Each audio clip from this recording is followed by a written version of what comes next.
Opening credits. The Star of Simbako. Sam Harris Adventure Series Book 3.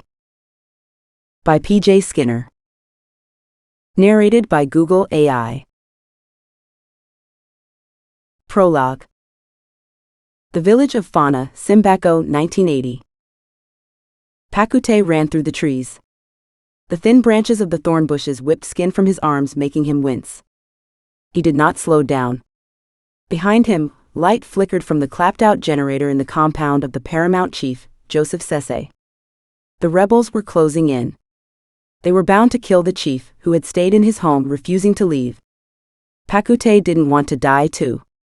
He patted his stomach, which was full of stew stolen from the kitchen, and pulled the strap of his satchel over his head to make sure he didn't drop it. He stuck his hand in the internal pocket of the bag just to make sure the diamond was still there, and it met his fingers, hard and unyielding like a piece of glass, its dead weight and cold luster giving lie to the power that made people kill for it. The diamond represented their future. Had he underestimated the chief? A man with that much wealth and power rarely proved to be human. Joseph Sese had thrust the diamond into Pakute's hand, saying it was a wedding present. Pakute had been too stunned to question him, stuffing it into his bag as he left the chief to his fate. He had heard about the fabled diamond, the Star of Simbako, but like everyone else, he had assumed it to be mythical or long gone. But how had Sese found out that Pakute had married Adana, his only daughter? Why hadn't he objected? Perhaps because Chief Joseph Sese wanted his daughter to be taken away, far from their suffocating culture of subservience and black magic. He had done well to protect her so far, but she was in danger of being sucked into the world of violence and voodoo. If they sold the diamond, they could live a normal life as a married couple in any country they wanted. They could leave Simbako with its primitive ways and join a different culture. There would be no more sneaking around or avoiding Tamba, the chief's dodgy sidekick. The way he stared at Adana made Pakute's skin crawl. Not that he blamed him. Tall and willowy, Adana had a regal bearing and an exquisite face. Her smile melted icebergs, and she had a stare which could create them. He slowed as he moved closer to the river. There were voices echoing across from the river terrace. Who would be out there so late? Maybe they were trying to find something before the rebels arrived. He had heard there was a pothole in the terrace, caused by a whirlpool in an ancient river which caught diamonds in the current and concentrated them in its depths. The rebels would steal them all if they found out about it. Ore is expensive, and diamonds are small, valuable, and easy to smuggle. He emerged from the trees, being careful to stay in the shadows thrown by the full moon, and peered into the gloom. 24 men worked on the pit in the terrace. They were refilling it with sand and gravel from mounds on the surface. A small figure stood on top of one of them, directing operations, his belly mirroring the full moon's roundness. He issued instructions in a strangled tone, urging the men to greater effort. Pakute crept closer to hear what they were saying, forgetting he could be seen in the moonlight. A twig snapped behind him. He spun around to confront his stalker, but a heavy blow caught him on the temple. He was dead before he hit the ground. Chapter 1. London, 1990. A car door slammed shut on the street outside. It woke Sam Harris from a deep sleep. She swore under her breath. Disorientated, she scanned the room for landmarks. Weak light leaked through the blinds from the street lamp outside the flat, illuminating the wall opposite the bed. A familiar poster of Marilyn Monroe clung to the wall, her white dress visible in the dim light. Sam tried to sit up, but her boyfriend's outstretched arm pinned her to the bed. Pushing it off, she swung her legs over the side of the bed and stood up. The wooden floor was cold underfoot. She tried to locate her socks in the dark, probing along the floorboard with her toes, but only finding the corpse of a fly which crunched under her foot, making her jump. Simon grunted in protest. "What are you doing? For God's sake, stop messing around, I'm trying to sleep." But she was wide awake, and she needed to go to the bathroom. She switched on the bedside light, provoking another grunt. Then she got down on her hands and knees and poked around under the bed, reaching as far as possible with her free arm. One sock emerged, covered in dust, and she searched around for the other. Her hand closed over another object that did not feel like a sock, but she pulled it out to have a look. It seemed to be a pair of knickers. She squinted in the bad light. What were those red things? None of her underwear had that pattern. Most of it was from M&S, boring white high legs she had bought in bulk after reading somewhere that men liked white underwear best. Presumably this didn't apply to graying knickers with dodgy elastic, but at least she had tried. As she focused on the alien panties, she saw that the red things were peppers holding hands and dancing in a row. She had seen them before in a duty-free shop in Madrid. They had been an impulse buy for her sister, Hannah. But what were they doing under Simon's bed? She held them under the lamp. They weren't clean. She dropped them, hoping to make them disappear. Was she even awake? A nasty sensation crept up her back. She picked the panties up again with the tips of her fingers, ignoring the cold floor, and stumbled into the bathroom, pulling the cord for the fluorescent light. Shutting the door behind her, she leaned against it, locking it clumsily, her hands shaking. The bulb over the mirror flickered. His and her toothbrushes, cozied together in a plastic tooth mug on the basin like a bad joke. Leaving the underwear in the sink, she sat on the bathroom chair, the cork seat warm under her thighs. Lowering her head into her hands, she took 2 deep breaths, and then raised her head again to look at herself in the mirror. Her face was etched with misery, her mouth a thin line in a shocked white background. It was happening again, and this time it was with her sister. 2 weeks earlier, Sam had called Simon from the airport. "It's me. I'm back." Sam had tried to disguise her nerves with false bonhomie, uncertain of her reception. The last time she had spoken to Simon, it hadn't gone so well. She blamed herself for that. Simon had panicked when she'd informed him she might be pregnant. For him, as a serial womanizer, this news was not just unwelcome, it counted as a catastrophe.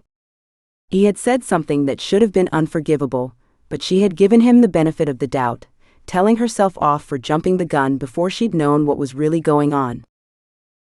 She had arrived back in London after attending Gloria and Alfredo's wedding in Sierra Mar, on the west coast of South America. She'd wanted to stay longer to avoid the British winter and the inevitable clash with Simon, but eventually she'd understood that pushing it into the future would not solve anything. She needed to get home and speak to him face to face before another day passed. Simon had had a tantrum when she went to Sierra Mar to help Gloria look for Alfredo, who had disappeared, and Sam's false alarm on the pregnancy front had unsettled them both. They hadn't discussed it yet, and she was still sulking, but she didn't want to lose him. Her mind filled with thoughts of sex with him as her flight crossed the Atlantic. The Kama Sutra paled in comparison to Sam's lurid imagination. "Sam, you're here already?" "Great," said Simon, his voice strained. "Not a good start." "Can I come over? I need to talk to you." She tried to keep her own voice light but was betrayed by its high tone. "Aren't you tired after your long flight?" "Don't bother, I'll come to you." "Where are you now?" "In my flat." "Give me an hour." "Okay, I can't wait to see you. Can you buy a pint of milk on your way? Oh, and some bread and eggs and..." "I know what you like. Have a snooze and I'll be there soon. Don't forget the chocolate." That went better than expected. Perhaps they just needed some time together to get back on track. Originally, she had dropped into her apartment in Fulham, intending to stow her bags and have a quick shower before going to see him, but now she could wait there instead. Home sweet home. It was always good to be back, surrounded by the souvenirs of her travels, the wooden parrots, the cheap paintings bought in markets, the ethnic wall hangings. The cacti had survived her absence, but the tomato plant had wilted and shriveled to a thin brown stick. She switched on the immersion heater and emptied her suitcase onto the bed, dividing her clothes into 2 piles, clean and dirty. He loves me not. Ignoring the fact that the wrong pile won, she loaded the washing machine with a dark wash and stuffed the rest of the dirty clothes into the laundry basket. By the time she put the clean clothes from her suitcase back into the cupboards, there was enough hot water in the tank for a shower. As the bubbles from the shampoo rolled down her back, she pondered the coming conversation. There was no need to worry. Despite his arrogant facade, he craved her company. Sometimes he needed her more than she needed him. They would sort this out. She dried herself with one towel, made a turban with the other, and climbed into bed. He could never resist her straight out of the shower. Nearby, Simon put down the telephone and addressed Hannah's bare back. That was Sam. She's here. So you're planning to see her? She's my girlfriend. And what am I? Jesus, Hannah, we talked about this. I'll tell her about us, but not today. She needs time to settle in first. You're going to carry on as if nothing happened? I'll try. She doesn't deserve this, and I can't deal with it right now. I broke her heart once already. What about my heart? You're sleeping with your sister's boyfriend, and you're worried about your feelings? Do you even have a heart? That's harsh. I'm not the only one who is selfish. No, you're not. And I've loved our time together, but I have priorities and Sam's one of them. I'm sorry, that's how it is. Aren't you happy with me? Didn't you say you had chosen the wrong sister? I'm confused right now. Give me time to sort myself out. I need to see Sam to be sure of my feelings. Can't you understand that? Simon let himself into Sam's flat. The washing machine was spinning noisily in the kitchen, and a couple of new balsa wood parrots lay on the table. Dumping the shopping beside them, he crept into her bedroom and found her asleep, her head on a damp pillow. Her hair had escaped from a towel and was plastered all over her face. He smiled and brushed the hair away, revealing her brown skin with its sparse freckles. He broke off a square of chocolate and waved it under her nostrils. The aroma woke her, and she reached out and grabbed it, popping it in her mouth without opening her eyes. Yum. More please, said Sam, chocolate on her teeth. Can I have a kiss first? As well? Okay. His lips searched for hers, and she tipped her face up to his to receive them. She stuck her chocolatey tongue into his mouth as he pressed it to hers. His kiss set off a chain reaction which made her flush with desire. She moaned and opened her eyes to find him peering at her. Did you miss me? He said. No, I didn't. I was too cross. Are you still cross with me? No, I'm so sorry about the pregnancy thing. I needed your reassurance. That newsflash must have shocked you. Sorry to be such an idiot. I shouldn't have asked who the father was. She wanted to ask him what he would have done if the test had been positive, but they were having a moment, and she was loath to disturb the layer of heat and sex that was settling over them. What had she wanted to say to him? He pulled her closer. Sam's back today, said Bill Harris, looking up from his newspaper. Oh God, what are we going to do? Said Matilda. She paced the kitchen, straightening bits of fruit in the bowl and refolding tea towels. I don't think it's our place to tell her. Matilda sighed, a mixture of exasperation and resignation. But we're her parents. Surely that's what we should be doing. It'll be my place to listen when she finds out. I can't believe Hannah has been so cruel and thoughtless. The wicked sister. Are you sure she didn't get swapped at the hospital? Said Bill. I wish she had been sometimes. She's so complicated.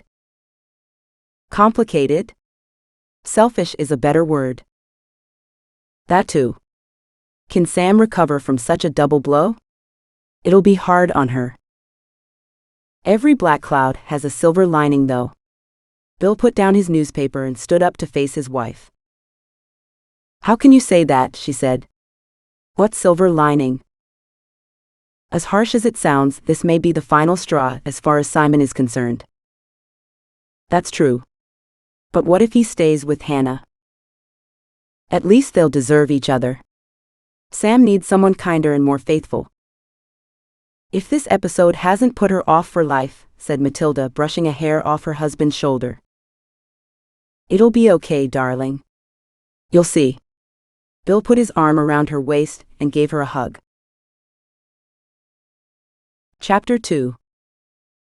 Sam had returned from Sierra Mar to find the commodities market booming and plenty of geologist roles on the recruitment agency's books.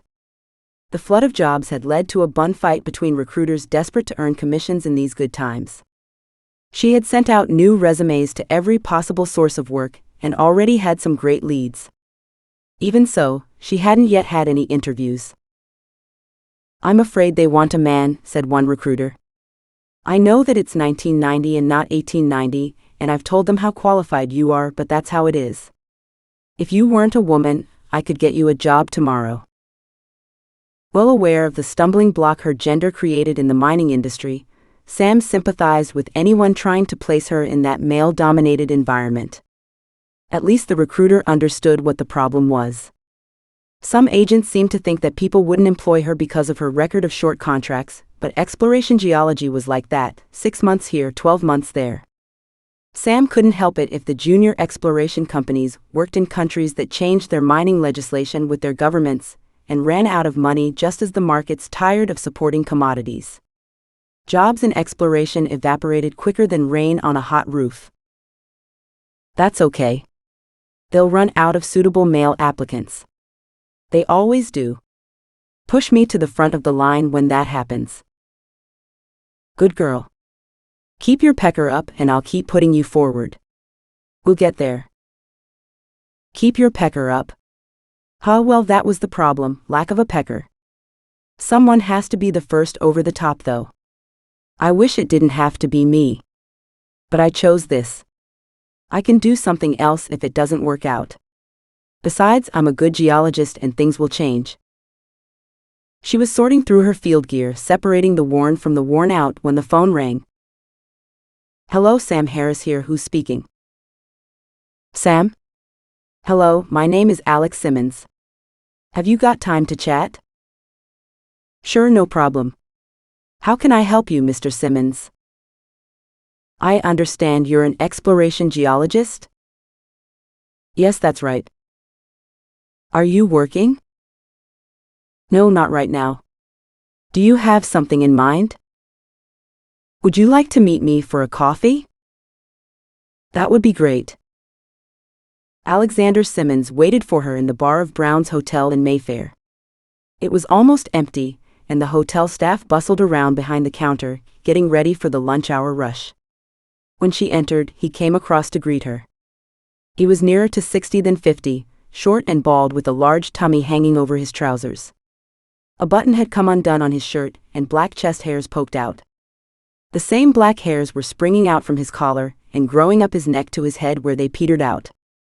He had rolled up his sleeves, and the same dark forest covered his arms and hands.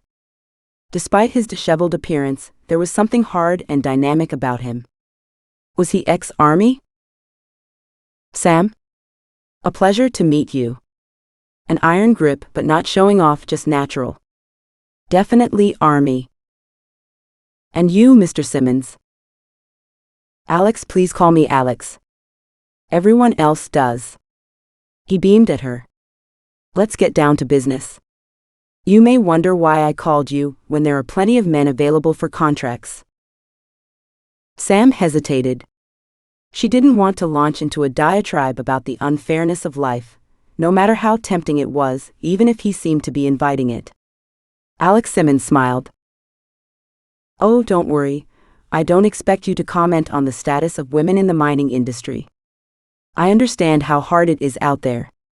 I was talking to my wife about it, and she pointed out that any woman succeeding in the exploration arena must be exceptional. That made me think.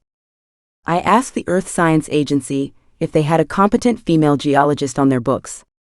They recommended you and gave me your number." "Gosh, thanks." Sam was taken aback at this logic. "Don't thank me, thank my wife. This contract needs some serious soft skills.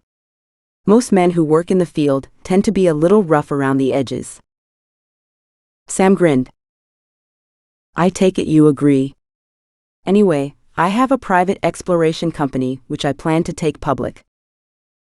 Shades of Mike Morton, the entrepreneur who had persuaded Sam to go to Sierra Mar for shares, which will be worth a fortune. She had stuffed those share certificates in a drawer somewhere, along with all the other things she didn't throw out because they might be worth something later. She tried not to be disappointed, but he read her expression. I see you are skeptical. I have a broker and some investors lined up. It's not that. I can't afford to work without a salary. What do you mean? What makes you think you won't get paid? My last job. Oh no, I'm not a charlatan. I've done this before. Have you heard of Redstone Resources? Yes, Rio Tinto bought them last year. Were you? Oh. Now she remembered. She blushed.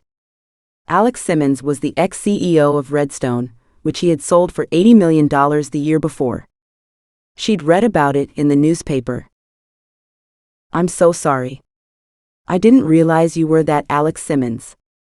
Redstone's a great company. No wonder Rio wanted it.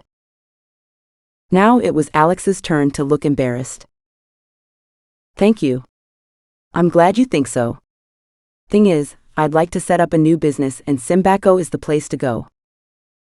Simbako? Is it safe now? I didn't realize the Civil War was over. Oh yes. The ceasefire came into effect 2 years ago. The UN collected the weapons and everyone returned to work. Anyway, most of the trouble came over the border from their neighbors.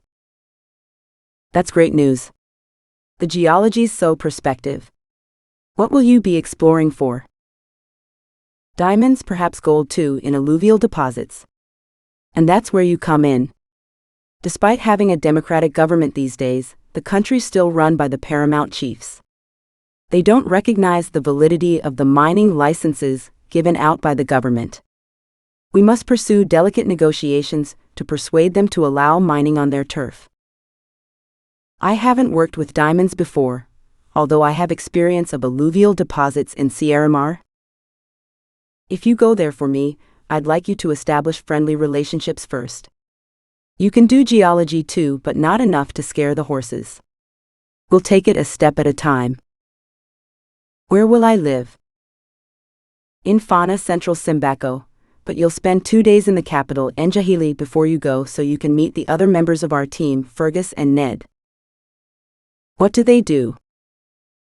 Fergus is the general manager, which covers a multitude of sins, and Ned is his assistant or factotum if you like. Do we have a budget? About $50,000 for some preliminary pits and mapping. Oh, and your salary. How does a rolling contract of $5,000 a month sound? Sam's brain was whirring. Why did Alex Simmons think she was the one to lead the project? Could she pull this off?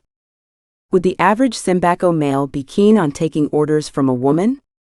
Would her rudimentary knowledge of diamond geology be enough to see her through? But as to scaring the horses, she was more worried about looking them in the mouth. When do I start? Hi, Mummy. I've got news. Sam's voice was an octave higher than usual due to her excitement. What's up, sweetheart? Said Matilda, wrestling with the telephone wire which was stuck under a chair leg. I've got a contract in Simbako. Africa. Gosh, that's exciting. Maybe you'll meet Tarzan. I've always wanted to visit, and now they're paying me to go there. I can't believe it. Who will you be working for? Alex Simmons. He used to own Redstone Resources. Will he be paying you, or is it shares again? Cash, thank goodness. Did you say Simbako? Wasn't there a civil war there? The UN brokered a ceasefire and collected all the weapons 2 years ago, so it's safe enough. I suppose so. Have you told Daddy? No, not yet. I'm going next week though, so it's all a rush. Can I visit for a coffee on my way to the airport? Which day is that? Wednesday. My flight leaves in the evening from Heathrow. That'll be lovely. I'll make a nice coffee cake to see you off. Will Daddy be there? It depends on his schedule. Have you told his lordship yet? I doubt another trip abroad will go down well with Simon. Haven't you just made up? Can't be helped. I'll tell him tonight. He's invited me over to his place. Oh. And what's that all about? Anything I should be told? Don't buy a hat yet, Mummy. It's just dinner and a video. Okay, darling, you know best. See you soon. Fury and incomprehension made Simon's voice quaver. Again? For God's sake. Why can't you get a normal job like everyone else? Tufts of hair stuck out over his ears, giving him his trademark look of an indignant owl. Sam was unmoved by this show of resentment, having been through it all before. This is my normal job. And soon I'll have enough money to put a deposit on a flat. I'm still rather young to settle down for the rest of my life. You're not that young. 30's not old. It's not young either. You need to have children soon or it'll be too late. I need to marry first. Are you offering? Simon went a funny color. He turned his back on her and sighed. There's something important I needed to talk to you about. Can it wait until tomorrow? I'm not in the mood right now. Sam's tone was light, but she was scared. Was this it? Would he go down on one knee? Did she even want to marry him? The phone rang, making them both jump. Hello. Hang on a minute. He put his hand over the receiver. Sorry, it's business, do you mind? Sam minded, but she shook her head and entered the sitting room, shutting the door. Real terror gripped her. The possibility of a proposal had put her in flight mode. She needed time to think before he asked her. A diversion seemed like the best tactic. She drew the curtains and undressed. Simon took his hand off the mouthpiece. Why are you calling? She's here. Have you told her yet? No, I haven't. This is a delicate matter, Hannah, not helped by you calling in the middle of it. Okay, sorry, I'll call you tomorrow. Good luck. Thanks. He took a deep breath and returned to the sitting room where Sam had taken off all her clothes and was posing on the sofa. He frowned. I thought you weren't in the mood, he said. I didn't get naked for a chat. This is all yours. Acres of pleasure. She gestured at her body, running her hands over her breasts. Simon could resist everything except temptation. He unbuttoned his shirt. Chapter 3. The train journey to the airport featured the usual blur of scruffy back gardens and graffitied walls. Sam sat by herself, hugging her rucksack and trying not to cry, something that took all of her energy. The last few days had been a nightmare, made worse by her inability to cope with her parents' unarticulated sympathy. She didn't blame them. Strong emotions were anathema to their generation. The fact that the culprit was their other daughter made it hard for everyone to deal with. After finding the knickers in Simon's flat, Sam had crept out without alerting him. She fumbled around and dressed in the dark hallway. Then she grabbed her handbag and exited his flat, pulling the door to without letting the lock snap shut. If any burglars came, it was his lookout. She had managed to flag down a taxi that had just left its client up the street and was heading back to the center of town. Stuttering out her address, she had slumped in the back seat and responded with monosyllables to the driver's cheery attempts at banter. They arrived at her flat where she paid him with cash and let herself in, cursing as the key got stuck in the lock. Once inside, she got into bed, disconnected the telephone on the bedside table and pulled the duvet over her head. Her heart had thundered with shock and adrenaline. She wanted to cry, but the sobs stuck in her throat. She lay there for hours, trying to piece together the clues. It must have happened while she was away working in Sierra Mar, but why did he come back to her if he had fallen for her sister? How long had he been seeing her? No wonder she behaved oddly on the phone when Sam called her from Calderon. Hannah could be selfish and cruel. Sam had already experienced her sister's need to win at all costs. Even though she tolerated this mania all her life, she found it hard to believe that a woman who could have any man she wanted had chosen her sister's boyfriend. She needed sanctuary, so she packed her bags and moved into her parents' house. "Did you know?" Her mother nodded and hung her head. "I saw them together. I didn't know what to do." "It's okay, Mummy. You were in an impossible situation. I hoped it was a one-off and wasn't sure if telling you would help or not." "Cinderella, that's me. The ugly sister has gone off with my prince." "I'm sorry, darling." "That's okay. It's my fault for taking him back. I'll never do that again." "Maybe it's for the best. He wasn't everyone's idea of Prince Charming. Shall I make you a cup of tea? There's a lemon cake that needs eating." A cup of tea. The Harris solution to everything. Nuclear war, plagues, famines, all made better by a cup of tea. Yes, that would be lovely. The initial shock had dissipated, but when she'd packed her bags for Simbako, the finality of the situation became clear. She would never get back with Simon. Worse than that, she had lost her sister to him.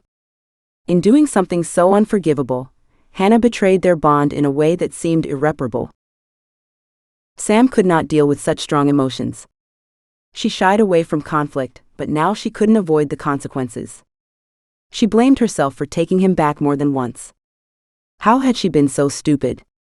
Simon would never change, and the only person getting hurt was her. She'd pulled herself together and decided to focus 100% on her job in Simbako. Let Hannah learn about Simon the hard way. They deserved each other. A commotion in the front part of the aircraft attracted her attention as she buckled her seatbelt. The cabin staff were arguing with a man and directing him to the economy section, but he stood his ground. He had an Irish accent like lazy caramel. "But my secretary booked me a business class ticket," he said, putting his hands on his hips. "I'm sorry, sir, but that's not what it says here. You're traveling in economy." "But I'm not supposed to be. Can't you do something?" "I'm sorry, sir. Business class is full today. We can't fit you in. You must visit our office in Njahili to investigate the cause of the mix-up." "This is ridiculous." "I'm afraid there's no choice. Travel economy or travel tomorrow." The stewardess folded her arms in defiance. "You've got me there," he said. "Okay, where do I go?" The stewardess showed him to the seat beside Sam, who took all her belongings off it and stuffed them into the seat pocket in front. He huffed in irritation, but that didn't detract much from the fact he resembled Robert Redford and had the build of an ex-rugby player, taut muscles still showing through his clothes. She tried not to stare at the freckles on his muscular forearms, especially the one shaped like a heart. He didn't appear to notice her, and put a pair of earplugs in. Covering his eyes with a mask, he had gone to sleep before the plane had even left the ground. As the plane sped higher after takeoff, Sam dragged her attention away from the hunk sitting beside her and wondered about her decision to accept the job. She had never worked in Africa before. What could she expect? Her childhood fantasies about being like Tarzan, making friends with a chimp and hanging out with the elephants, only highlighted her feelings of ignorance. How hot would it be? Would she like the food? Could she persuade the paramount chief to work with them? She hoped they spoke English, as she had been reluctant to check with Alex Simmons in case he thought her ignorant. She fell asleep and dreamt about lions. Her neighbor woke her as he tried to remove her head from his shoulder. Embarrassed, she checked for drool on his jacket, but there was no damp patch. Since they were both awake, she tried to engage him in conversation, but it was like getting the last drop of ketchup out of a bottle. "These long flights are a pain, aren't they?" He grunted. "Are you going to Simbako on business?" "What?" "Yes. You?" 3 words. Not promising. Sam plowed on. "I have a contract to work for an exploration company." His head jerked around. "Mining? You?" He examined her with a slight sneer on his face. Who are you working for?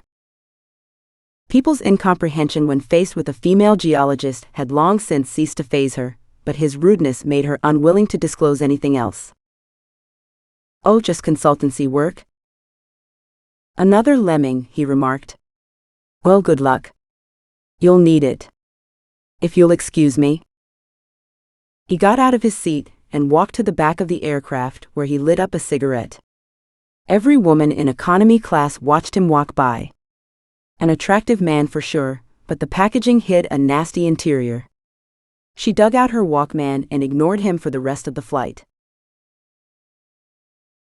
Chapter 4. A veteran of long-haul travel to countries with chaotic airports, Sam expected delays on landing, but Njahili competed with the worst.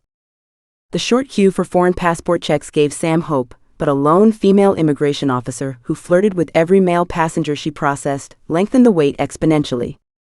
The half-light of the early morning illuminated the faces of the passengers, gray with fatigue. Some stretched their calves or listened to their Walkman to pass the time. When she arrived at the front of the line, Sam got a cursory glance and the usual grubby fingering of the pages of her passport with its peeling visas. The official peered at Sam over the top of her glasses. Your husband. Sorry? Your husband. Where is he? The immigration official glanced at the man behind Sam, who shrunk under the scrutiny and busied himself with his customs form. Having just lost her boyfriend to her sister, Sam did not wish to discuss the wonders of marriage, and there was one way to stop aggressive questioning about her private life in its tracks. He died, said Sam, as she sniffed and reached into her bag for a tissue, using it to dab at her eyes. Oh, I'm sorry to hear that. Perhaps you will find a nice man in Simbako, said the immigration officer, chastened. Sam wanted to mention flying pigs, but she wasn't stupid. The now sympathetic woman stamped her passport and waved her through. Sam managed a brave smile as she disappeared into an old aircraft hangar, converted into a makeshift baggage collection hall. 2 carousels, or what remained of them, occupied one end, but their pitiful state showed that maintenance had long ceased. Hundreds of people milled around large heaps of luggage, shouting instructions to the small boys, who separated bags from the pile to get themselves a tip. Sam recognized the Irish man standing beside a heap piled high with bags. The luggage carts arrived, and the suitcases were flung off into a new pile at dizzying speed. No one dared to approach whilst the bags were flying. There's mine, shouted someone. The crowd of onlookers surged forward and pulled at the stack of bags. Sam realized that she didn't stand a chance in the melee, and waited until the worst of the pushing and shoving had finished. She stood back and watched the chaos. Mosquitoes filled the air, each one bigger and more voracious than the last. They circled her, buzzing in her ear. She fumbled in her handbag for her insect repellent. As she removed the spray, a large mosquito landed on her arm and she swiped at it, dropping the bottle. It rolled along the ground, stopping between the gnarled feet of a tall old man in a decrepit wheelchair. The man appeared to be asleep and showed no sign of noticing. Sam approached him. Excuse me? He straightened, looking up at her, his watery eyes searching her face. The tribal scarring on his cheeks gave them the appearance of a plowed field, and tight gray curls covered his head and neck. Hello, my dear, do I know you? I'm sure I'd remember someone with such beautiful green eyes. Gosh, no, my name is Sam Harris. My insect repellent has rolled under your feet. Is it okay for me to retrieve it? He peered down at his feet, reptilian in their dryness with long uncut nails sticking out of worn sandals. Only if I can have some. Sam glanced at him to see if it was a joke. He peered at her and she called his bluff. It's a deal. She bent down and retrieved the bottle, spraying herself from top to toe first so the mosquitoes wouldn't bother her. They both coughed in the noxious cloud. She held out the bottle, but the old man stretched out his hands, which were already bitten. They love me, he said. Can you put it on for me, please? Arthritis, you know. An odd request, but it seemed genuine, and she had nothing better to do. She crouched at his feet and sprayed repellent onto his hands, rubbing it all over the backs and between the fingers. She caressed the cruel arthritic growths on the joints. The old man purred with relief. She looked up and smiled at him. A smile of pure happiness as she reveled in her career and the surprises it entailed. He smiled too. His roomy eyes seemed to pierce her soul and transfix her. A loud voice behind her broke her reverie. "What are you doing? How dare you touch the paramount chief?" "The who?" He asked me." "Get away from him." Sam stood up and turned around.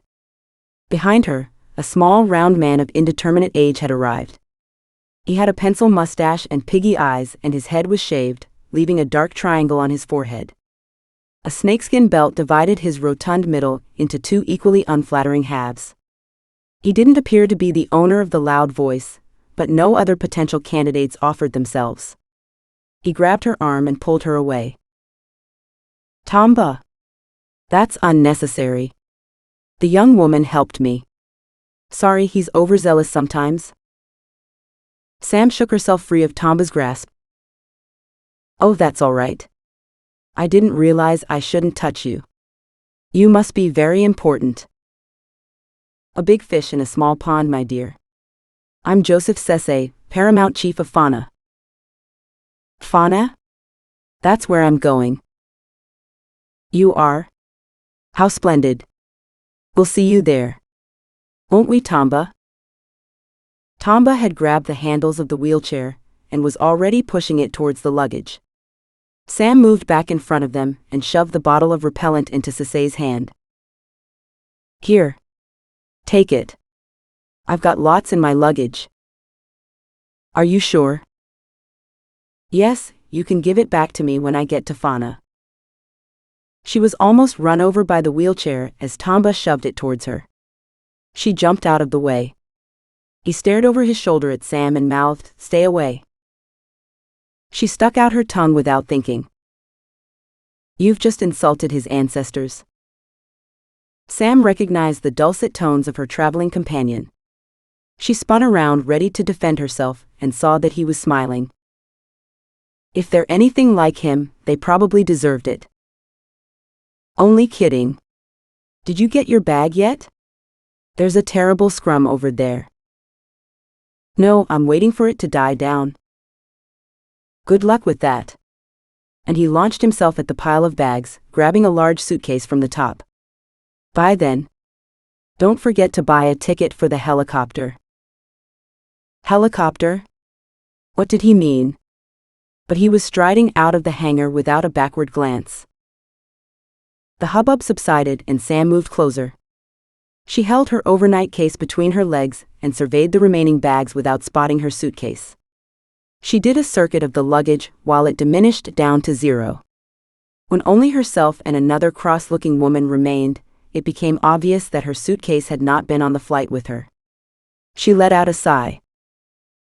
"Oh God, I can't believe it," she said to her fellow victim. "Do you know where we go to report a missing bag?" "Yes, I do. This isn't the first time." "Did you get it back?" "Yes, it'll be here on tomorrow's flight. They leave luggage in London when there is a lot of cargo. Come on, we need to go upstairs." She indicated some shabby rooms at the back of the hangar, accessible by shiny metal steps. Perhaps the old ones had collapsed? They climbed the stairs dragging their carry-on bags and pushed through the door which banged behind them. The woman tending the desk of the left luggage office was talking on the telephone, and glanced up in irritation as the door slammed. She showed no inclination to attend to them, turning her back and leaning against the counter. From the bits of conversation that Sam picked up, she appeared to be fighting with her boyfriend in a circular argument which threatened to continue for hours. After several minutes, Sam lost her patience and tapped her on the shoulder. "Excuse me? We need to report our lost luggage." "You can wait here. I'm busy." Sam's companion said something in a local tongue that sounded quite rude. The other woman hissed something into the receiver and almost threw it into the telephone cradle, which already had a crack running through it. "What's the rush?" she said. "We need to catch the helicopter," said Sam's fellow victim. The helicopter again. Why take a helicopter to Njahili? Were the taxis that slow? Perhaps the center of town had traffic jams? Sam had seen the town when they landed, so it wasn't far away. The process of registration seemed calculated to test their patience. Forms were completed in triplicate, by inserting pieces of ancient carbon paper between the sheets. Each piece of baggage had its own separate form. The air swarmed with mosquitoes. Sam had given her repellent to the chief, assuming she could use the other bottles she had packed in her luggage. Now she was defenseless. How could she have been so stupid? She would look like an amateur. Not a good start. She sighed. At least she had covered herself before she gave the bottle away. Now that daylight was setting in, the mosquitoes should disappear too. Come on, her companion said, we must go now if we're going to catch the helicopter. I'm sorry, said Sam. Which helicopter are you talking about? An expression of surprise flashed across the woman's face. To Njahili. Otherwise, you must take the ferry from China. It'll take you all day to get to town. Where do I get a ticket? You don't have one? Genuine concern showed on her face. Run downstairs. The ticket office is beside the foreign exchange desk. Enjoy your trip to Simbako. Thank you. Sam grabbed her overnight bag and descended the stairs into the arrivals hall. She noticed a small booth with a picture of a helicopter on it. As she ran towards it, she saw a man leaving it by a side door. Hello. Please don't go yet, I need a ticket. You're too late. But they lost my luggage. I had to go upstairs and fill in some forms. You should have bought a ticket first. I've shut the desk. You must go by ferry. Please, it's my first visit. I didn't realize I had to buy a ticket. That's not my problem. Take the bus from outside the airport to China. You can get the ferry there. He stalked off without a backward glance. You'll need local currency, said a voice. Chapter 5. The bus looked as if it would burst at the seams.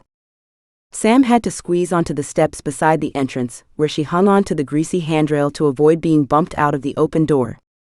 How could Alex have forgotten to tell her that Njahili town and airport were on opposite sides of the river? At least she could breathe the cool morning air from her precarious perch, as the interior of the bus looked claustrophobic. People were squashed together, sweating and chatting and sitting on suitcases. The journey to China took an hour and a half, by which time the cheery atmosphere in the bus had evaporated. Sam's legs ached with effort, and it was a relief to step down from the door and head for the ferry. She had hoped to sit down and rest on the journey across the river, but as the vessel came into view, she saw that they would have to stand again. Designed to transport cattle, the ferry had partitions but no seating. The passengers from the airport bus walked up the gangway into the hold and crammed in with locals from China and the goods they were taking to sell in Njahili. Sam walked aboard and placed herself against the side of the ferry. She leaned her bag against the rusty paint and half-sitting half-standing readied herself for the crossing. The journey had turned into an ordeal. No wonder everyone was so obsessed with taking the helicopter. The ferry set off across the estuary, its engine belching clouds of diesel smoke which hung over the hold, making Sam feel sick. The tide ebbed at full strength, pulling the boat downriver away from their destination. The ferry rode low in the water and waves broke against the sides. Salt water accumulated in the bottom, sloshing around their feet. Sam stood up and balanced her bag on top of her foot so the water would not seep into it. People murmured and glanced nervously about the boat. Their anxiety was catching. Sam willed the boat through the swell. The vessel might be safe enough, but it felt precarious as it bounced between the waves. She bet herself $1 million they didn't keep life jackets on board. Would she make it to shore if the boat sank? The water washed over her shoes and crept up her trouser legs. She lifted the bag higher, her arms tiring with the effort. On her right, a woman pulled out a rosary and started muttering invocations. Sam tightened her grip on the bag, her heart racing. She tried to focus on the shoreline which loomed closer, wooden houses sloping on its banks.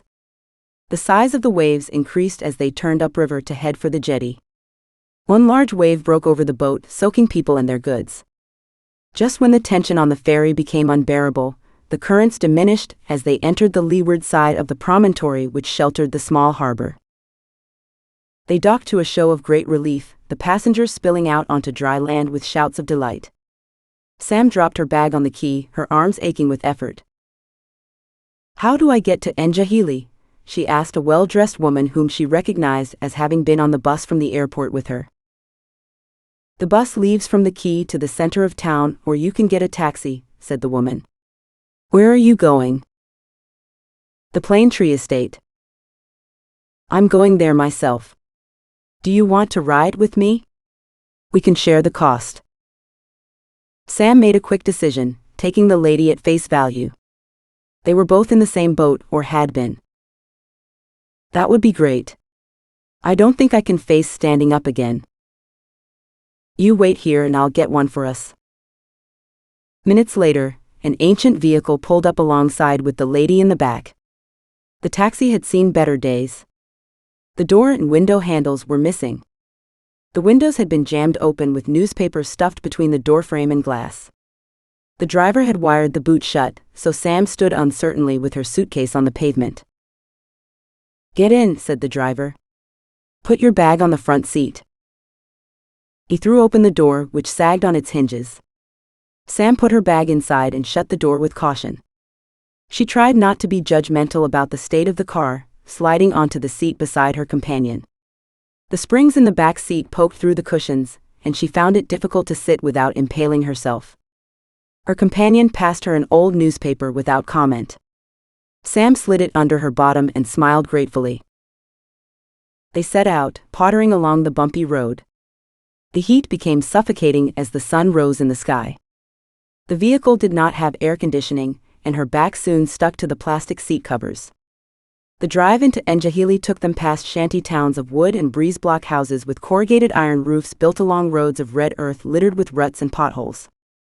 Tall palms lined the route, interspersed with wide mango trees under which local traders had set up rickety tables groaning with fruit. Small children played football and bent over games of marbles in the gutters. Washing lines festooned the streets with old clothes, some no better than rags like a poor man's Christmas decorations. As they got into the suburbs, the buildings contained more stories, and some even had balconies, also being used to dry washing. The road surface changed from mud to gravel, and patches of tarmac appeared. Instead of speeding up the journey, though, the change coincided with an exponential increase in traffic, and their taxi struggled to go above walking pace. Added to that, the road also now thronged with people walking in the street because stalls containing fruit and vegetables and clothes and household goods occupied the pavements. The taxi stopped on a bridge, going over an open sewer. About 3 meters wide, it contained a stream of filthy water snaking through piles of rubbish and discarded plastic bags. Pigs squealed in the putrid soup, and to Sam's horror, several small children played there with the swine. One of them squatted down and defecated where he stood. Nauseous, she turned away, trying not to breathe too deeply as the foul stench filled the taxi. "It's disgusting, isn't it?" said the woman.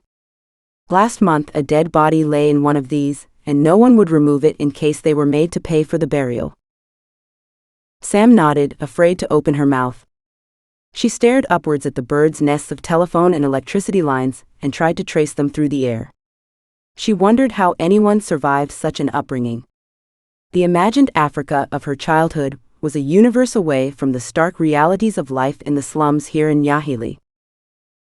Leaving the suburbs, they drove through the center of town, a mix of faded colonial houses and stark concrete blocks with no cladding, uphill into a leafier, cleaner part of town with a predominance of colonial villas, where the wires became untangled and the sewers were covered.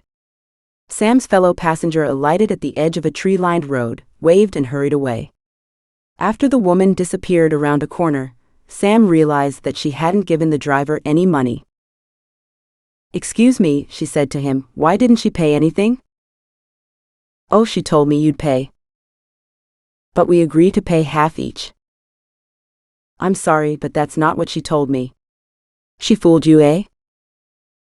"Fooled me?" Sam blew the air out of her lungs. I guess so. She had not imagined that a well-dressed and educated woman would be so dishonest. For a minute she considered jumping out of the car and running after her, but the taxi driver might drive off with her bag, so she chalked it up to experience. Are we nearly there? Yes, madam, 5 minutes. They pulled up alongside a high wall, with a metal gateway for vehicles into which someone had cut a smaller door. After paying the driver and getting a receipt, as she hoped Alex would reimburse her fare, Sam pressed the rusty doorbell. To her relief, the door opened after a short delay, and a tiny old man as shriveled as a raisin and the same color beckoned her inside. Sam lifted her bag over the doorframe and stuck out her hand. Hello, I'm Sam. Who are you? William, madam. He took her hand cautiously, as if she might be concealing something in it. Nice to meet you, William. Please, can you take me to see Mr. Simmons? Mr. Simmons isn't in the country. Only Mr. Dockrell and Mr. Hunter, but they aren't at home. They left to have lunch. Oh. They thought you had missed the flight. Mr. Dockrell said he searched for you at the airport but couldn't find you. My luggage went missing, and I had to go upstairs to report it. By the time I'd finished, the helicopter ticket office was shut, and I had to take the ferry. The ferry? A look of alarm crossed his features. Yes, it wasn't much fun, but I'm here now. Perhaps you will show me to my room instead? They entered a typical colonial-style villa with shuttered windows and high ceilings. The paint on the walls had peeled in the heat, and she had to stop herself reaching out to pull a strip of it off. Her room sat at the back of the house. It had a wooden floor and stained net curtains. There were no mosquito screens on the windows, nor a net over the bed. Will you bring me a mosquito net, please? Asked Sam. The gentlemen don't use them. They say if you have enough whiskey in your bloodstream, it will keep them away. Sam sighed. Is there somewhere that I can buy one tomorrow? I can get one for you when I shop at the market. How much do you think it will cost? Not much. You can pay me back after I buy it. Thank you. Where can I wash? It's been a long trip. Down the hall on the left. No hot water, I'm afraid.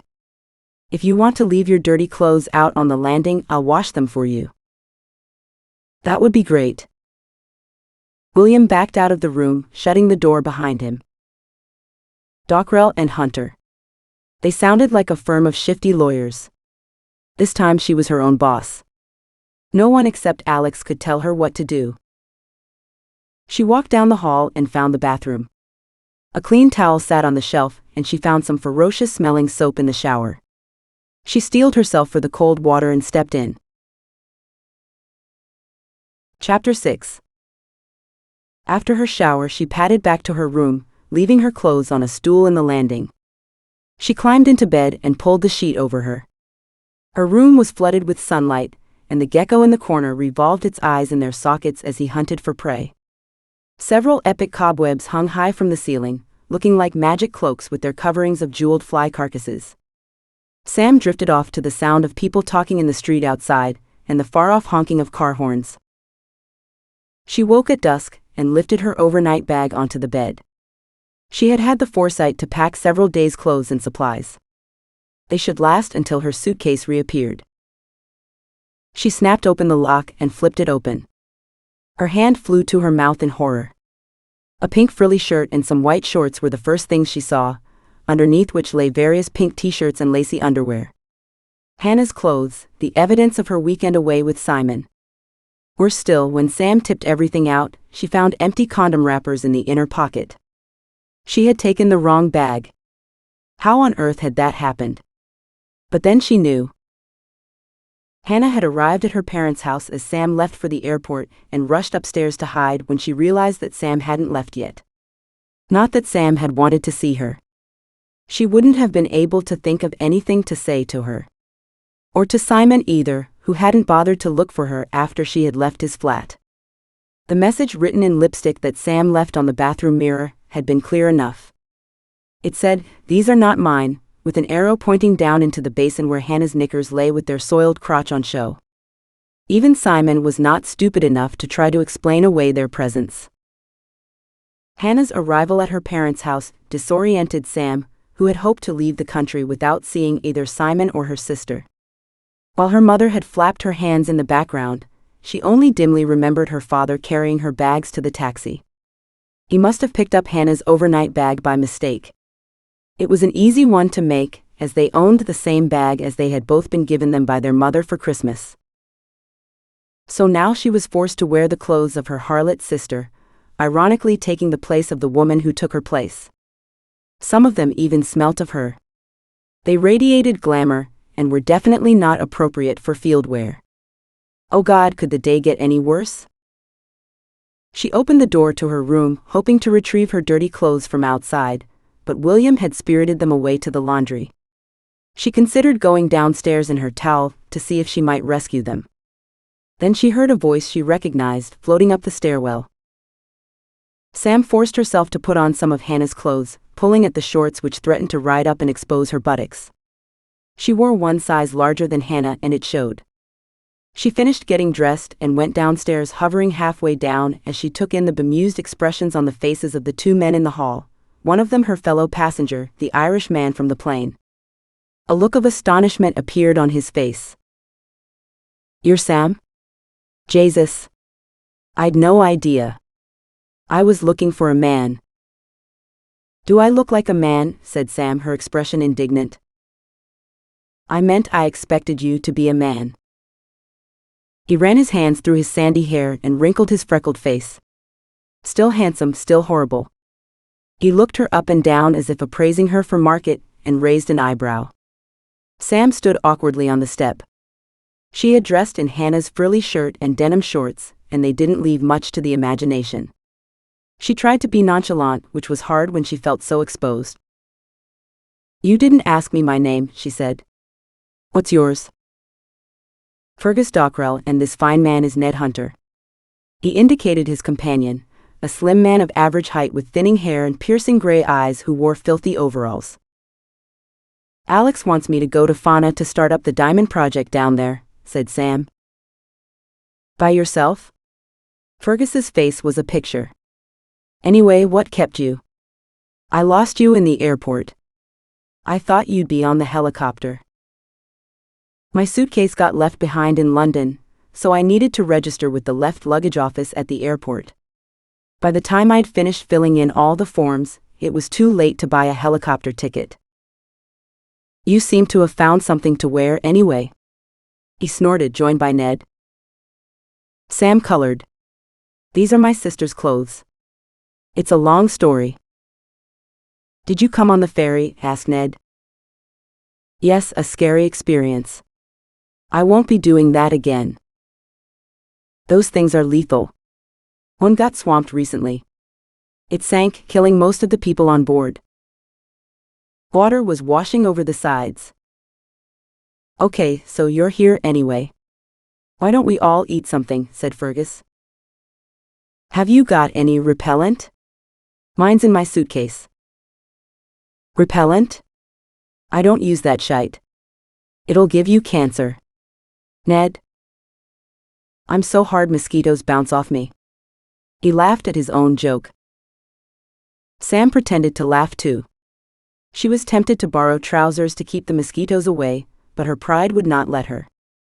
Their cigarette smoke would do the trick. Mozzies hated it almost as much as Sam. She went back upstairs to get money.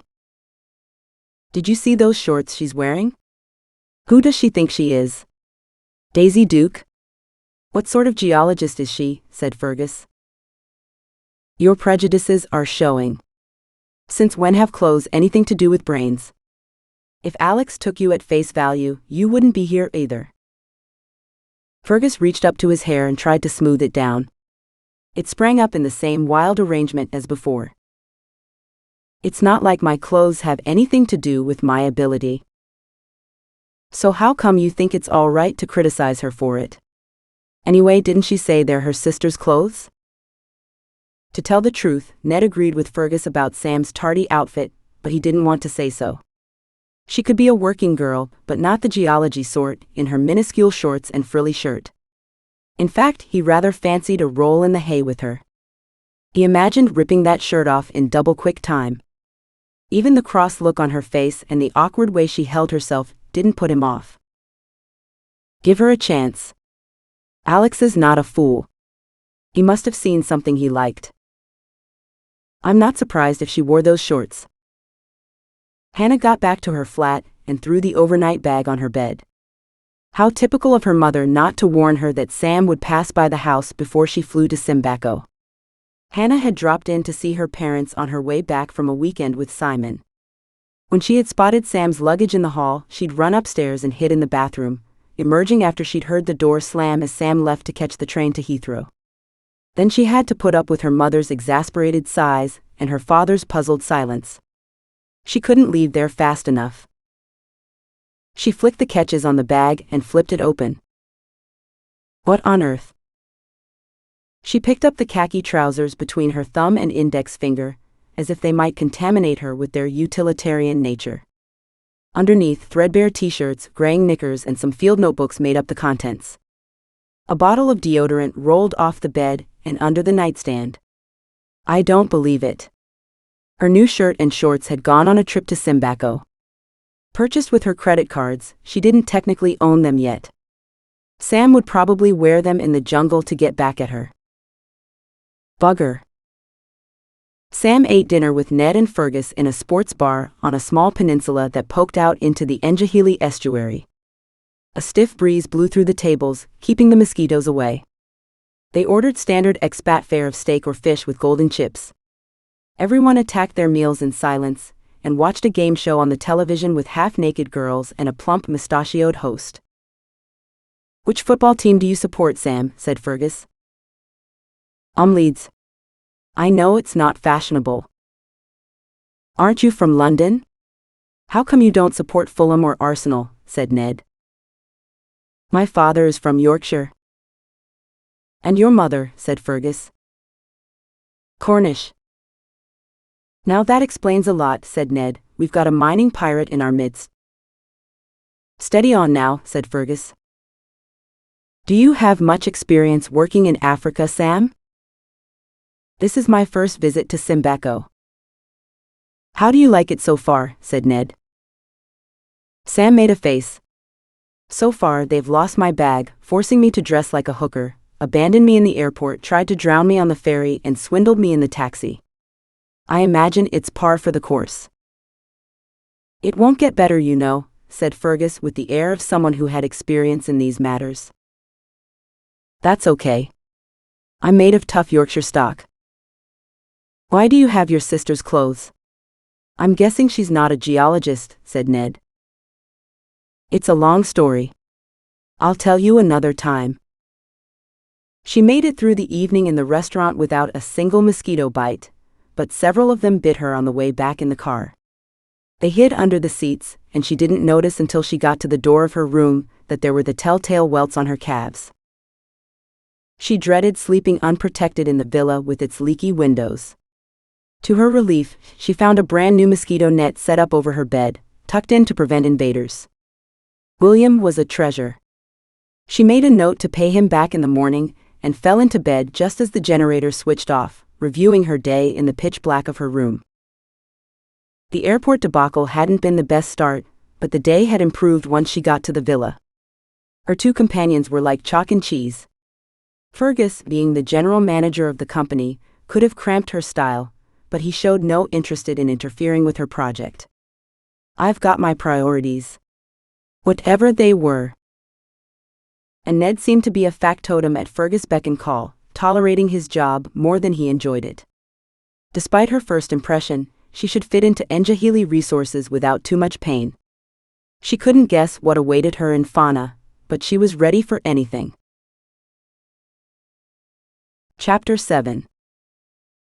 Sam woke up early the next morning and opened the shutters. She gazed down at the backyard where dusty chickens pecked the concrete. To her delight, she saw her trousers were hanging on the line and they seemed dry enough to wear. Putting on her sister's shorts and another pink t-shirt from the overnight bag, she bounced down the stairs out into the backyard. Her trousers were flapping in the breeze, pinned to a rope with some homemade clothes pegs. She reached up to remove them.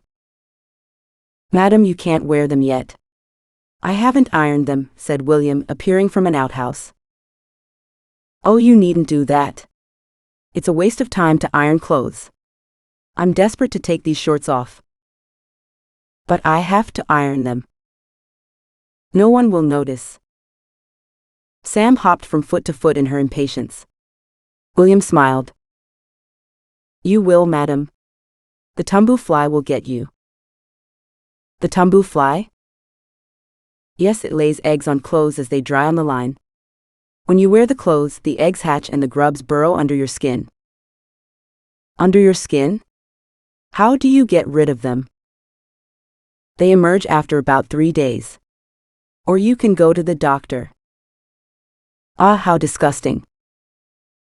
Mr. Fergus wouldn't listen, and he got one in his arm. How unsurprising.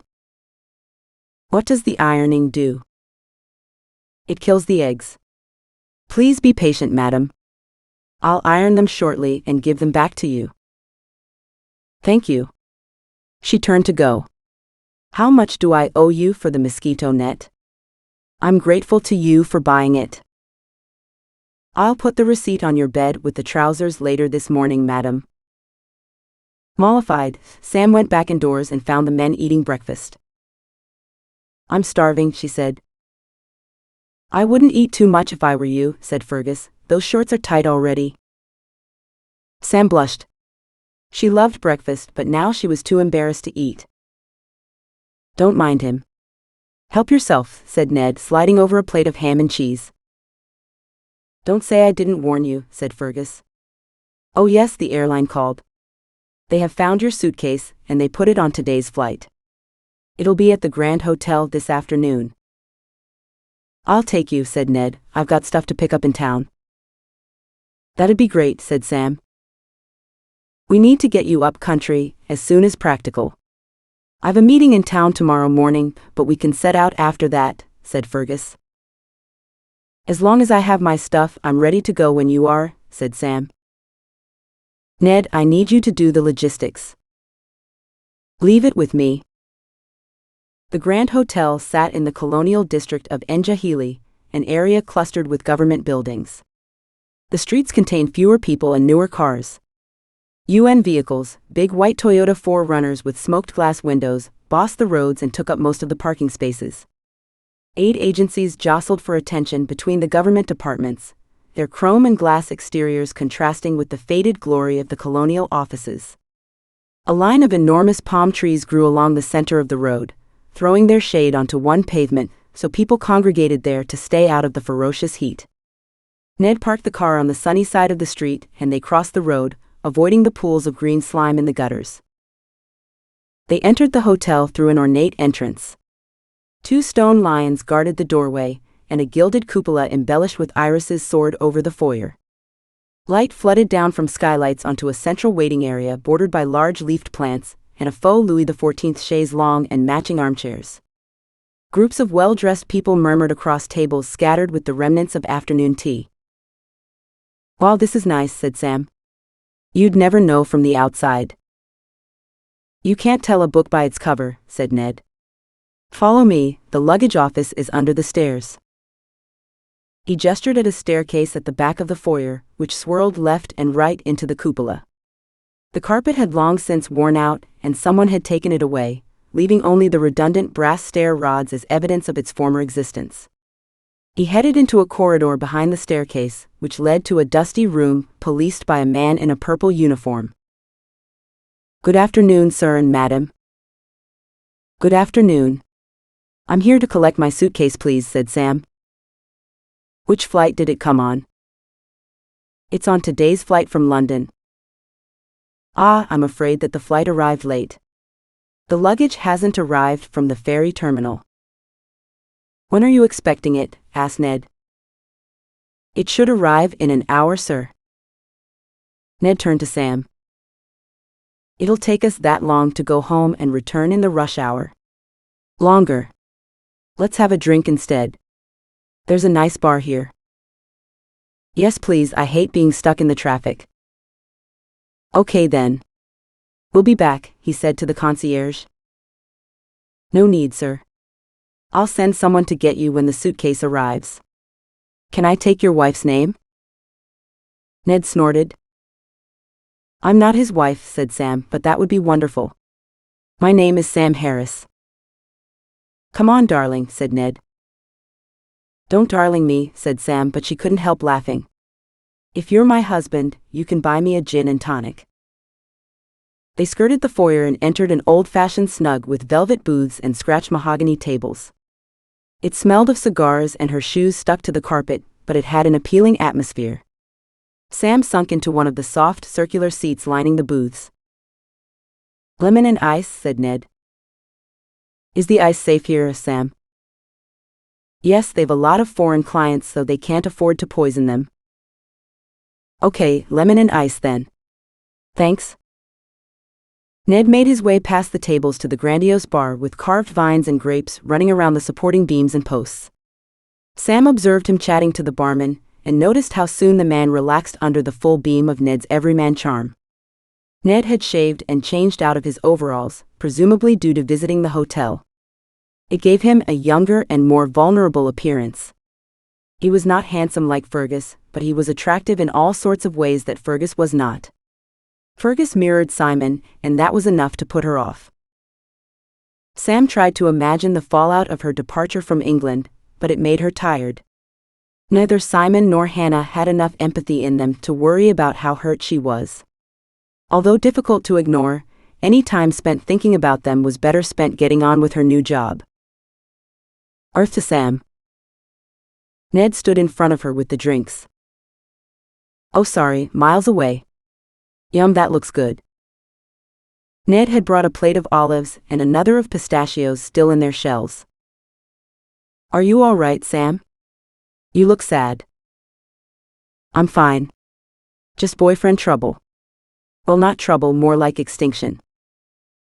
Sorry to hear that. He must be stupid to leave a woman like you.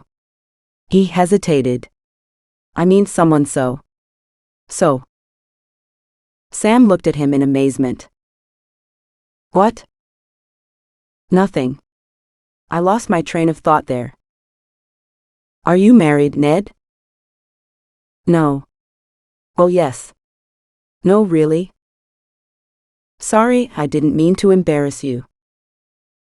No, my Gemma left me for another man. We aren't divorced yet. She must be stupid too, said Sam, drink making her braver than usual. Thanks. Cheers. Here's to being left on the shelf. Cheers. They sat in silence for a while, sipping their drinks, immersed in their thoughts. Later that evening, both drunk, they stumbled into the front door of the house in their compound as they giggled and tripped over Sam's heavy suitcase. What you got in here? Gold bars, said Ned. Rocks? I'm a geologist, you know? Yes, you mentioned that. Where the fuck have you been? Fergus was sitting at the table in the dark, an empty glass in front of him. Steady on there, old chap. We've been at the Grand Hotel, remember? Getting Sam's suitcase. The plane arrived late. We had to wait for hours in the bar, added Sam. And how was I supposed to know? You might have been in an accident. Sorry, mate. They told us it would be an hour late. I didn't realize it would take so long, said Ned. Why didn't you call me? I waited for ages to go to dinner. A self-piteous tone had crept into his voice, like an abandoned child. Sorry? We should have called, but we got drunk and forgot. They stood together, swaying. Fergus stood up and pushed Ned out of his way. Grabbing Sam's suitcase, he lumbered up the stairs, muttering to himself. Sam caught Ned's eye and mouthed, "Oops." He raised his eyebrows. Night-night, she said, and grabbed the banister, pulling herself up the stairs. Ned sat down on the bottom step and held his head. I don't want to sleep. I'm afraid of waking up with a massive hangover. Too late for remorse, said Sam. Fergus had dumped her bag on the landing and stomped off to bed. She hauled it into her room and left it on the floor unopened. Chapter 8. The next morning Sam did not greet the sun with her usual glee. Some evil genius had invented a new form of torture while she slept, which involved poking the back of her eyes with a screwdriver. She could remember arriving at the house to a sullen reception from Fergus, who had appeared to take their drunkenness personally. Her suitcase lay abandoned in the middle of the floor. She couldn't imagine how it got there, as she didn't bring it upstairs. Did Ned put it there? Oh God, she hadn't invited Ned into her room, had she? She had wanted to. That was the problem with drink. It made sex seem like an excellent idea. She hadn't thought about Simon though, and it was as if he had never existed. This extinct boyfriend of yours? Why was he obliterated? Said Ned at the hotel. He took a fancy to my sister. Your sister? What a bastard. Mind you, your sister doesn't come out of this with a halo either. No, and that's the worst thing. Boyfriends are replaceable. Sisters less so. Her voice had caught at the back of her throat. He touched her arm in sympathy, brushing hairs desperate for contact which stretched up to meet his fingers. Have you talked to her about it? No, not yet. I couldn't face it, and it would have been pointless. She's always got a justification for her behavior, which changes as you argue, so you're never right. It's just tiring. She sighed. Truth be told, we were coming to the end of the road anyway, I just didn't realize it. I don't blame Hannah. You plan to break up with him? No, but I got it into my head that he planned to ask me to marry him, and instead of being excited, I panicked. Does that seem weird? No, not weird, sad maybe. Sam had hesitated, and Ned glanced at her fiddling with the beer mat, twisting it around in her long fingers. I loved Gemma, he'd replied to her unasked question, but we shouldn't have got married. We were too young and not suited.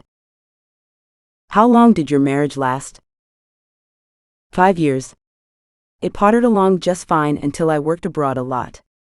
She didn't last a year with me gone. I'm sorry. Me too.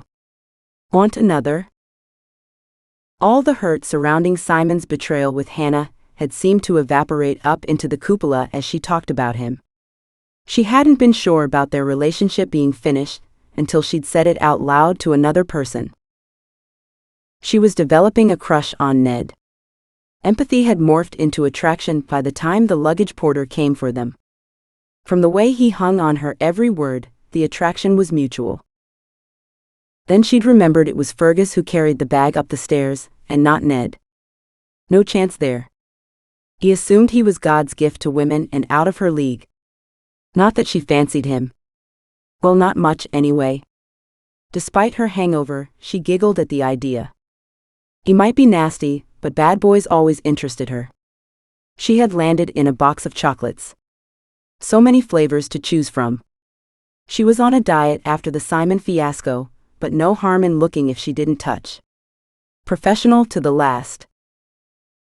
She opened the suitcase with trepidation, but no one had disturbed the contents. Selecting a pair of khaki trousers and a linen shirt to wear, she sprayed them with repellent. The mosquito bites on her legs were raw with scratching, so she rubbed on antiseptic cream. She decided to take everything she owned with her to Fona and leave most of Hannah's gear behind in the house, but she threw the shorts into the big suitcase on a whim. William could store the overnight bag until she got back. The men were eating breakfast when she came downstairs. You're alive then, she said to Ned. I'm not sure yet. Serves you right, said Fergus. Haven't you ever got drunk? Said Sam, finding his assumption of the moral high ground to be irritating. Not with the employees. Steady on there. Sam's not an employee. I wasn't talking about Sam. There was an icy silence. Sam felt like she had walked in on a private conversation. Fergus had a smug expression on his face. Ned took a step towards him as William came in with a tray. Tea, madam? The atmosphere didn't improve much during the day. They didn't speak to each other after breakfast, as Fergus attended a meeting and Ned disappeared on one of his errands. Sam hung around the house, hiding from the sunlight and trying not to be sick. When Ned got back, she cornered him. "Why does Fergus treat you like that?" "Oh, that's ancient history. Fergus comes from new money. His position in the world is very important to him.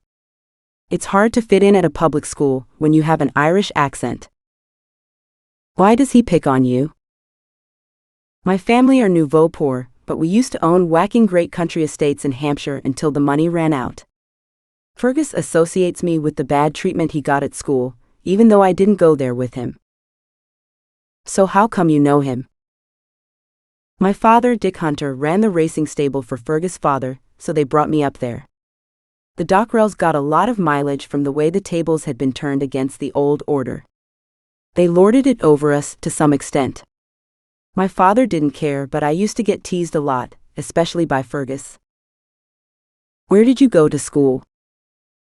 "The local grammar. I got a scholarship." "Brainy and well-bred, No wonder Fergus is jealous." Ned flushed. "I wouldn't let him hear you say that if I were you." "I was only joking." But he had impressed her. Later that day, Sam rang her parents' house, praying Hannah had left. Somebody picked up the receiver. "Hello," said Sam. "Hi, Sam. How was your trip?" said Bill. Her mother must be out, as her father hardly ever answered the phone. "I got here safely, thank you. There was a slight detour before arriving at the house, and my suitcase got left behind, but I've recovered it now." "Lucky you had the overnight bag then." He chuckled. "I'm not sure Hannah thought it was lucky." "I'm in the doghouse. She wasn't pleased at my mix-up." "Tell her not to worry. I've stored it in Njahili until I get back." "You're too good. I'd have emptied it into the bay. Some of her clothes might come in handy." "Huh? Well, you know best, darling. We're going to Fona tomorrow, so I doubt I'll be able to call very often. If you don't hear from me, you can always call Alex. Mummy has the number." "Look after yourself, sweetheart." "I will, Daddy. Love to Mummy. Bye." Bye. Chapter 9. Nothing indicated that their transit through the suburbs would be delayed by anything worse than the usual traffic jams. Their car, a black Toyota 4Runner, crawled along behind minibuses spewing black exhaust fumes.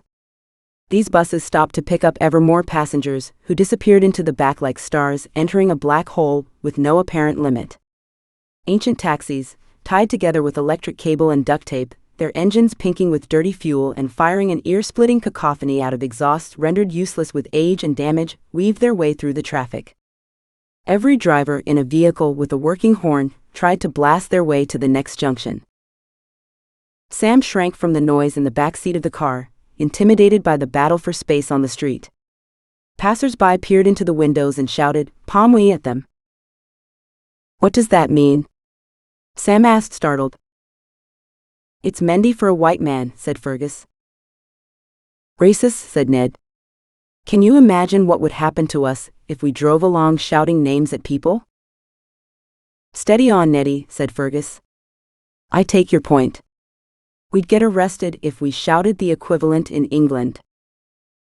Sam forced herself to stay silent. The rush hour had not improved Fergus's humor, and she did not want to be on the end of a tongue lashing from the sarcastic Irishman. They were heading to Fona, where she would be independent of Fergus and Ned, and doing her own thing. Their business in Fona was a mystery, but she would find out by osmosis, rather than prizing the information out of Fergus. He was far from forthcoming, and seemed to have lost all interest in her after she stopped wearing Hannah's shorts. "Why'd we come this way?" said Fergus. "Couldn't we have driven over the hills behind the town?" "It's twice as far," said Ned. "I don't think my hangover would have taken all the bouncing about on those gravel roads. And this is twice as slow." Fergus sighed. "We'll be out of town soon. I'll drive through Kanta and we'll come out onto the main road to Fona such as it is. Hurry up then. We only have a couple of hours of daylight left, and it's a bad idea to drive at night in the countryside. I'll do my best to avoid the brigands, said Ned. What sort of brigands? Said Sam. Oh, the usual, mostly unemployed ex-soldiers or rebels. That sounds dangerous. It'll be fine. Trust me. Ned followed a soft drinks lorry which rounded the corner into an open square in Kanta, meeting a sea of people in the road. It drove as far as the center of the square and then stopped. Ned slammed on the brakes. Sam almost fell off the back seat, and Ned's rucksack slid into the footwell behind Fergus's seat. The driver of the lorry came around the back of the vehicle. He unloaded crates without haste, while his assistant prevented people from stealing bottles from the open container. The Toyota was trapped behind the lorry in the middle of the crowd who moved closer, surrounding the car and staring at the occupants. A few chanted Pomwe. Some of them carried machetes. A man pulled open the back door of the car. Sam was sitting at the far side, and before she could react, a large arm reached in and grabbed Ned's rucksack. Sam lunged along the seat to rescue it, but it was too late. Instead, she grabbed the door and pulled it shut, almost amputating the fingers of another man who tried to steal her bag too. She scrambled to put the locks on both doors. Unable to open the doors, the crowd pushed at the car and banged on the bonnet, shouting for money to buy drink. People pulled at the door handles, trying to force them open, making the car rock. Petrified, expecting any moment for someone to drag her out and assault her or worse, Sam's heart beat so fast she was close to fainting. "Get us out of here," said Fergus. "I don't care if you run them over. Just drive." Ned gunned the engine, causing the people in front of the car to jump away. He stuck his hand flat on the horn. He pulled out from behind the soft drinks lorry at a snail's pace, nudging people with the car's front bumper. The crowd parted to let the car through. They complained as the car pushed them out of the way, but they did not stop it leaving. Several people banged on the roof of the car as it went past, demanding money, and waving their machetes at Sam in the back, laughing at her terrified face. The Toyota inched out of the square and the crowd became thinner. Ned sped up and soon they headed out of the suburbs into the countryside. They drove for about 5 miles at top speed, the car rattling with effort on the uneven surface. Then Ned pulled the car off the road. No one spoke. Sam was shaking. She tried to drink some Fanta, but she dropped it into her lap, soaking her trousers in sticky soft drink. "Shit. I'm covered in Fanta," she said. "Can you get out of the car? I have to change." This broke the silence and both men jumped out. Sam fumbled in her bag and pulled out Hannah's shorts. It was not exactly what she'd had in mind, but she didn't want to empty everything out looking for her spare trousers which lay at the bottom somewhere. She struggled into the shorts whilst lying along the back seat. The zip got stuck halfway, snared in the backing material. She wrenched it free in frustration. Bloody Hannah. She got out of the car and shuffled over to where the men were standing. "You can't stay out of those shorts, can you?" said Fergus. "Whose rucksack did they steal?" "Mine," said Ned. "Anything important in it?" "Just some old clothes." His hand flew to his mouth. "My passport." "This is your fault. We should never have driven through town. If you hadn't got so drunk, none of this would have happened." "I'm sorry. It's a massive cock-up." Ned stared at his feet, avoiding Fergus's accusing look. "You'll have to return to the British Embassy in Njahili and ask them for a replacement." "I know. I'm sorry. I'd no idea there was a festival in Kanta." "It's your responsibility. You should have checked." "What about our meeting with the Paramount Chief?" "We'll set it up for tomorrow, and you can go back to Njahili the next day." "Okay." Fergus reached inside the car and grabbed his cigarettes, fumbling to remove one from the packet. "Can I have one too, please?" said Sam, her heart still in her mouth. "Me too," said Ned. "But you don't smoke." "I do now." Sorry, Sam, that was terrifying. He touched her forearm, and despite the heat that still lingered in the late afternoon, her hair stood on end. Chapter 10. The drive to Fona took 4 hours. Small villages full of children lined the route, but it became empty as it got dark. Some hamlets looked long deserted. Houses with no roofs and blackened shells for walls stood in bleak testament to the passage of the rebels. Clothes hung from the trees like tattered flags. Why are those clothes up there like that? Said Sam. Those are monkey trees, said Fergus. But what are they for? The human clothes scare the monkeys, preventing them from coming into the village. It didn't work with the rebels, said Ned. The subdued group pulled into Fona close to midnight. Still shaken by events at Kanta, Sam pondered the consequences had someone pulled open the door of the car and dragged her out.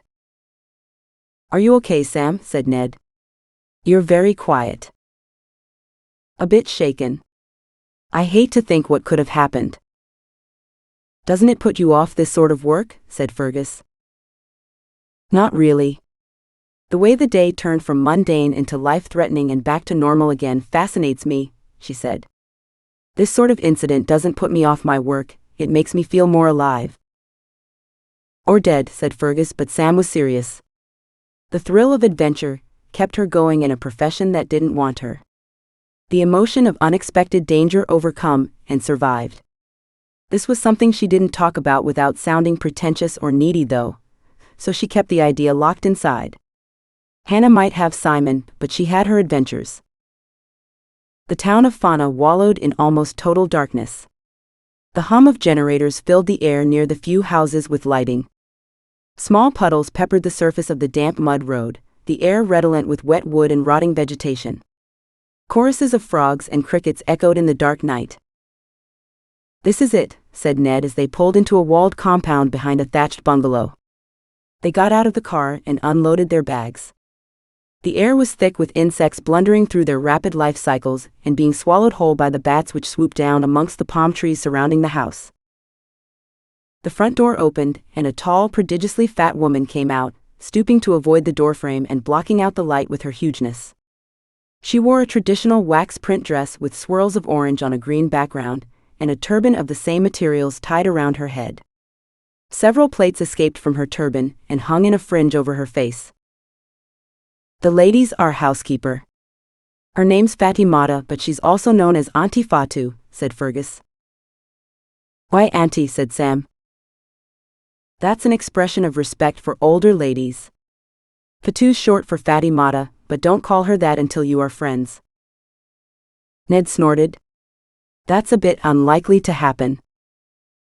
Fatimata approached the car, and they all got out to greet her. Good evening, she said. Good evening, Auntie Fatu. How are you? Said Ned. I am well. And you? I am well too. And Mr. Fergus, how are you? Fine, thanks. Are the rooms ready? Yes, sir. Fatimata fixed Sam with a gimlet stare, looking her up and down with a growing expression of disgust. And where is the lady's husband? Pulling her t-shirt down to make it longer, Sam searched her brain for a suitable response, but couldn't think of anything polite. Ned came to the rescue. The lady is Sam Harris. She is a widow. Fatimata appeared to be in a quandary. Her disapproval of Sam's outfit fighting with her natural instinct to welcome a stranger. She sighed. I will prepare a room, she said.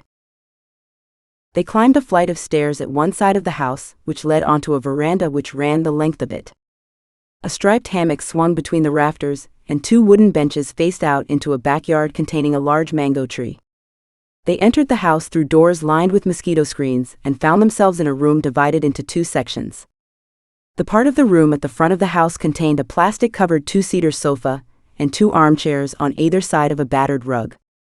An ancient gate-leg table was pushed against the wall under the window. The back part of the room held the dining table and chairs, modern additions of chrome and plastic. A large electric ceiling fan of uncertain vintage hung over this, wobbling with effort as it dispersed a minimal current of air. Several warped cupboards containing an assortment of crockery and glasses lined the walls. "Sit here. I'll call you when I'm ready," said Fatty Mata. "Thank you," said Sam, sitting on the sofa and finding it to be lacking both springs and stuffing. She tried to sit back but found that even more uncomfortable, so she balanced on the edge of the seat, leaning her forearms on her knees. How did people sit on these things? It seemed like an age before Fatty Mata came to collect her. "I'll take you to your room now." Sam stood up and grabbed her bag. She followed the enormous colored batik expanse that was Fatimata's bottom, unable to prevent herself from wondering how many meters of material would be required to cover the substantial acreage occupied by this woman. Fatty Mata by name, Fatty Mata by nature. Here it is. They had walked the length of the house, passing 4 doors on their way. Coming to the end of the corridor, Fatty Mata threw open a door to a minuscule bedroom that appeared to be converted from a cupboard. Not only was it tiny with no window, but also airless with no fan or air conditioning. Sam didn't dare to complain. The men were already in their rooms, and she didn't want to start her stay by whining about hers. Fatty Mata gave a smug smile at Sam's look of dismay and waddled off down the passage, swinging her gigantic rear from side to side. She knew I wouldn't make a fuss. Undressing in the cramped space between the single bed and the wall, she sprayed herself from head to foot with repellent. She pulled back the covers on the bed to find that Fatty Mata had deposited an old stained sheet on the ancient mattress. Praying that none of the stains had appeared since the last wash, she clambered into bed, hitting her head on the backboard as she misjudged its minuscule length. The wafer-thin mattress did not disguise its lumpy base. She considered moving it to the floor, but that only opened her up to invasion by creepy crawlies and lost reptiles. She stayed put and tried to accommodate herself around the bumps. Outside, the crickets and frogs were still blasting out their greatest hits, but Sam's room had one advantage: it was quiet. She tried to drift off in the stultifying heat, throwing off the covers as her temperature rose. Then she heard a rustling sound from the thatch, only separated from her room by a piece of painted plywood. Something scampered across it, followed by another bounding body. Excited squeaks came through the partition. She stared upwards and coughed to alert them of her presence. Silence reigned for a few seconds, and then the noises started again. More chasing games followed by a thud on the board right over her head. She jumped out of bed. Sitting on the edge of it, she tried to convince herself that these animals couldn't fall through the ceiling and onto her face. Then there was another scampering sound above her head. Sleep wouldn't be possible in here. Maybe if she found another bedroom. Fatty Mata had put her as far from the men as possible without making her sleep outside in the car. Sam would have preferred the car to a room with an animal circus in full swing. She put on a pair of trousers and a t-shirt and wandered down the corridor, trying the doors, but the first 2 were locked. Then she noticed that the door to the bedroom nearest the sitting room was open. She peeped inside, hoping to find an empty bed. She looked straight into the eyes of a wide-awake Ned, who sat at a table writing in a journal. "Sam? Are you okay?" "Yes, no, I'm not. There are creatures in my bedroom, and I can't sleep." "What sort of creatures? Are you sure?" "Pretty sure. I don't want to sleep there." "Come on. Let's investigate." They walked along the corridor to Sam's room and opened the door. "Wow. That room is tiny." "It's fine, but too small to share with these animals." Ned put his finger to his lips. They stood in silence for a minute. Sure enough, there was a scrabbling sound, and a fat body bounded across the ceiling. Ned laughed. "Rats? They are noisy buggers, aren't they?" "Rats? I can't sleep in a room with rats." "No, fair enough. Have you tried the other bedrooms?" "They are all locked. Fatty Mata didn't want me in there." "Why don't you sleep in my bed?" "Your bed." "Don't worry, I'm not concerned about rats. I'll sleep in yours." "Really? I'd be so grateful. I don't mind rats on the ground, but can't stand the thought of one landing on my head." Sure.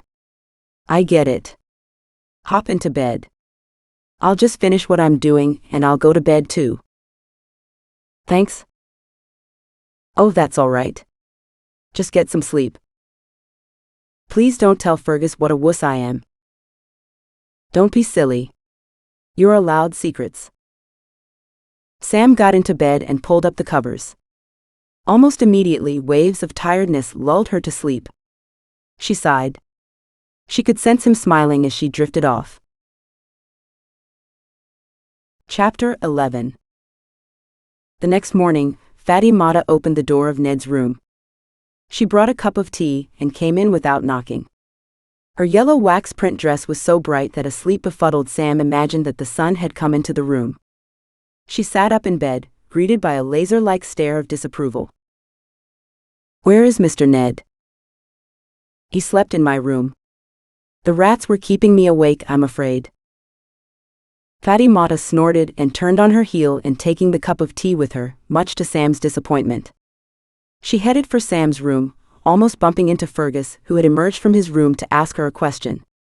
He backed into the doorway, alarmed by the look on her face as she swept by with the impetus of a cargo ship and opened the door. Ned, who was standing half in and half out of his underwear, lost his balance and fell backwards onto the bed. Sam pretended she hadn't seen him and turned away. Fatty Mata, you must learn to knock, he said. I found that harlot in your room. Harlot? You mean Sam? How dare you call her that? She dresses like one. This is a Christian household. If you're such a good Christian, why did you put Sam in the maid's room?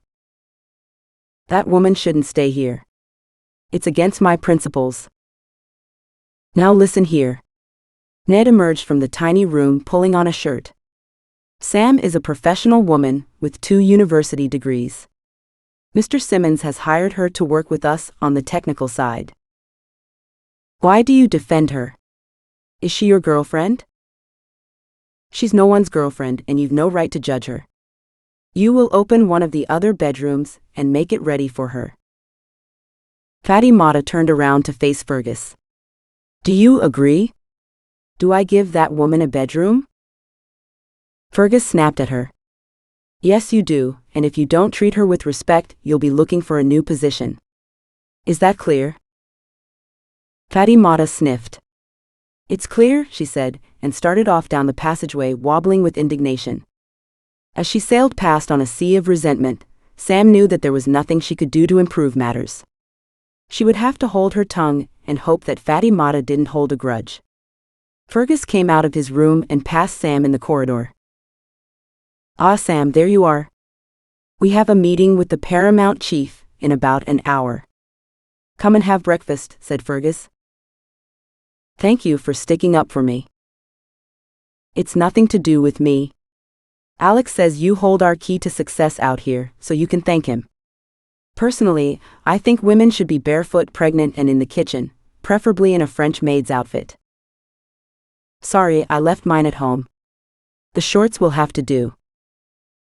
Fergus roared with laughter. Hoisted with my own petard. What do you say, Ned? Never argue with a woman who owns a geological hammer. Fair enough. Let's eat. I'm starving. Fatu. Where are my eggs? Paramount Chief Joseph Sisay's compound sat on the outskirts of Fona.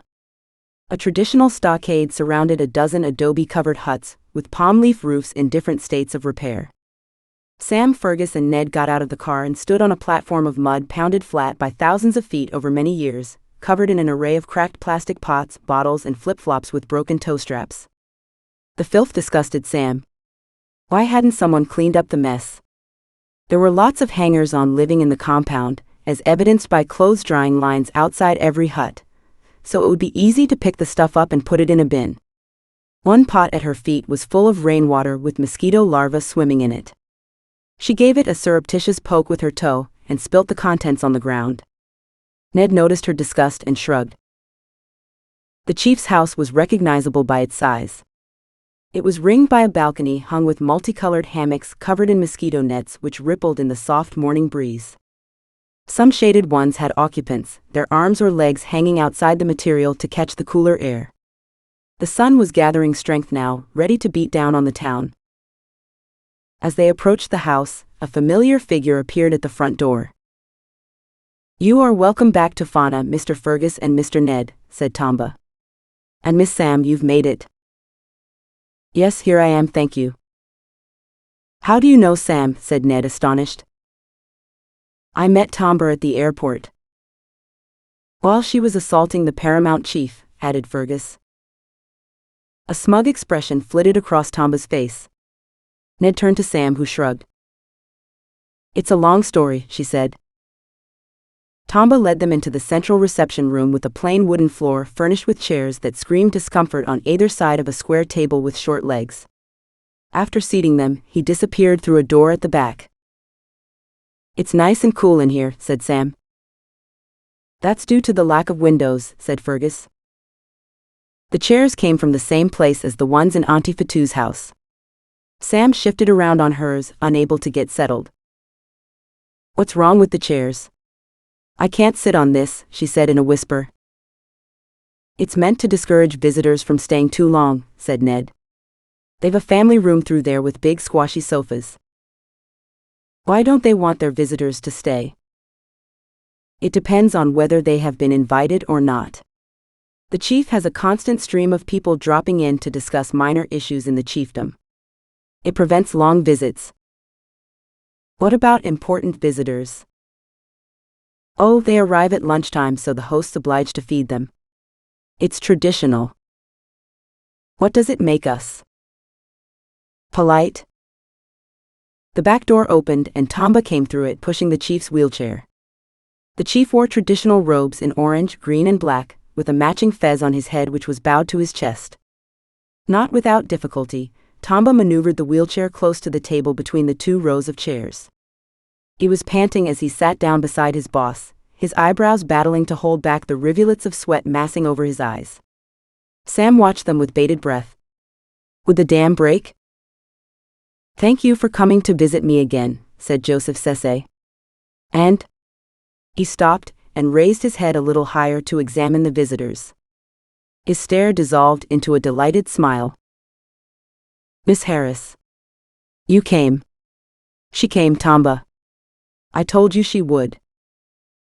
"Yes, sir," said Tomba with the air of someone who had lost a bet. "Come closer and sit by me, Sam." Sam stood up and approached, pulling a chair with her. She reached out her hand in greeting. "Don't touch the chief," said Tomba, growling like a terrier. Sam blushed. Her hand was still extended in greeting. "Sit down," hissed Fergus. "I'm so sorry. I forgot." "Ha? She forgot," said Tomba. The chief's scaly hand slid into hers and gave it a squeeze, making her jump. "Sit down, my dear. Now, how can I help you?" "Well, as I told you last time, sir, we want—" "I'd rather Sam told me." Joseph Sese cut Fergus off in mid-sentence and turned to Sam again. "What have you got in mind?" A thunderous expression crossed Fergus's face, like the shadow of a rain cloud in summer. He crossed his arms and his legs and almost fell off his chair. Ned hid a smile by scratching his nose. Alex, Mr. Simmons, he'd like your permission to explore for diamonds in the river terraces in Fona. We have the license from the government for the mining concession covering the Fona area, but we need your agreement before we do any work. I'd like to start exploration work on the river terraces near the town." "What sort of work?" "Searching for diamond-containing river gravels. After mapping the terraces in the area, we would select the best one where we would dig pits down to the bedrock on a grid system and search for mineral indicators." "What if you find something? Who owns it?"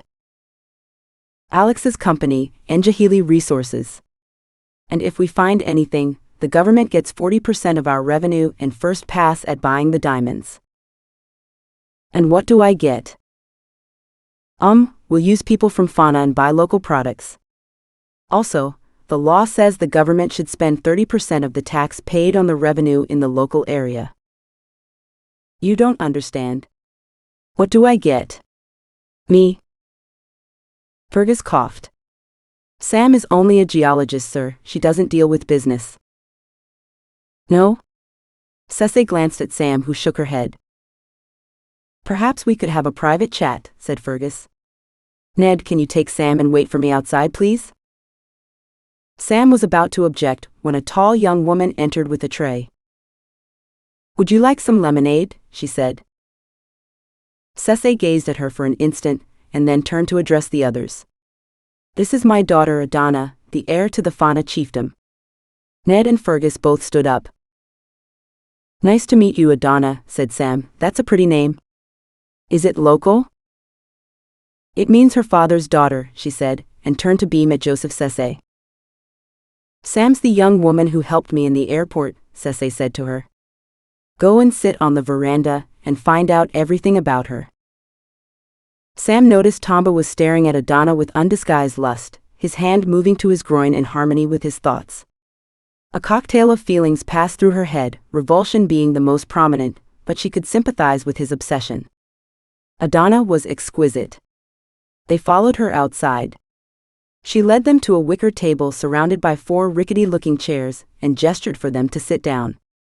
After pouring them all a lemonade, Adana fixed Sam with a stare she recognized. Like father, like daughter. So you're Sam, said Adana. You made a big impression on my father.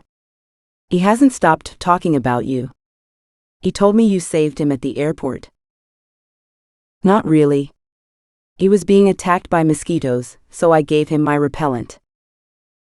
My father served as an officer in the British Army. He says the sign of a leader is someone who looks after others first. I packed more repellent in my luggage, so I wasn't worried, but... But what? Oh, my luggage got delayed and the little fiends got me. It was only a few bites. I'm sure I'll be fine. Is this your first visit to Africa? Yes. I've always wanted to come. Simbako takes some getting used to, said Adana. How do you like it so far? Sam smiled back. She didn't want to tell Adana about the incident at Kanta. Every day's different, but that's the best thing about my work. I'm sure my father will let you work in our chiefdom. Fergus will sort that out. And how are you, Ned? Still under the iron rule of Auntie Fatu? Yes, she's the real boss. We can't do anything without her permission. I got off on the wrong foot with her, said Sam. What did you do? I wore the wrong clothes and I don't have a husband. A single woman is persona non grata in her house. Be careful. She uses voodoo to get her own way, said Adana. Voodoo? Isn't Simbako a Christian country? In theory it is, but voodoo was the original religion here and it hasn't died out yet. Most problems are still solved using voodoo spells and fetishes. I'll keep that in mind. Excuse me a minute, said Adana, and she took the tray back inside. What's Fergus's private chat about, said Sam, who already knew. The chief has requirements. Meaning we have to bribe him? I wouldn't call it a bribe. What would you call it? Ned shifted in his seat. Unwilling to alienate him, Sam changed the subject. Is Adana the chief's only child? Yes, she's the heir to the kingdom. Isn't that unusual? I understood it was customary to have many wives and lots of children. Joseph married his childhood sweetheart when he got back here after his military service. Where did he serve? In Northern Ireland, that's where he met Alex. Where's her mother now? She died giving birth to Adana. The loss devastated him, and he never married again. What do the tribal elders think? About him marrying only once? About him only having one heir? There are complications. Because she's a woman? Adana came back outside. Ned shook his head and put his finger to his lips. Sam experienced both frustration and fascination. There was more to this story. "Please come back inside," said Adana. Chapter 12. After the visitors had left, Tamba sulked and muttered. The chief was used to his ways but still found them irritating. "What now?" he said. "I don't like it. Why are you letting them mine for diamonds in your kingdom? Colonial days are long gone. Alex is a good friend of mine. He saved my life when we were in the army. He has my trust. But why give them that terrace? We already know it contains diamonds. Why not give them one that hasn't been tested?" "I have my reasons." "I don't agree. Tamba, it is not your place to decide. I know you've had a rough time, but you might learn something from Sam. She's a woman. What could she know about mining? Is there some reason you don't want them mining there? You haven't been digging by yourself again, have you?" "No, sir." "Buck up and stop being a pain. I need your eyes and ears on this project." "Sorry, Chief. I'll do your bidding." "Good man. Tell the cook to prepare me something to eat." Later that evening, Sam lay in a hammock outside on the veranda, swinging by pushing off against a post with her foot. She listened to her Walkman and was singing along in her head to some Latino music given to her by Gloria when she left Sierra Mar. The sky was bright with starlight, dazzling constellations twinkling in the black night. Sam frowned as she tried to remember which of them corresponded to the names in her head. As she always did, she vowed to look them up and remember them for next time. She was thinking back to the meeting at the chief's house. She had a great deal in common with Adana, as they were both women trying to get along in men's worlds. She planned to get time alone with her to talk about their mutual struggles. Fergus was plowing his own furrow for Alex Simmons and was not interested in her projects. Ned came outside and stood with his hands in his pockets, gazing at the sky. "Penny for your thoughts," said Sam. Ned jumped. "I didn't see you there. You gave me a fright." "Any result from Fergus' chat with the chief?" "The chief has agreed to let us explore a terrace on the outside of town. He'll send a team of men there tomorrow to clear it for you." Sam sighed. Ned moved nearer. "What's up? Isn't that good news?" "To tell you the truth, Ned, I'm pissed off. Geology is a science. I would have liked to explore the river and chosen the best terrace myself, not have a random terrace assigned by people who know nothing about mining. It's not that bad. I guarantee they understand a lot more than you imagine. If you discover diamonds, everyone will be happy. You can do scouting for another terrace meanwhile, in case you don't." "I suppose so, but I don't want to disappoint Alex. He is paying me." "Don't you worry about him. He isn't interested in small-scale production, he is going after bigger prey." "How so?" Ned shifted on his feet. Sam got the impression he had said more than he intended. She waited. He stalled. "What are you listening to?" he said, changing the subject. "Music from Latin America, salsa and merengue." "Can I listen?" He gesticulated at the hammock. "Budge up." Sam swung her legs aside and he plonked himself down beside her. The ropes holding the hammock up squeaked in protest as they bounced together. She handed him one of the earphones, and they lay back against the rough material. Sam could feel a hot flush creeping up her side as she absorbed the heat from Ned's body. She bit her lip to distract herself. They swung back and forwards in the still night, pretending to listen to the music. Sam turned her head towards him and opened her eyes. She found him gazing at her and she held his look, trying to peer into his soul. He stared down at her mouth. It was clear what he wanted. "Oh, this is cozy," said Fergus, sarcasm filling the air. How long had he been standing there? Sam was furious and embarrassed. Ned rolled away, yanking the earphone out of his ear, and pulled himself up using the balcony fencing. "Sam's got great music," said Ned. Can you drag yourself away for a minute? I need to talk to you. Okay. He followed Fergus inside. Sam couldn't comprehend what had just happened, or rather failed to happen. Ned had infected her with the virus. No amount of rationalization would cure it. Not even thoughts of Simon could ease this strange affliction. Trust Fergus to arrive when things were coming to a head, or mouth even. She strained to hear what they were saying. It wasn't difficult. Fergus had a voice like a foghorn and discretion was not his strong point. She soon regretted it. I want you to go to Njahili tomorrow to get your new passport. Okay. Do you need anything while I'm there? No, and keep your hands off Sam. You are being unprofessional. Come on. I'm only having fun. It's not like I'm serious about her. Don't be such a killjoy. I mean it, Ned. Cut it out now. Blood flooded to her cheeks. She waited until she heard them go into their rooms. When the door slammed, she stood up too quickly and almost fainted.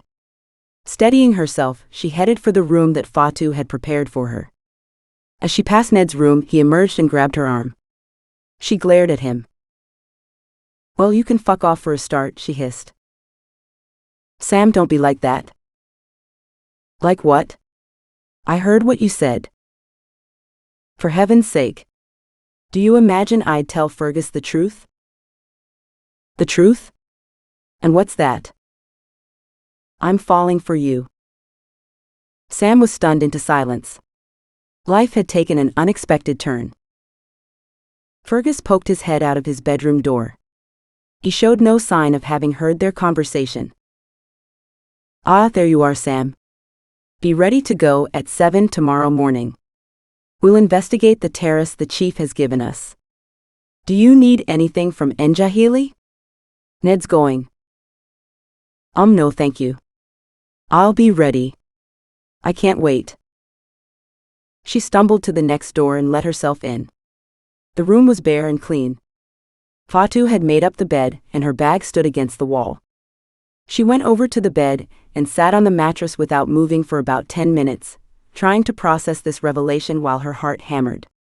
This was a new sensation for her. She had been with Simon for so long she had forgotten the thrill of a new attraction, the brush of bare arms in a passageway, the frisson of a shared smile. It made her dizzy with longing, and she wished he wasn't going in the morning just when they needed to be together to explore these new feelings. After she had calmed down, she pulled back the covers to make sure the sheets were clean. One pillow fell onto the floor. As she bent to put it back on the bed, she noticed a tiny bag made of sisal had fallen out of the cover. She picked it up and squeezed it between her fingers. It was crunchy as if it contained grains of sand or sugar. She tugged at the string tied at the top. Some white crystals fell out onto the sheets mixed with a black powder and small grains of something that resembled pepper. She wet her finger, picked up one crystal and licked it. Salt. The black powder was a mystery. She sniffed it, but she couldn't smell anything. Shrugging, she retied the bag and crossed the room to put it in a pocket of her work rucksack. Adana would know what it was. It would be a good excuse to chat about the customs of Simbako and how involved she needed to be as the daughter of the paramount chief. Chapter 13. The next morning, Ned left for the capital before Sam got to the breakfast table. Fergus noticed her glancing around and sniffed. He's gone to Njahili to get a new passport. I was wondering how you get a cup of tea around here. You don't fool me. I saw you spooning in the hammock. We weren't spooning. We were listening to music. So that's what they call it these days? Anyway, don't waste your time there, he's still trying to get back with his wife. Unless you'd like to be a diversion? It's none of your business what I feel about Ned, said Sam, but she suspected there was at least a grain of truth in what Fergus said. Pass me the bread. He raised an eyebrow and pushed the rolls over to her. Sam wanted a change of subject. How are we getting to the terrace today, she said, before Fergus mentioned Ned again. I've hired an ancient vehicle we've used before. It's not much to look at, but it works fine. Can you drive? Yes, but rarely because I live in London and I don't have a car. Okay, you can drive home once you learn the route. It'll be good practice for you. I'm not sure about this terrace. Is it any good? Isn't that your job? Well, yes, but normally. Forget normal. We're in Africa. Just go with the flow. You're a bright girl, I'm sure you'll think of something. After breakfast, they stood outside on the veranda waiting for the car. The sound of flightless wings being flapped broke the silence, and a large gray parrot came scuttling around the corner, its beak open, furious squawking sounds emitting from its throat. Fergus' eyes widened and he jumped indoors, shutting Sam outside at the mercy of this hysterical creature. The parrot came to a halt right in front of her, his charge stalled due to an attack of coughing. The show of fury did not faze her though, having dealt with parrots before.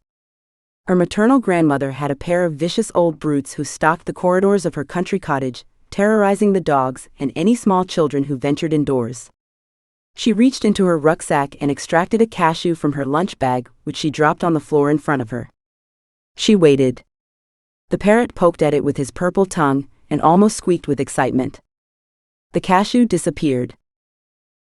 Before Sam could extract another nut from her bag, Fatu emerged from the house and aimed a kick at the bird, which turned tail and removed itself from the range of her large flip-flops.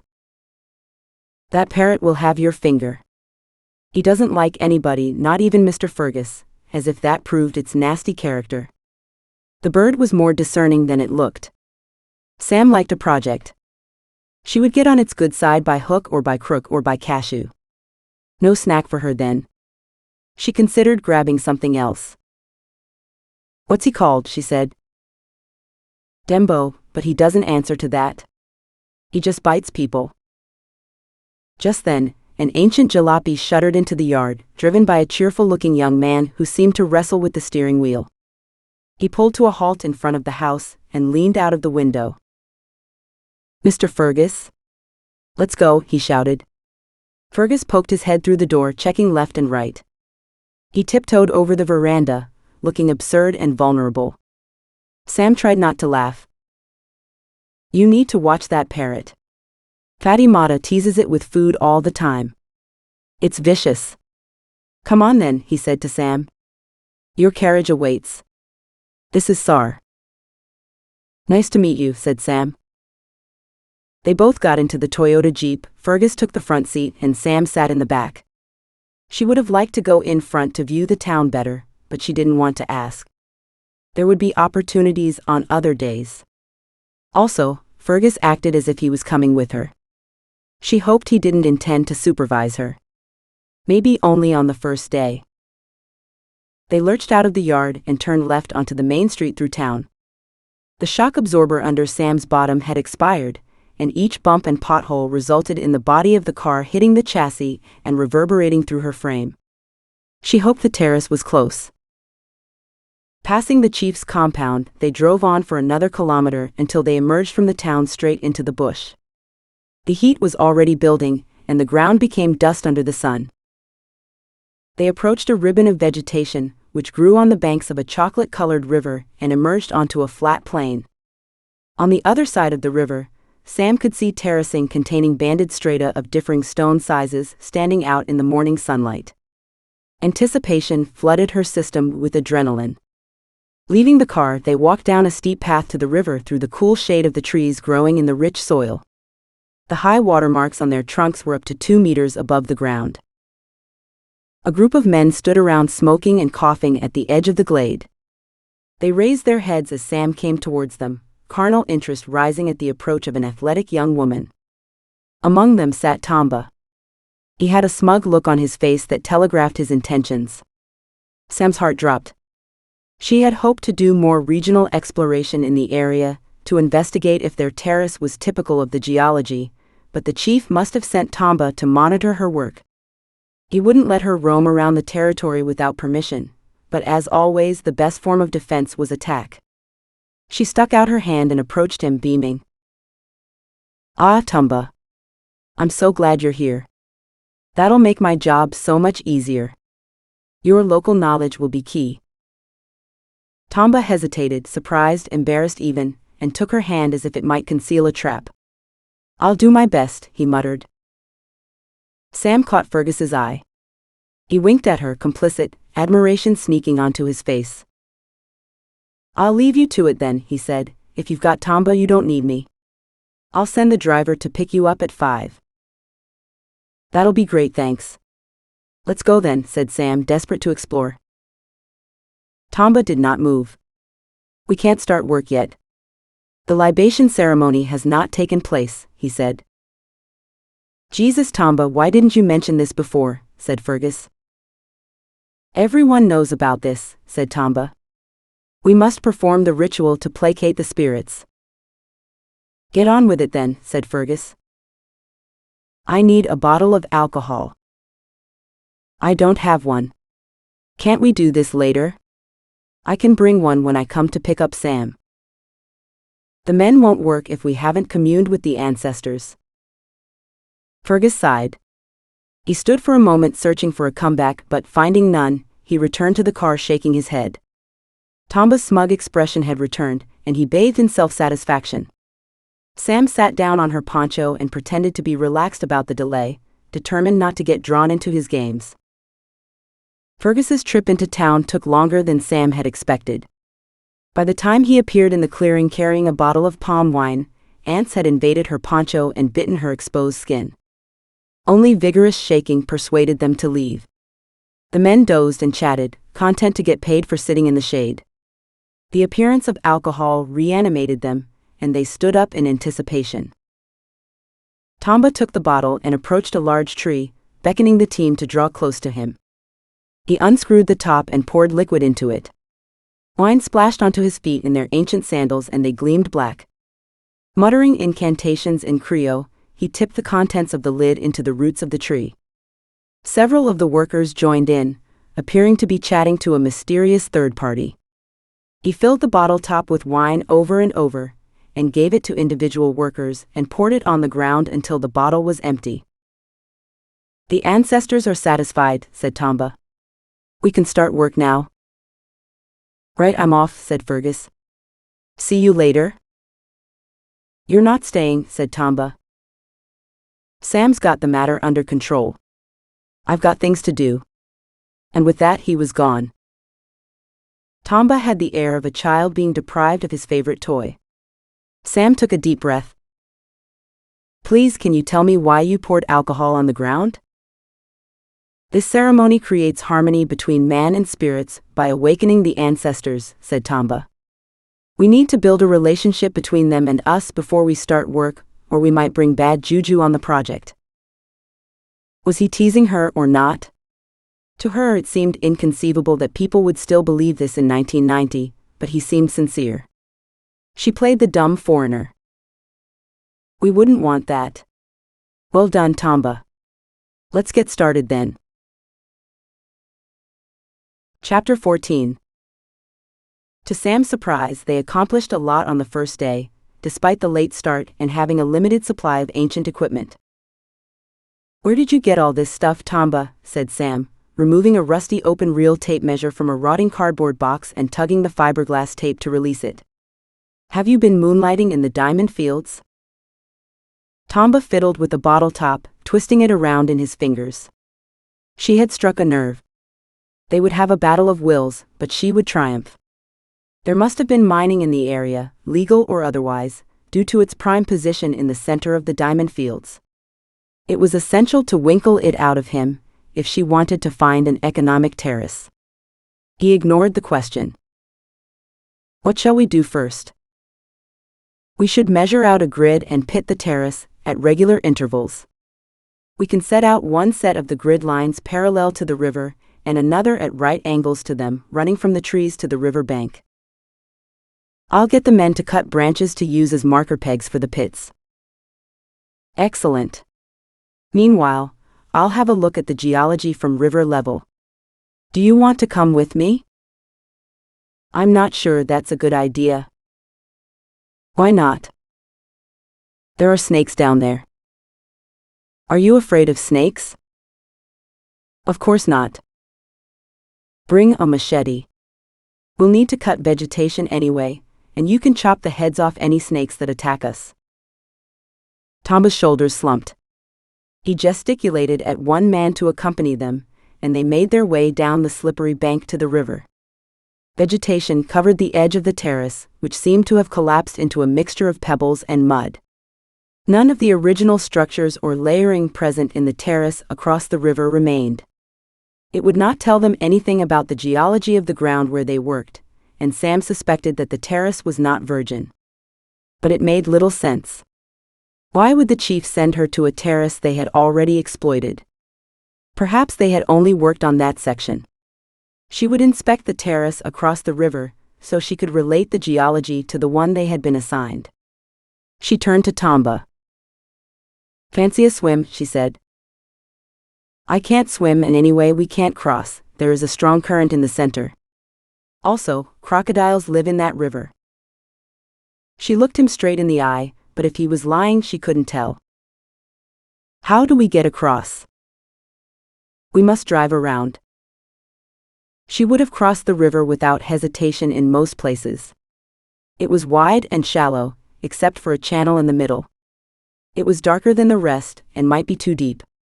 Crocodiles were notorious for taking people in shallow water, but would there be any in this river close to a town, lacking any obvious prey?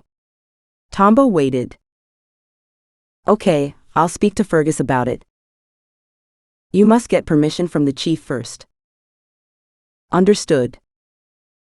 Tomba's smug expression returned. She had been played. Round 1 to Tomba.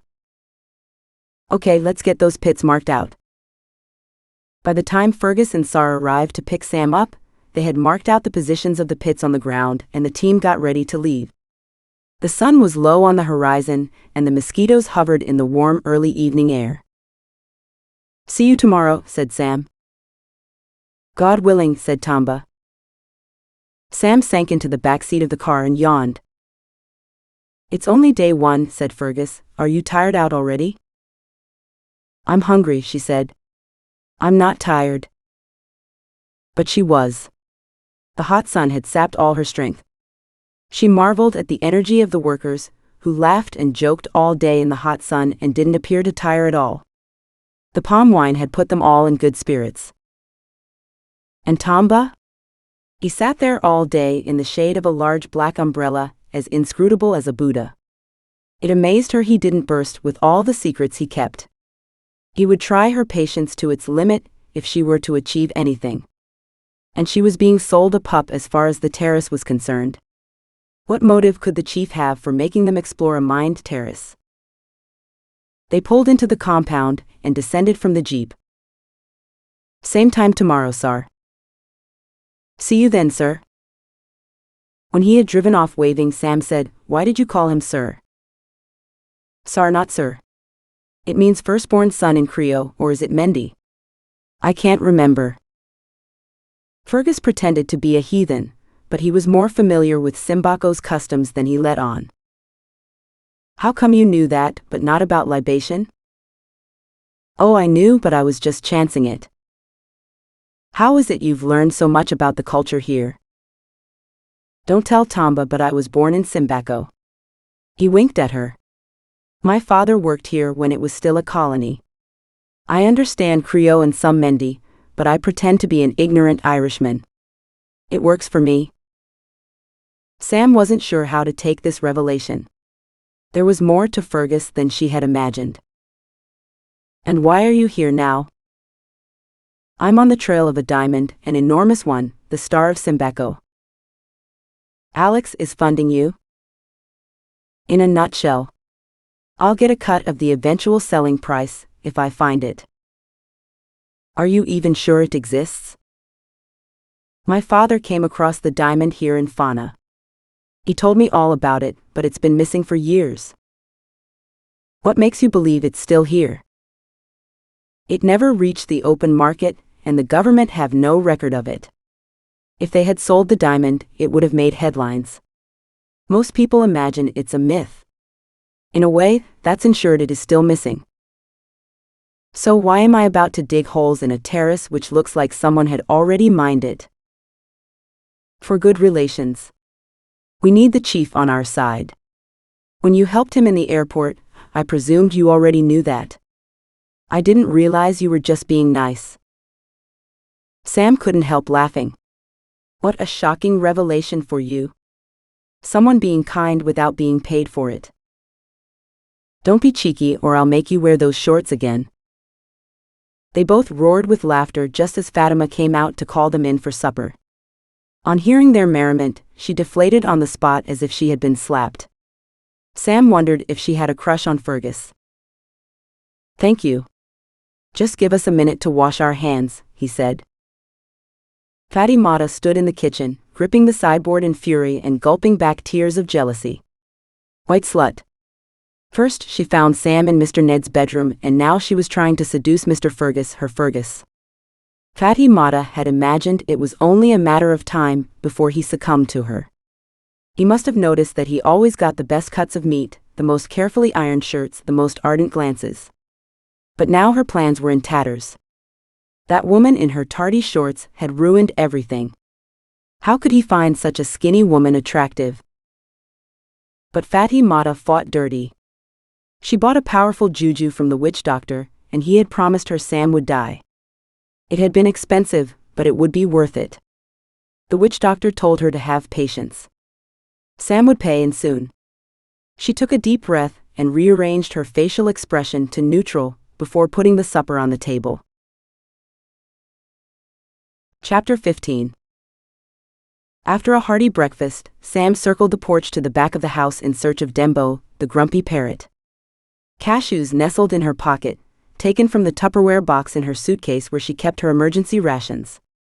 On a table beside the back step sat a large, ornate and rusty cage. Inside it, the African grey used a clawed foot to clean his head feathers. On hearing Sam approach, he fixed her with a beady eye, his toes suspended in midair between brush strokes. She made sure he was watching as she pulled a cashew out of her pocket, placing it carefully through the bars of the cage so it fell into a white ceramic bowl at the bottom. The cashew sat in the center of the bowl in plain sight.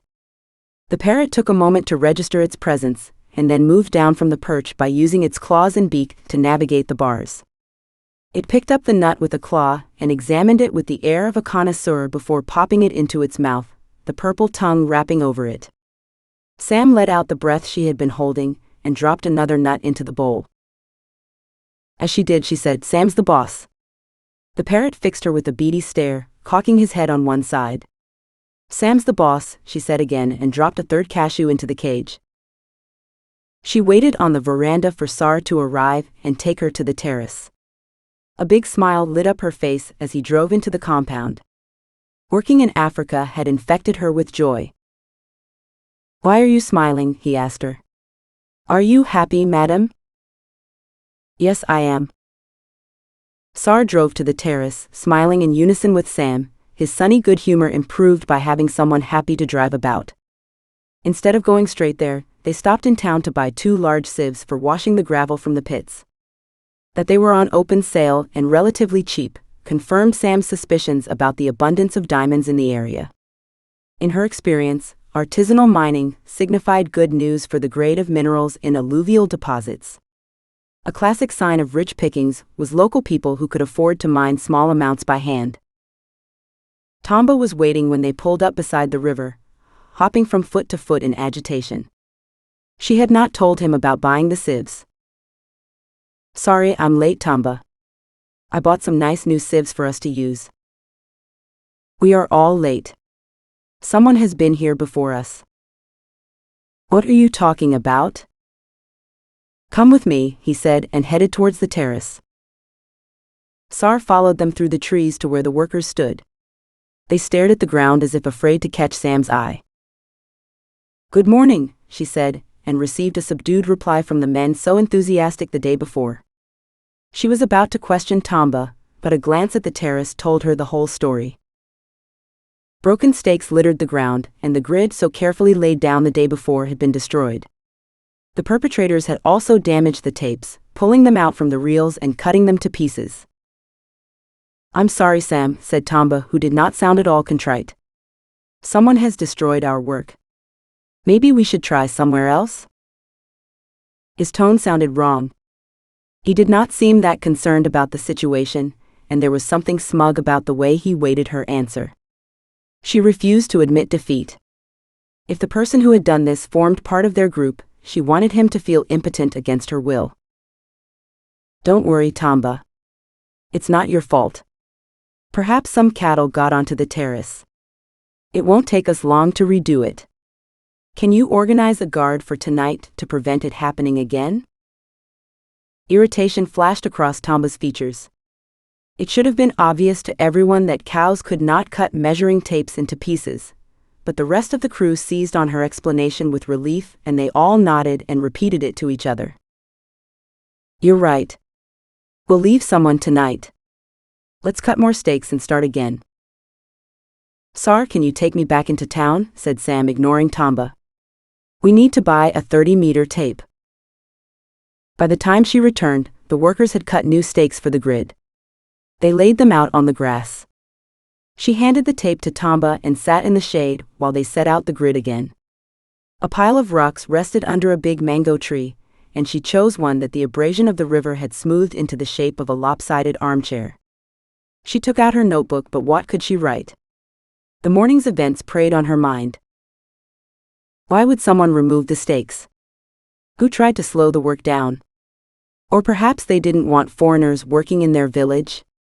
It was not unusual to encounter resistance from the authorities in the area, being against the work and organizing protests or fomenting resistance in community meetings. It was odd that someone should go against the orders of the paramount chief. Who could be that powerful? The cracking of a twig behind her disturbed her train of thought. Adana stepped out of the shadows, illuminating the grove in her bright wax print dress.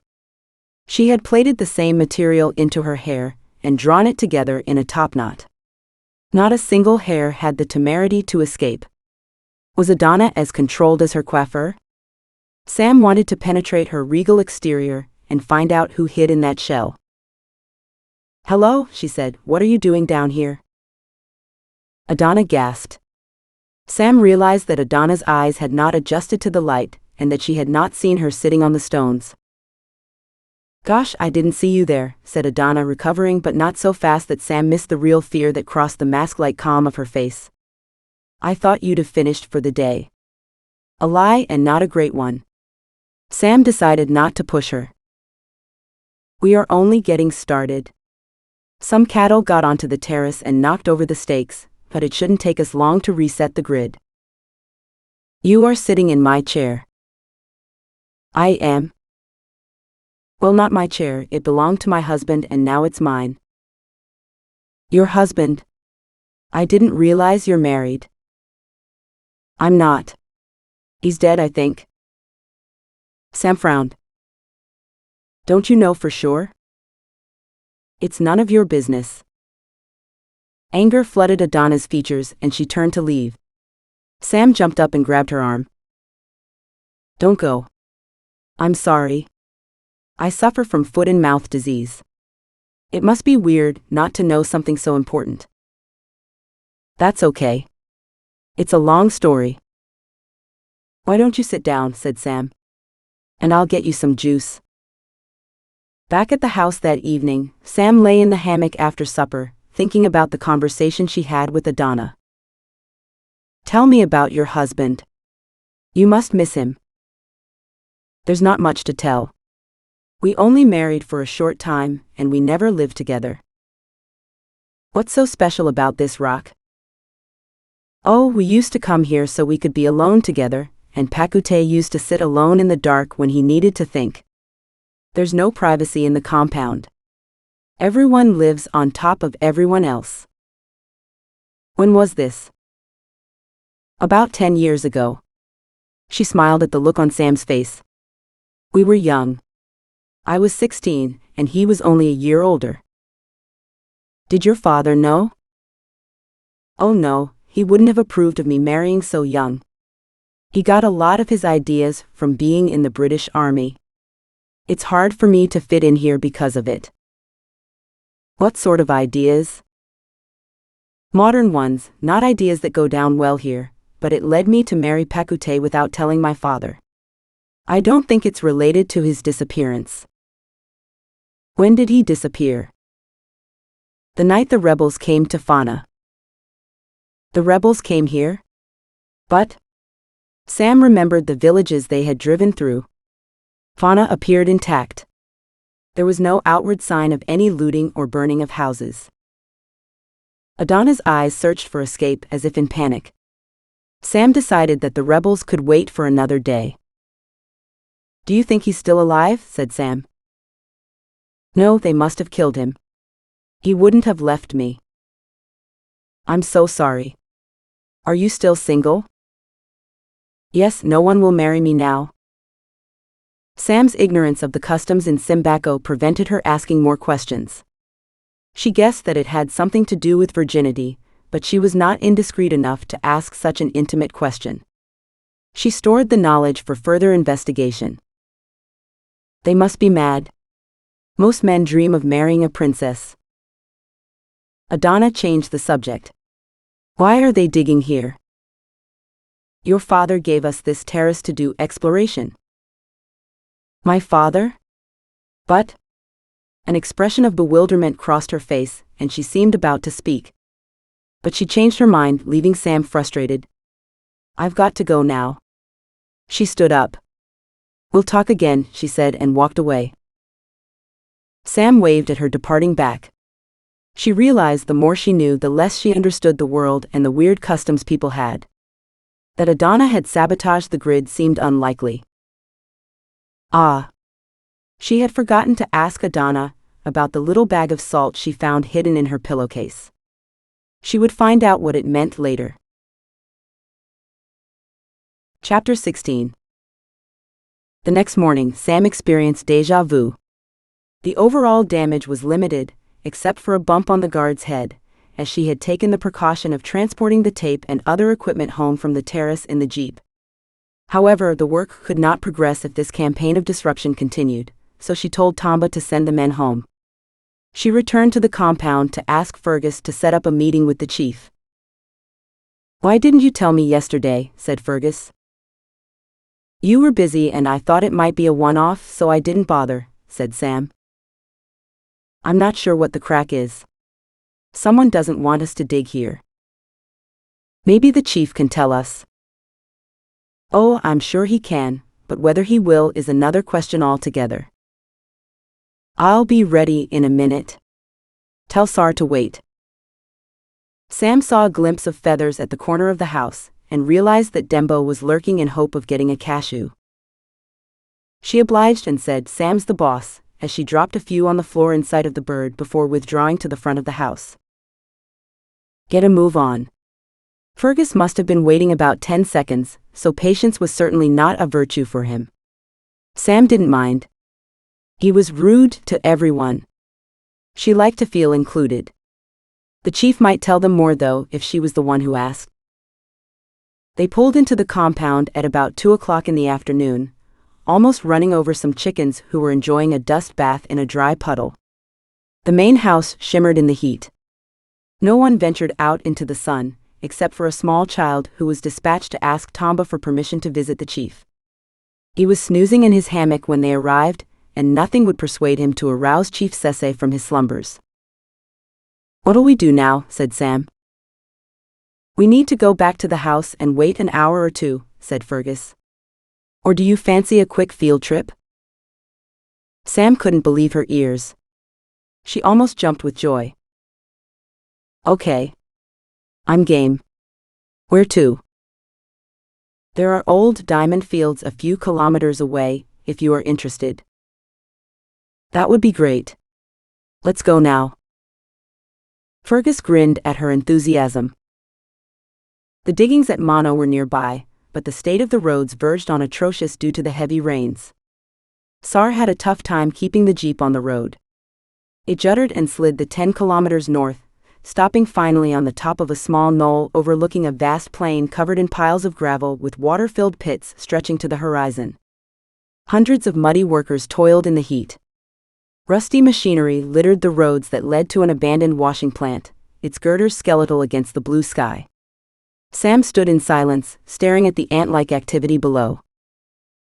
That's why we're here, said Fergus. I don't understand what all those people are doing. Hasn't this ground already been mined? Said Sam. Many times. But the methods used in the past were rudimentary. These alluvials had bonanza grades. The companies wanted to obtain the maximum price they could per carat, and the maximum number of stones over half a carat. Plant design meant that the largest and smallest diamonds got ejected in the waste and put on the spoil heaps. So there could still be large diamonds in the material? Bound to be.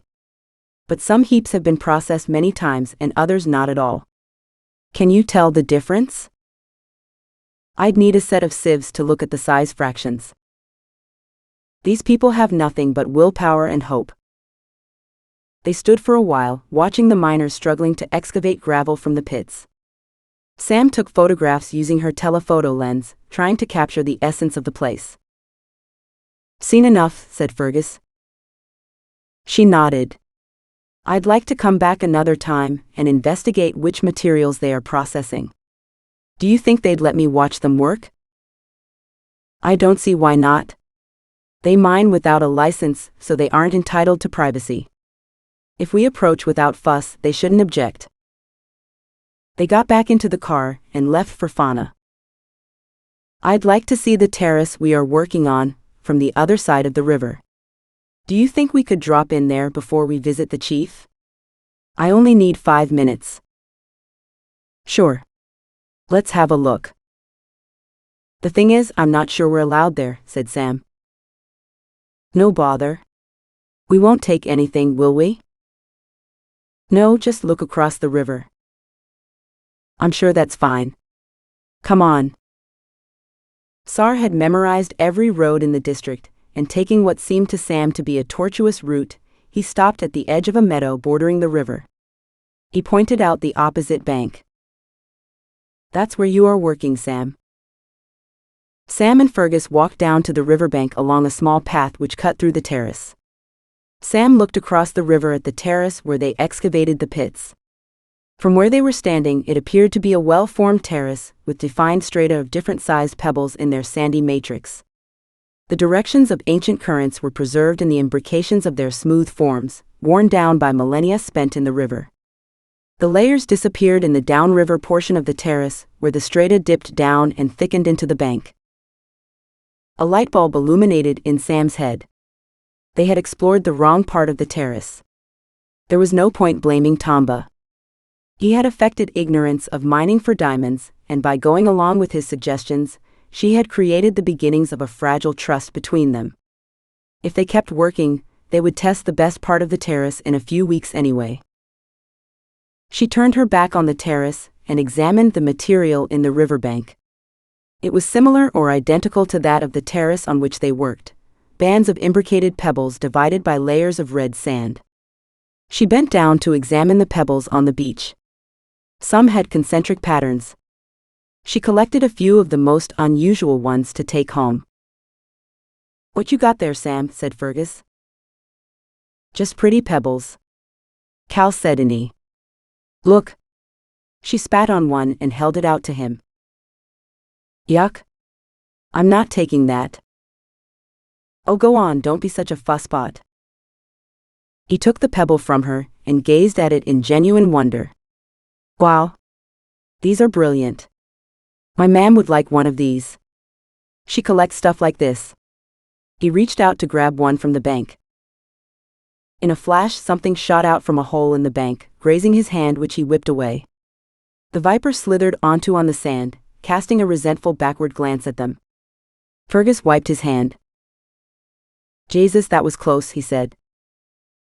Did it get you? Said Sam. Only a scratch. Thanks to your reactions. Did you play cricket?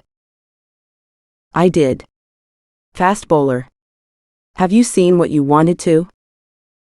Sam gazed across to the other bank with its lumpy surface and a thick wedge of strata. She took photographs for comparison. Yes, thank you. This was useful. Sorry about your hand. It's nothing.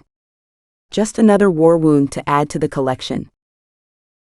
Sam rolled her eyes and made for the car. After a warm fizzy drink in town, they returned to the chief's compound to see if he could receive them. Tamba lay slumped in a hammock outside on the balcony, his tummy like a stranded beach ball in a fishing net.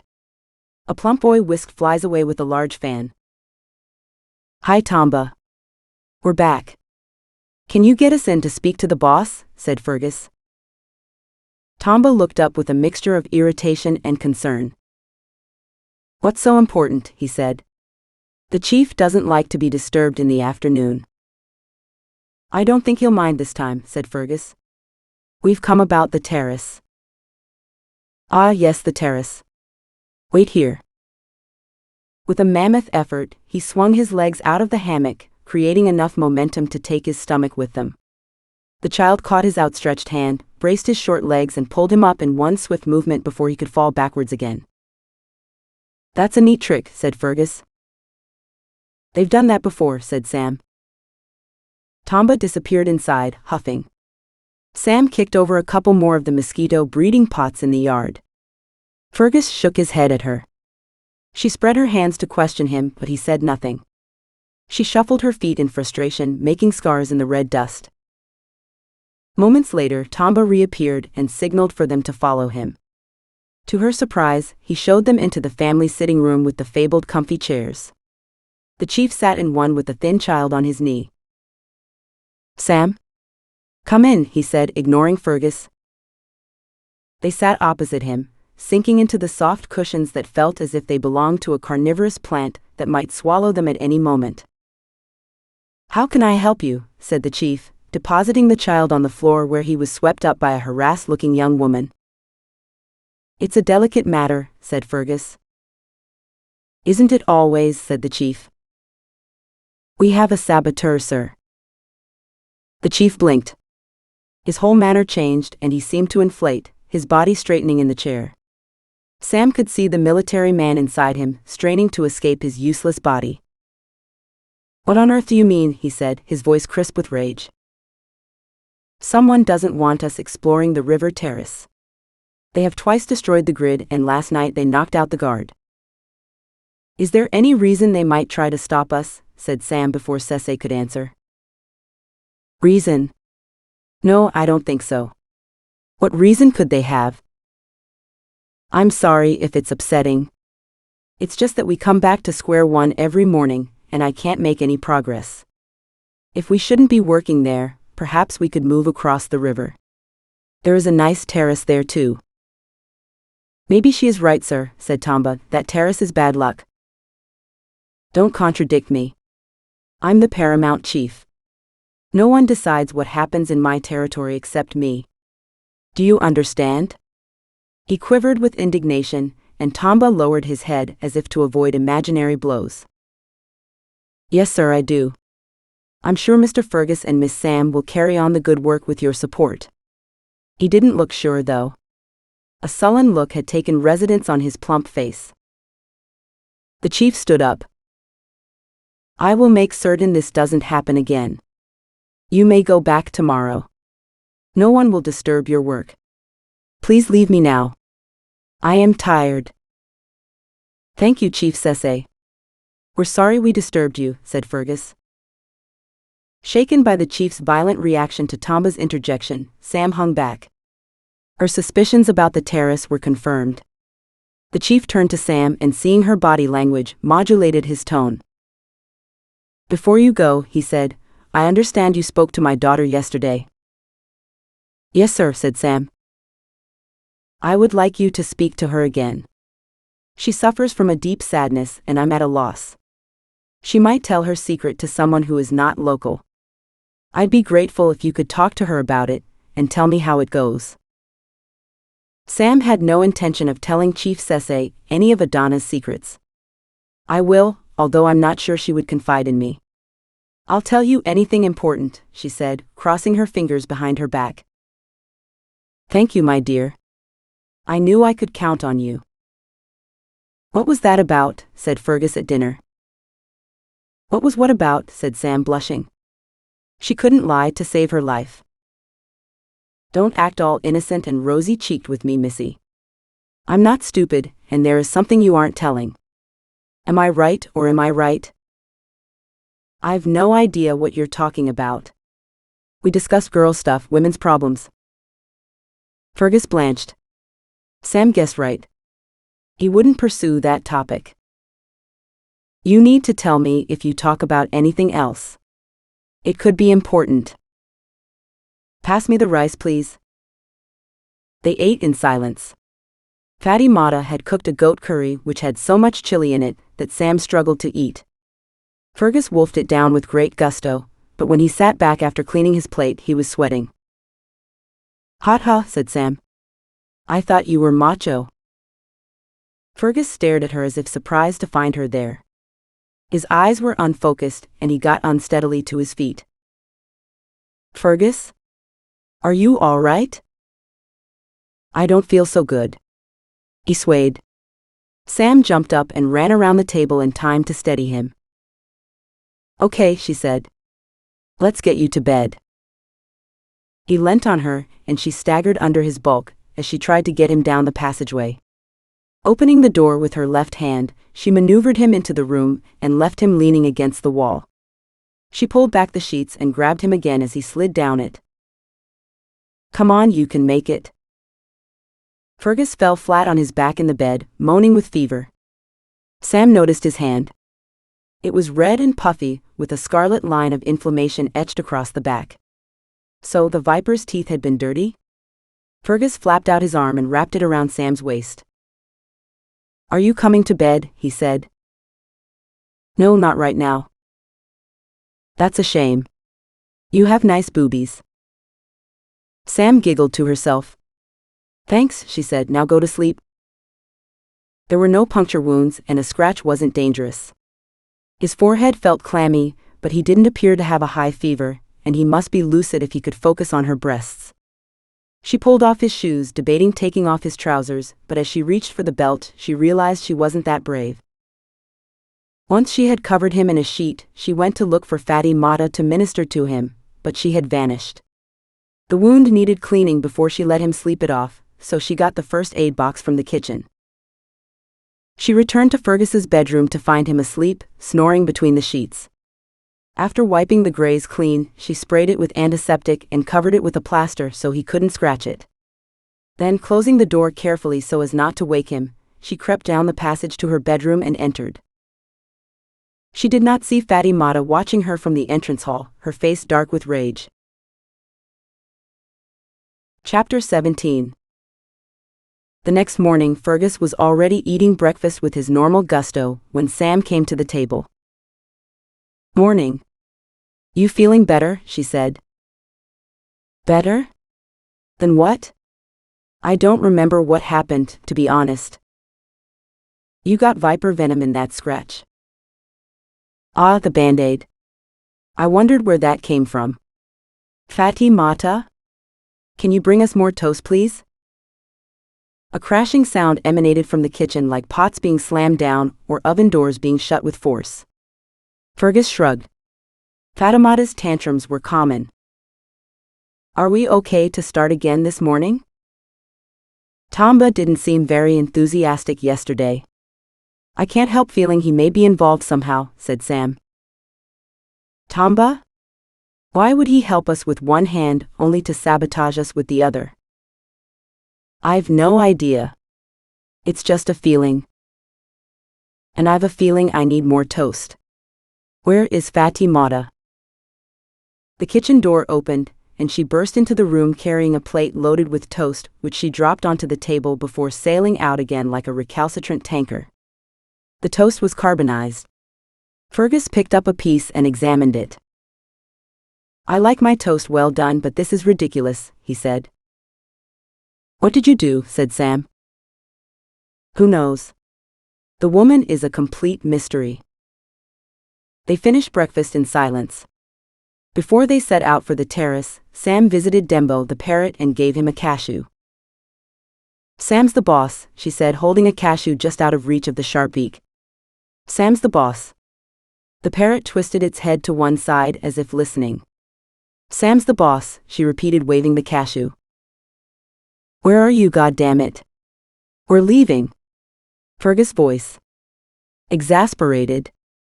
Sam threw several cashews into the cage. Dembo would capitulate soon. On my way. I need to use the bathroom first. For God's sake, woman, get a move on. We haven't got all day. They did, but Sam did not point this out. Sar drove them to the terrace where Tamba and the team waited in the shade. Hi Tamba, said Fergus, you got a minute? Tamba shambled over and the two men stood with their backs to Sam, pretending to gaze at the river. But in reality, they had formed a physical barrier to her presence that said, you are not invited to this conversation. Fergus put his hand on Tamba's shoulder and stared straight into his eyes. He spoke to him without smiling and waited. Tamba shook his head.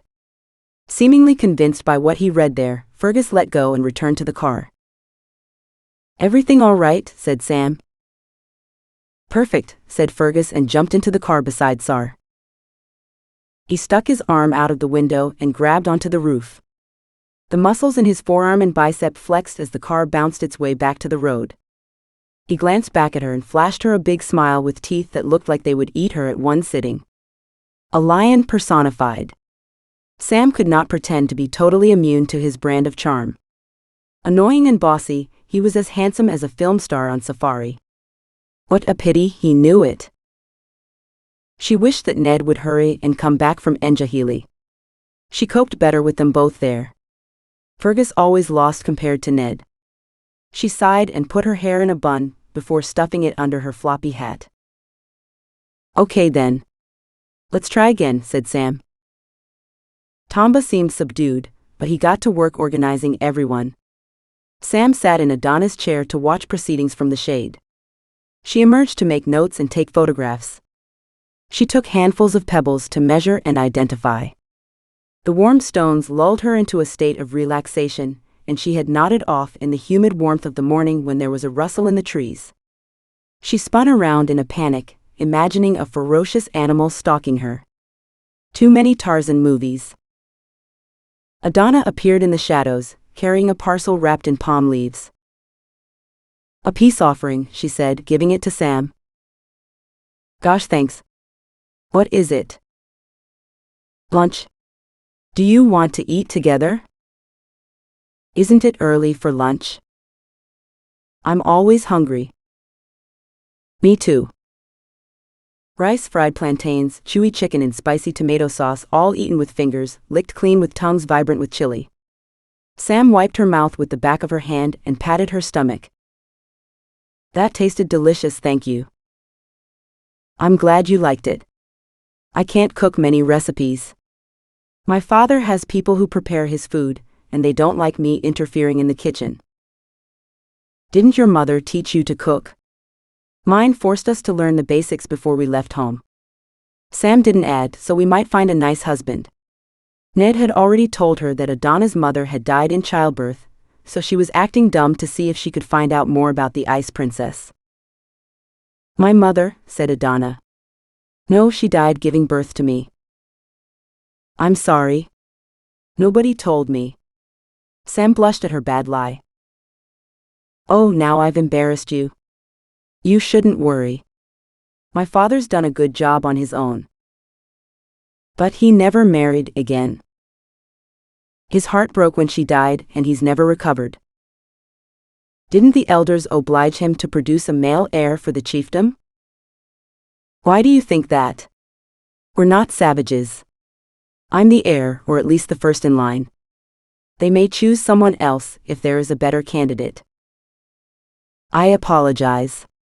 I didn't realize female paramount chiefs existed. Firstborn sons still inherit the throne in England. Yes, you're backward over there. Sam caught her expression and saw a laugh dance behind the dark pupils. She smiled. We can't help it. I had to cut the chains to escape from my boyfriend. He tried to stop me coming here. I can see why. If you hang around me, you will be liberated. Big time. Chapter 18. Ned drove into the yard of the house at Fona, scattering the palm leaves and almost running over Dembo, who stalked back to his cage, swearing in parrot. He sat in the car for a minute watching the leaves swirling around the yard, and trying to slow his heartbeat. He was excited about seeing Sam again. There was something about her that made him want to reach through her guarded exterior and touch her hidden core. Before he left for Njahili, he had decided to start again with her if she would have him, but the journey to the capital city had confused him and now he didn't know what he wanted. It started with his call to Alex Simmons to tell him about the passport. "Did anyone get hurt? How is Sam?" "No, only shaken. Sam's fine. She's a trooper." "Where did you find her?" "Blame my wife. She suggested that Sam might have more success charming our chief Sese than Fergus. She was right. The chief almost purrs when she enters the room. I do too. Only Fergus is immune to Sam. She inspires strong emotions. Fatimata is cooking up black magic in the kitchen to get rid of her. Ah, Fatimata. She's dying of unrequited love for the Irish hunk. Sam will prove to be powerful competition for her. Anyway, enough of the soap opera that is Fona. How far have we got?" The chiefs agreed to let us explore one terrace near the village. Sam complained that she didn't get to choose a terrace based on geology rather than a royal decree, but she'll get over it. She gets on well with the chief's daughter, Adana, who is only slightly younger than her. She's got secrets too. That's encouraging. Fergus seems convinced about the diamond's existence. I hope he's right. Even if we can't find it, it's likely that an area which had one large diamond will yield another. We'll soon find out. I like your logic. Oh, Gemma called me. She needs to speak to you. Can you ring her? My wife? Oh, it must be about the divorce papers. I should have signed them by now, but I admit to avoiding it. You need to do it as soon as you are able, so you can get on with your lives. I only found Sandra after I divorced my first wife. I found it hard to accept it was finished after such a short time. We seemed to have such a perfect relationship before we married. It happens. Do you remember her number? Yes, thanks. Okay, good luck with the passport. Get back there as soon as possible. I don't fancy Sam's chances alone with Fergus. Simmons laughed. Ned forced a bark.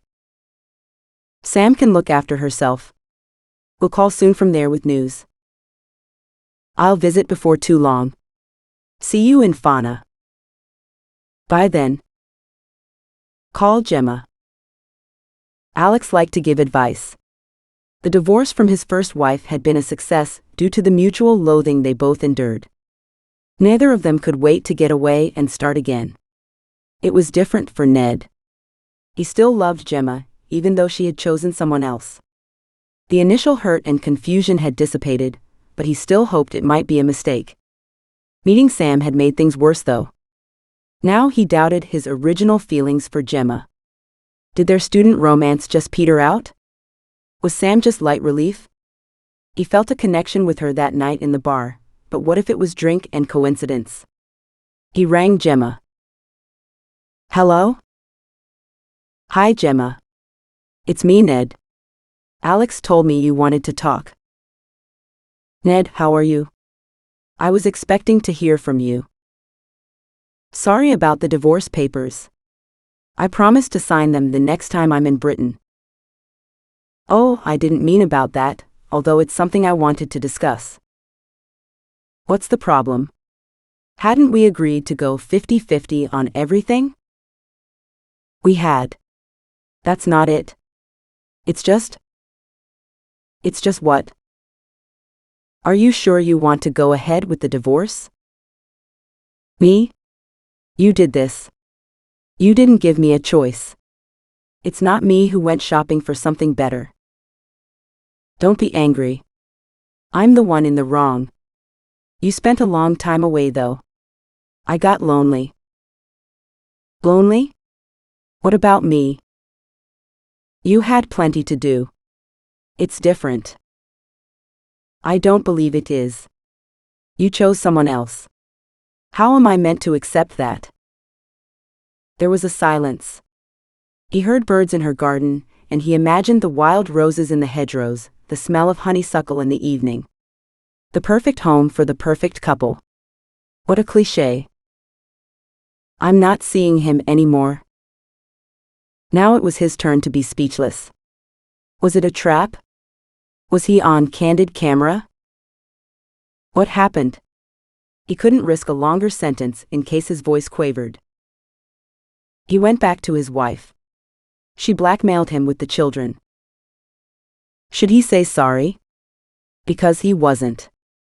He felt smug and self-righteous. I told you so, hovered in his throat. Oh, he said. I don't expect you to sympathize. I made a mistake. You were the love of my life. Past tense. What am I now? I'm not sure. That's why I wanted to talk to you. To work out if we should try again.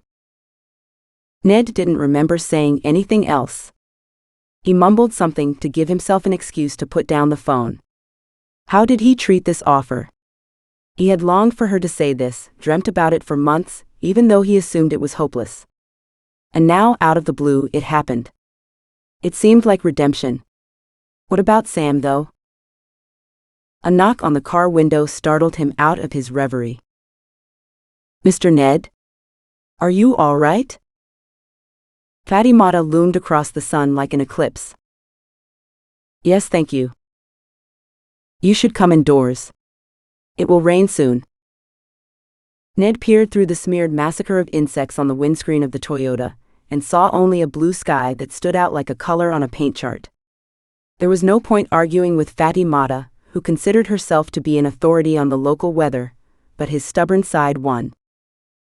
There's not a cloud in the sky. How do you know? A dark cloud passed across Fatimata's face.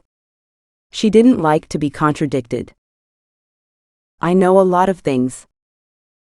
So can you tell me where Sam is? Said Ned, reaching into the back of the car for his bag.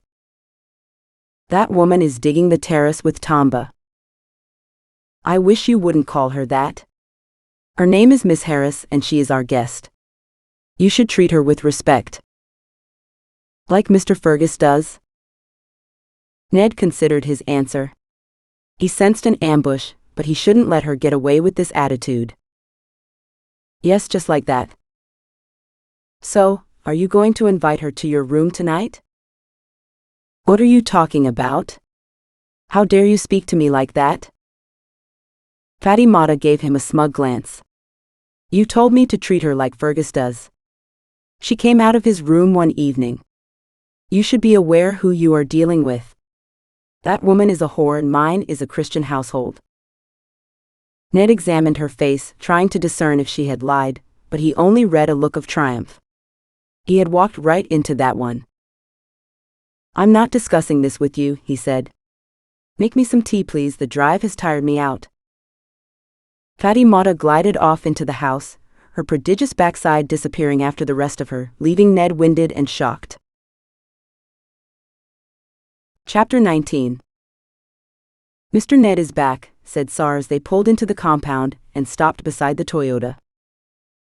Sam tried to stem the irrational tide of emotion that threatened to make her heart burst out of her chest and bounce into the house under its own steam. That was quick. I understood it would take him longer than that to get a new passport. He took a copy of the old one. Maybe that made it easier. Perhaps. Thank you, Sar. I guess you won't be here in the morning then? I'm not sure. Can you ask Mr. Fergus to come and talk to me, please? That meant that they had a moment alone before Fergus came back in. Sam had been picturing this for days. The last thing Ned had said was that he was falling in love with her. That kind of declaration wasn't common. It happened to other people in movies, not to Sam. It wasn't easy to put that out of her mind, even with all the shenanigans over the terrace. She tried to keep a neutral face as she entered the house. Ned and Fergus sat at a table covered in papers held down by dirty cups. Fergus was examining the satellite phone as if he was about to throw it across the room. The fan chugged away on the ceiling, shaking the heavy fitting in a way which suggested it was loosening its moorings and preparing for a death plunge. Sam never switched it on, as she was certain it would fall on her head one day. "That thing's a death trap," she said to no one in particular. "Fergus Sar's outside and he wants to discuss his shifts with you." "Oh, hi Ned, didn't realize you were back." Fergus raised an eyebrow, but he didn't comment. Sam caught his eye and grinned. "I'd better go outside and ask what he wants," said Fergus, hamming it up. Sam glanced to check if Ned joined in with the charade. To her disappointment, he shuffled papers, avoiding her eyes. "How did your trip go, Ned?" she said. "Boring. Bureaucratic." "You got your passport then?" "Yes." "Are we going to converse about the bleeding obvious?" Sam jumped back as if he had slapped her. The edge in his voice cut off all romance like a scythe in the grass. She blushed with shame. What had happened? This was a train wreck. She needed to get out of there. She whirled around and bumped into Fergus, who grabbed her to stop her falling. "This is cozy," he said, laughing, trapping her in his arms and missing the distress on her face. She pulled away and ran to her room, trying to keep in the tears which demanded escape. "What the fuck?" said Fergus. "What did I do?" "As if you didn't know," said Ned, who also headed for his room, his own behavior having upset him almost as much as it had Sam. He went inside and slammed the door. Fergus stood alone in the dining room, shaking his head. "Tea, Fatimata. Tea now, for God's sake." Sam did not leave her room again that evening. Fergus and Ned ate in an atmosphere that was far from convivial. Fatimata slammed plates down on the table, and had put so much salt in the food that it was inedible. The fan shook bits of plaster onto their plates. "Sam might be right about the fan," said Fergus. "Should we get someone in to fix it?"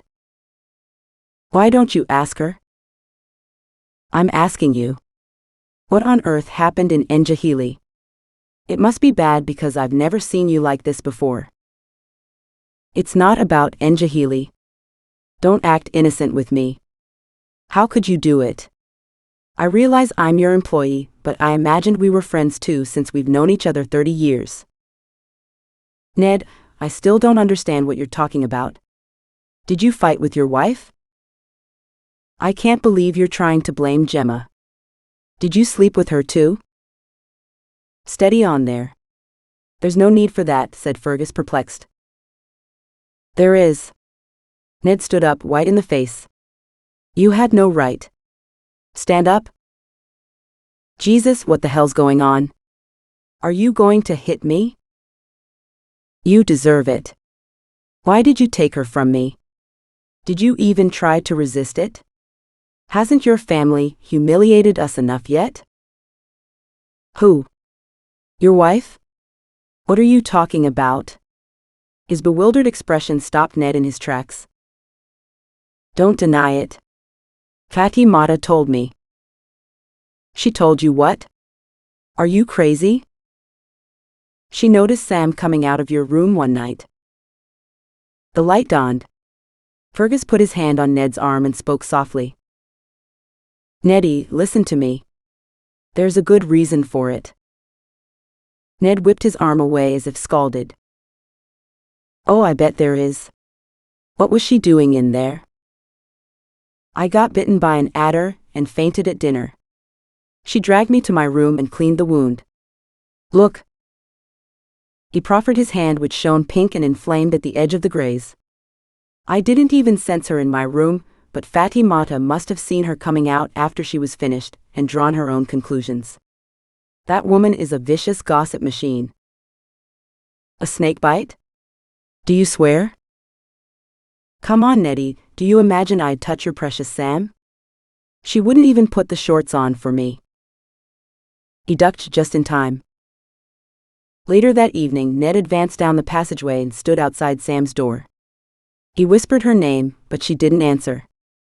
It was hard to blame her, after the way he'd behaved. She might be asleep. He was too ashamed to find out. It would be easier in the morning. He crept away again. Chapter 20. Sam got up at dawn determined to get out of the house before Ned surfaced. She packed herself a lunch of fruit and nuts and made a flask of tea and put them in her rucksack, leaving a few cashews out for Dembo the parrot. Then, with some trepidation, she made herself some breakfast in Fatimata's kingdom. Carrying her eggs and toast out of the kitchen, she pulled out a chair and sat at the table. She ate without enjoying her food and sighed several times, unable to keep the disappointment in. She told herself that she was just being stupid, and that Fergus had been right in the first place. Ned had obviously changed his mind during his trip to Nyahili. Perhaps he had spoken to his wife.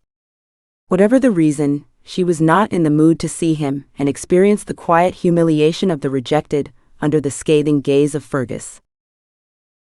Finishing her toast and gulping down her tea, she went around the back of the house to get some bottled water and feed the parrot. Dembo snoozed in his cage in the early morning sunlight which pierced the bars and warmed his gray feathers. He was having a parrot-themed dream, and one of his feet was twitching on the bar. Dembo? Dembo. The parrot turned to face her, and seeing who it was, he shuffled along the bar until he was almost touching the side of the cage. He opened his mouth, showing her his lovely purple tongue. "Sam's the boss," said Sam, holding a cashew just out of reach of the bars. "Sam's the boss." Dembo tried to grab the cashew with his lethal beak, but she pulled it back a fraction and waited. "Sam's the boss," she said again. Dembo peered at her, as if gauging the likelihood of his prize. "Sam," he said. Sam didn't know whether to be delighted or miffed. Throwing caution to the wind, she offered him a cashew through the bars of the cage, and he almost took her finger off. He sat there, looking pleased with himself. Shaking her hand and holding in the swear words, it occurred to her that they were both trying to get something, both trying to fool each other into doing what the other wanted. Like life, really. 5 minutes later, having given him several more nuts without result, she went to get the keys for the car, which were hanging on a nail inside the front door. She grabbed them and the rucksack and let herself into the Jeep, which smelt irritatingly of Ned, reminding her why she was sneaking off early. She tried to concentrate on her triumph with the parrot. Any day now. Revenge was sweet. Imagining Fatimata's face when Dembo finally let rip was some consolation. The next time Fatimata dangled some treat in front of him, she would get a nasty shock. And the best thing was that, like Pavlov's dogs, he would still say it long after Sam had left. Revenge was a dish best served cold. She started the car and turned towards the gate. She hadn't driven for almost 2 years, but her muscle memory was good as she flicked the car into gear. Putting a cassette into the tape deck, she turned up the volume to drown out her misery. She reversed the car and dragged the steering wheel to the right to turn the Jeep. Then she put the car in second gear and crept out of the yard. As she drove out, she saw Ned come running out of the house, his hair sticking up in the air. He was waving and shouting, but she pretended not to hear or see him. Let him stew, she thought, and swung the Jeep into the street, almost hitting a cow that was wandering along the road outside the house. She swerved around it and set off down the street. When she got to the river, she sat in the car listening to the end of the song, singing along with REM. That was just a dream, dream. She gazed across the river, trying not to be upset. The trees were still in the hot air and a haze rose from the ground. Birds were squabbling over their tightly packed territories, squawking and flapping their dusty feathers. She took a couple of deep breaths, letting them out slowly and releasing the tension of the night before. Try as she might, she couldn't fathom Ned's reaction. She pushed it to the back of her mind. Work came first. Suddenly, she saw a flash of white between the trunks. Something was moving around in the copse opposite the terrace. Something or someone. Then she saw them. A group of girls sneaking through the trees. Their skin had been painted white. Their strange pale faces contrasted with their dark hair. She got out of the car slowly, but they saw her and withdrew further into the trees, melting into the darkness. Had she really seen them, or was she imagining things? Tamba came bustling over. "Miss Sam, good morning. We are ready to start again. The men are putting in the grid, and we should be ready to start digging after lunch." That's great news, Tamba. Thank you. They walked to the river bank and greeted the workers. Sam made her way to her usual spot on the stone seat and was surprised when Tamba came with her. He stood fidgeting as if he wanted to tell her something, but she didn't force the issue. "Would you like a cup of tea?" she said. "No thank you, Miss Sam." He sat on another one of the rocks, looking out over the terrace and watched the work progressing, but his heart clearly wasn't in it. Sam waited. It was hard for her not to fill the silence with chat, but for once she had the correct instinct. "Have you heard much about the civil war in Simbako?" said Tamba. "No, I'm sorry to say that I'm pretty ignorant about it. I know that it finished recently, but I don't know much else. Would you like me to tell you? It might help you understand the way things are around here." Sam was not sure to what state of affairs Tamba was referring, but she wasn't going to say so. "That would be great. I'm all ears." The war was at its height about 10 years ago. The rebel soldiers who started the war came not from Simbako, but across the border from Liberia. They were irregular forces hired by warlords who were fighting over Liberian territory containing diamond deposits. When the UN entered Liberia, these mercenaries were chased over the border to Simbako by UN troops supporting the new government. The rebel forces were not inclined to disband and saw the northern villages of Simbako as easy targets. They followed the trail of the illegal diamonds smuggled out by the Lebanese traders. They were keen to take advantage of the diamond-rich alluvial deposits in the east of the country, which had no protection from marauding forces with no scruples. As you know, river gravels are easily exploited using no more than a shovel and a sieve, and the rich pickings in Simbako were just too tempting. The soldiers were joined by local unemployed youths who wanted to get rich quick. There was little resistance. People who stood in their way were murdered or locked in their houses and burnt to death. Those left alive were used as slaves to dig up the wealth under their feet. Anyone caught stealing a diamond or trying to escape had their hands cut off. The rebels used to ask them if they wanted long sleeves or short sleeves, before chopping off their hands at the wrist or elbow with a machete or axe. The women were raped as a matter of course, often by their own soldiers as well as the rebels. There was no escape from the horror. Eventually these soldiers moved into central Simbako. They came to Fona and overran the chief's compound. "They came here? But I didn't see any burnt buildings or destruction. It's impossible to tell that they came this way. Were people killed?" One of the workers appeared in the shadows to tell them that they were ready to dig the first pit. Tamba jumped up as if relieved. "I will tell you more later. Can you please come with me and direct the excavations of the first pit? I want you to explain what needs to be measured and how we separate the materials."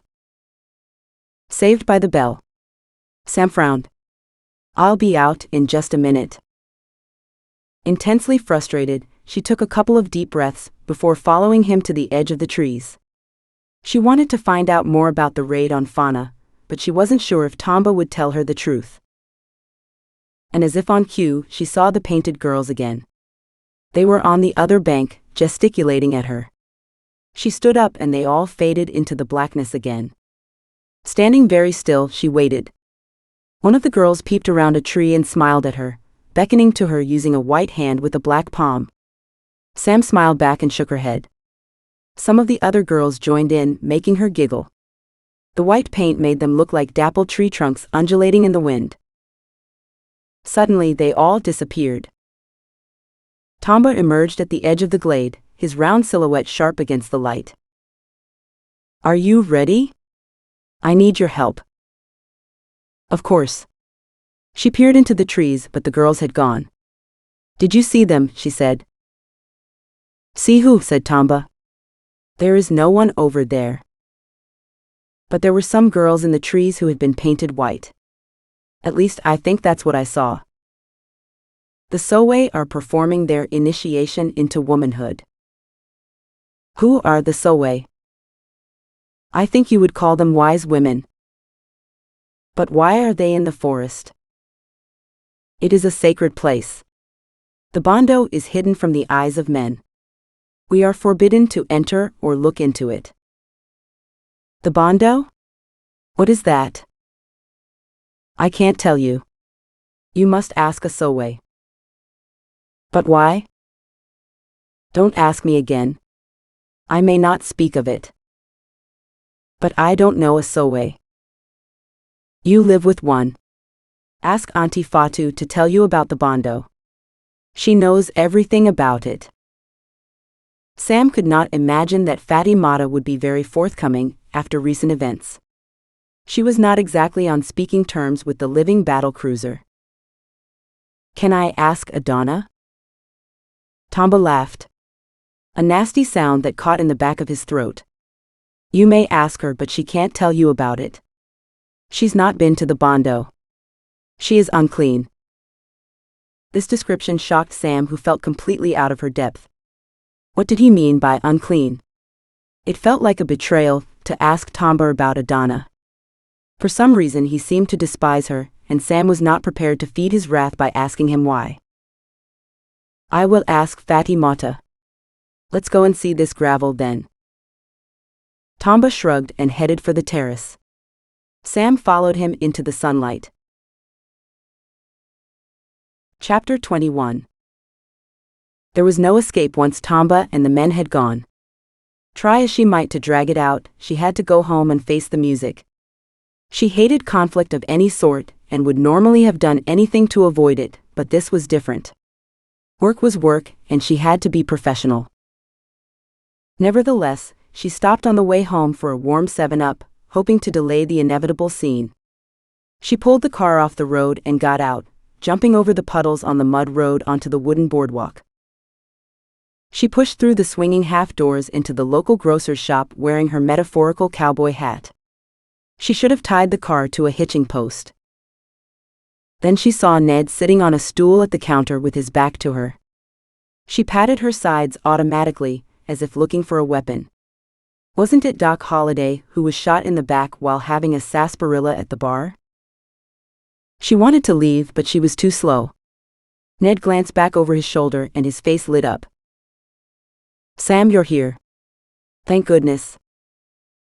She felt as if she had entered a parallel universe. Calamity Sam, meet Ned Holliday. Oh, hi. She stood her ground. Don't be like that, he said, getting off his stool and walking towards her. Like what? You're the one who treated me like shit on your shoe. He stopped.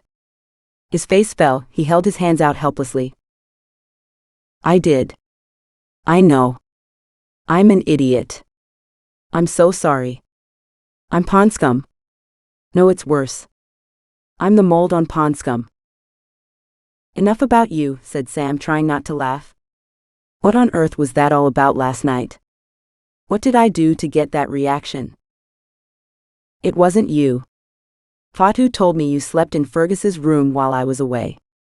It's just the sort of thing he would do to me. I should have known she was lying. She wanted to make me jealous. I went to his room once, said Sam. I didn't realize she had seen me. Fergus told me about the snake bite. So that's what he called it? His startled face was a picture. She burst out laughing. I told you I was an idiot, he said. And you were right. It's a pity about Fatu though. She will hate me more than ever now, if she thinks I have been to bed with her crush. I wanted to ask her about something Tamba said. I wouldn't recommend it. She's not talking to anyone. Fergus has had to suck up to her all day, just to get us some dinner. Anyway, who cares what Tamba says? Can I have a 7-Up? By the time they went home for supper, they had re-established their connection. Apart from the loud burp that escaped her after the second 7-Up, it was really pretty romantic sitting in the fading light of the saloon. Fergus waited for them, his body rigid with tension. On seeing them arrive together, both smiling, he beamed and relaxed. Aha, you're here. Great. I'm starving. Fatu. Please, can you serve dinner now? Even Fatty Mata seemed in a better mood, brushing playfully up against Fergus a couple of times and almost knocking him off his chair. And the food had reverted to normal. Lovely chicken stew with mountains of rice and fried sweet plantains steamed on their plates and up their noses. Sam devoured her food, almost licking her plate in her desperation to eat every bite. "Steady on, girl," said Fergus. "Leave the pattern on the delf." "What's delf?" said Ned. "It's an Irish word for crockery," said Sam. "Well, now aren't you the deep one?" said Fergus. "And how do you know that?" "Oh, some boyfriend or other." "I thought you had some Irish in you," said Fergus, who got thumped for his trouble. After eating, Sam went out to sit crossways in the hammock with her feet hanging over the edge. She didn't admit to herself that she was leaving a space for Ned, but it was asking to be filled. Pulling the hammock's material up behind her back, she swung in the night air. The door opened and she held her breath. To her dismay, both men came out. "Grand," said Fergus, and before she could protest, he fell back into the hammock on Sam's right-hand side. "Well, this is cozy," said Ned, and did the same on her left. Sam examined them both and rolled her eyes. "Don't even think about a ménage à trois," she said. Fergus lit a cigarette for them all to share, and they passed it back and forwards as the hammock creaked and groaned. "Any minute now," said Sam, bracing herself. "Oh, I think we're all right. Fatu naps here in the afternoons," said Fergus. "As long as she doesn't join us," said Ned. They all roared with laughter, and that proved to be the straw that broke the camel's back. The ring holding the hammock jerked out of the wooden frame of the veranda, and it fell to the floor, depositing them all in an undignified giggling heap. "For fuck's sake," said Fergus, dusting himself off. "We need a stronger rope," said Ned. "Night, chaps," said Sam, who floated off to bed without her feet touching the floor. "Why don't you go after her?" said Fergus. "You know you want to." "Christ. My life is so fucked up," said Ned. "You're such a drama queen, Neddy. What on earth could be wrong now? You've made up with Sam and all is right in the world. There's just one problem." "What's that then? Don't you like her shorts?" "Gemma wants to make up. She's coming to Simbako next week." "Jesus. Now that's put a spanner in the works. Did you tell Sam?" Sam sat in her room beneath the fan. The mosquito net billowed gently in the breeze under her vacant stare. She was rerunning the day in her head. She tried to be rational about her feelings for Ned. He was all in 1 minute and all out the next. This, added to her natural insecurity, did not make for smooth running in the relationship, if it even was one. Even more perturbing was the fact that she found having Fergus on one side as exciting as having Ned on the other. Her hormones were going berserk with all the testosterone around. And what on earth was going on in the bondo? She had no idea what being unclean meant. Simbako was definitely turning out to be a conundrum. Chapter 22. The next morning, Sam followed her usual ritual with Dembo the parrot, but he refused to repeat her name. She might run out of cashews and patience, but he would capitulate first. Any day now, she thought, and stood up to go to breakfast. She felt dizzy, which she attributed to standing up too fast, but her head also throbbed. "How irritating, I'm getting a headache." Sam was prone to headaches. They started in her teenage years and could last for days. She took propranolol to reduce their frequency, but sometimes she forgot. She returned to her room and took one with 2 Panadol. The combination killed a headache stone dead if she took them in time. She stuffed the rest of her packet into her rucksack with some fruit and raisins for lunch, and then joined the men at the table for breakfast. Fatty Mata gave her a plate of scrambled egg and she buttered a piece of toast, but her appetite had gone and she picked at her eggs, making no progress. "Are you okay, Sam?" said Ned when she pushed away her plate. "It's not like you to leave your breakfast." "I'm okay. Just got a headache and nausea." "Are you pregnant?" said Fergus. "Maybe it's those shorts." "Don't be silly, it's just a headache." "Can I have the car today?" she said. "Ah, I forgot to tell you. Ned and I have to talk to the artisanal miners in Mono, so we'll need it. The meeting will go on into the night, so we won't be back until tomorrow. Sar can take you to the terrace and pick you up. You'll be fine here tonight, said Ned. I can ask Fatu to stay if you want. That'll be cozy, said Fergus. Not necessary, I'll stay out of her way until you get back, said Sam. Does Sar know?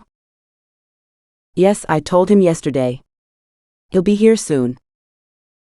As if on cue, a horn sounded outside. Sam glugged down some water and grabbed her rucksack. Have a good time. Don't drink too much palm wine. See you tomorrow, she said. Fergus grunted and Ned waved and winked, making her blush. She jumped into the jeep through the door that Sar held open. A wave of nausea flowed over her and she put her head on her knees. Okay, Sam? Yeah, fine, just forgot that I had a headache. It'll go soon. I took some tablets. What sort of tablets? Just headache ones. Can I see? Sure. Mystified by his interest, she rooted around in her bag looking for the packet which had buried itself in the bottom. Can you hold these, please? She said, dropping a random selection of stuff on his lap. After further rustling around, she pulled out the packet and showed it to him. He took it and examined it, reading the list of ingredients and nodding. Are those from England? He said. Yes, everyone takes them. Well, not everyone, they're effective. If you have any remaining when you leave Simbako, can you give them to me? It would be my pleasure. Do you get bad headaches too? Oh no, they're not for me. They're for my mother. It's hard to get good quality medicine in Fona. Remind me before I go and I'll give them to you. Can you give me back my things? Sar handed her the fruit and raisins, the notebook and camera, and patted his legs looking for anything that had escaped. He reached between them to the car seat and pulled out a small bag tied with a piece of string which he dropped, as if he had burnt his fingers. Oh, said Sam, I'd forgotten all about that. The look on Sar's face, a mixture of fear and horror, was almost comical. Where did you get this? He said, his voice hoarse. In my pillowcase. I planned on showing it to Adana and asking her what it is, but I forgot. Is it something bad? Miss Sam, it is terrible, dangerous juju. Someone is trying to hurt you. That is why you have a headache. We need to purify you. This is an emergency. An emergency? It can't be that bad. Someone wants to kill you. This is a death fetish. Sar reached into his pocket and leaned over, pushing the bag into an empty cigarette packet with a pencil. A death fetish? Are you serious? Who would do this? Well, someone who bought this from the witch doctor. It must have been expensive. They want you dead big time. Sam laughed. She knew the culprit's identity. Trying not to smile, she rearranged her features into a serious mask. She fancied being treated by a witch doctor. It would be a unique experience. She hadn't realized that Fatty Mata hated her so much. Perhaps she should talk to her and straighten things out. If they found common ground, she would ask her about the Bondo while Ned and Fergus visited Mono. In her experience, women could always bond over the awfulness of men. For a moment she regretted her indoctrination of Fatu's parrot, but then she remembered that even if she didn't believe in voodoo, Fatty Mata did, and she had paid a witch doctor for a deadly juju. Well, that's terrible, she said. Can you organize a cleaning ceremony? I will, but you must stay here until we can lift the curse. It's dangerous to be outside. The voodoo can work on a snake or a leopard, and they might attack you. Staying with Fatty Mata might be far more dangerous, she shook her head. No, I'm safe with Tamba and the other men. I'll go to work. You sort out the cleansing ceremony, and pick me up later. I don't like it. We should tell Mr. Fergus. Oh no, don't do that. They've an important meeting today, and won't be back until tomorrow. We can deal with this by ourselves. Are you sure? We must pay the witch doctor. How much?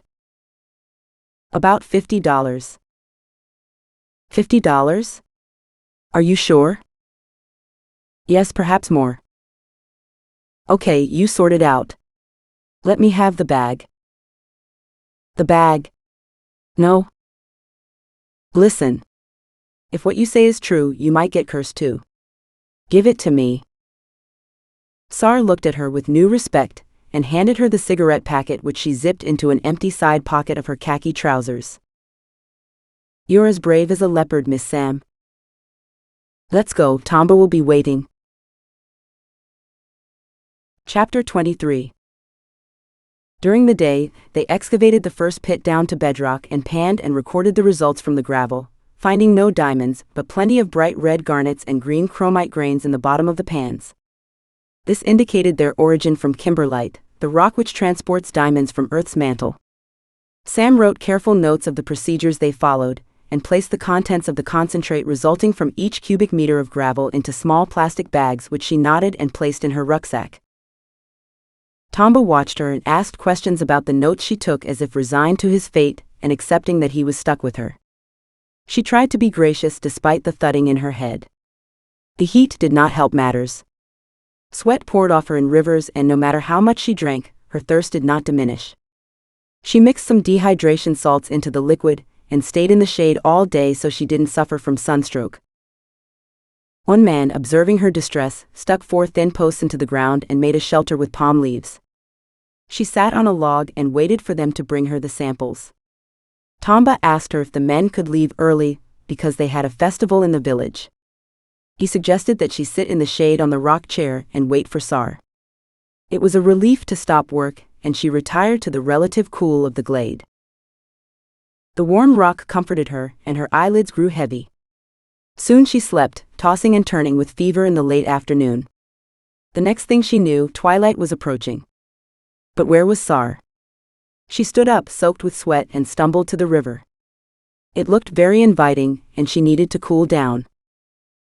What about the crocodiles? There were no prints on the bank, and Tomba had his reasons for stopping her from crossing the river. She took off her boots and waded into the river. The cool water almost made her cry with relief. When the water reached her thighs, she lowered herself into the water and floated out to the central channel. To her horror, the strong current ran through it, which grabbed her like a vice and pulled her across and along the river. Panicking, she tried to fight it, but not being a strong swimmer, it was all she could do to stay afloat. She knew if she was swept away by a current, she should try to swim with it, so she did breaststroke in a diagonal line to the other bank. Her wet clothes wrapped themselves around her like mermaids trying to drag her under. She reached the other bank as exhaustion set in. Recovering on the sandy shore, she realized she couldn't swim back across the river. Her boots sat on the bank far away in the gloom, a testament to her bad decision. She shivered. Now what? There had to be a way out. Sam claimed to be a glass-half-full sort of girl, and she never accepted defeat. She checked her pockets and found only her penknife and Sar's cigarette packet with its deadly cargo. No wonder she almost drowned. Bloody voodoo. Could there be something to it? Behind her in the forest, she heard a twig crack. She spun in trepidation. Had the leopard sent by the juju crept up on her? But there was nothing there. Then she remembered. The bondo. The women performed their ceremonies there. They would help her get back to the village. With darkness falling like a sledgehammer, it was her only hope. She walked a few steps into the trees and realized that her socks didn't provide protection against the mixture of stones and thorns and twigs lining the forest floor. Taking her penknife out of her trouser pocket and saying a prayer of thanks for the person who invented zips, she searched for a rotting log. There were many lying around in various stages of deterioration. Some had large growths of white fungi like fallen clouds on them. Others were hollow. She stayed well away from them. Hollow logs often contain nasty surprises. Not long after, she found a log with some loose bark. Using the short blade, she cut off 2 pieces of bark and shaped them so they resembled shoe liners. Then she rolled her socks back over themselves, forming a tube over her feet, into which she inserted the bark. She tried out her invention. The solution was not ideal, with her balance affected by the fever that coursed through her, but it was better than shredding her feet. The bondo must be near the river. They would need water for the ceremonies they performed, and for the cooking and washing of plates and bodies. Heading along the shore back in the direction the current had pulled her, she searched the sand for footprints. She had seen the white-painted girls a few times in this area, and they would leave a trail. Just when she doubted herself, she saw it. A faint indentation in the bank left by bare feet, the traces of which led into the trees. The light was fading fast, so she picked up speed as she followed the trail into the forest. It was difficult to stay upright in her improvised shoes, but she could not afford to slow down. Several times, she fell flat on her face and her foot slid out of the bark slippers. Her khaki pants ripped at the knee and blood ran down her leg. Panting with exertion, she stopped to wipe herself down and catch her breath. Her vision blurred. Was it the light or her eyes? A shriek reached her ears. Pure fear mixed with what? Excitement or anticipation? She couldn't tell. She headed towards it. Sar reached the terrace about 10 minutes after Sam walked into the forest. He had waited for hours to see the witch doctor, who had at first refused to reverse the voodoo. Sar begged and pleaded with him to change his mind. The man demanded $100 and a large chicken, to placate the gods and cover his services. This large amount scandalized Sar, but like most people in Simbako, he was only a Christian on Sundays, and the fear of bad juju, witches and malevolent spirits ruled his whole life. You could not argue with the gods. He wondered how anyone would want to harm Sam, and his imagination did not stretch to the lovelorn Fati Mata protecting her intended from the clutches of the white whore. He tooted the horn and sat in the car singing along to the radio and waiting for her to emerge from the trees. When she did not come out after 5 minutes, he realized that something was wrong. On most days, she came out with a big smile, half walking, half running, giving him genuine pleasure to see her again. He switched off the ignition and jumped out of the ancient Jeep. When he got to the terrace, the horizontal sunlight picked out the individual twigs and palm leaves strewn on the ground in a golden silhouette. There was no sign of Sam.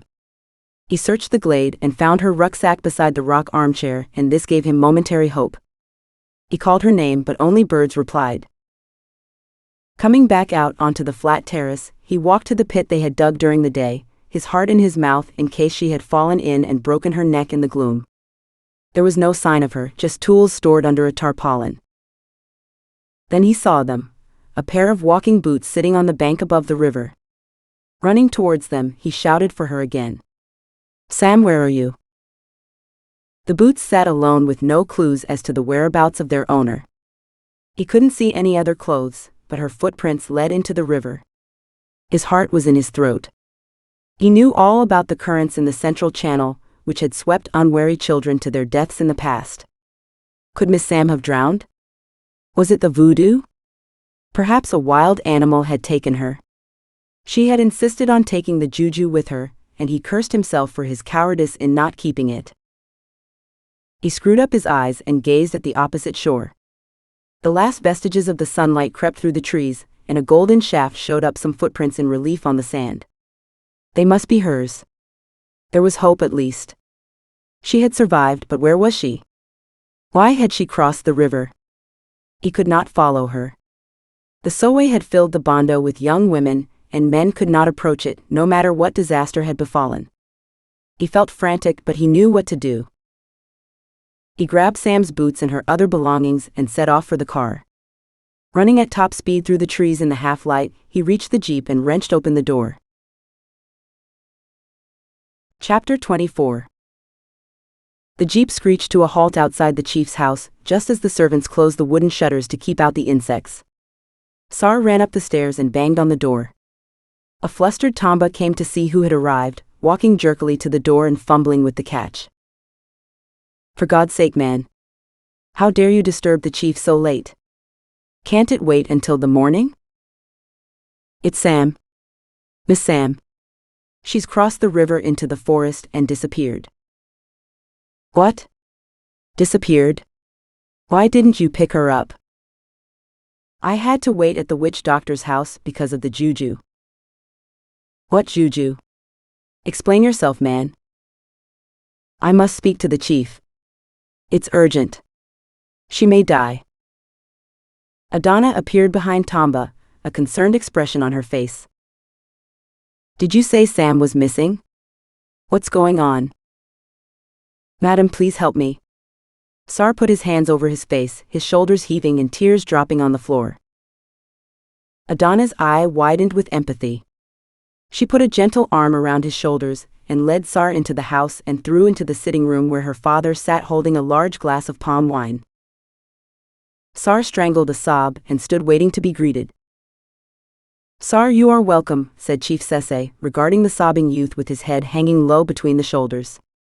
Whatever is wrong, young man? Is Mr. Fergus treating you badly? Thank you, sir. Mr. Fergus is a good boss. It's Sam, sir. She's disappeared and it's my fault. Sam missing? How is it your fault? I don't understand. Tell us what happened, said Tamba. Noticing the distressed look that Sar flashed him, he added, say exactly what happened and leave nothing out. Someone wishes evil to Sam. They left a powerful juju inside her pillowcase to make her die. I told her we should ask the witch doctor to get rid of it. She wouldn't let me take the juju. She kept it with her and now she has disappeared. It's my fault. At the mention of juju, Chief Sese gritted his teeth and the muscle in his jaw flickered.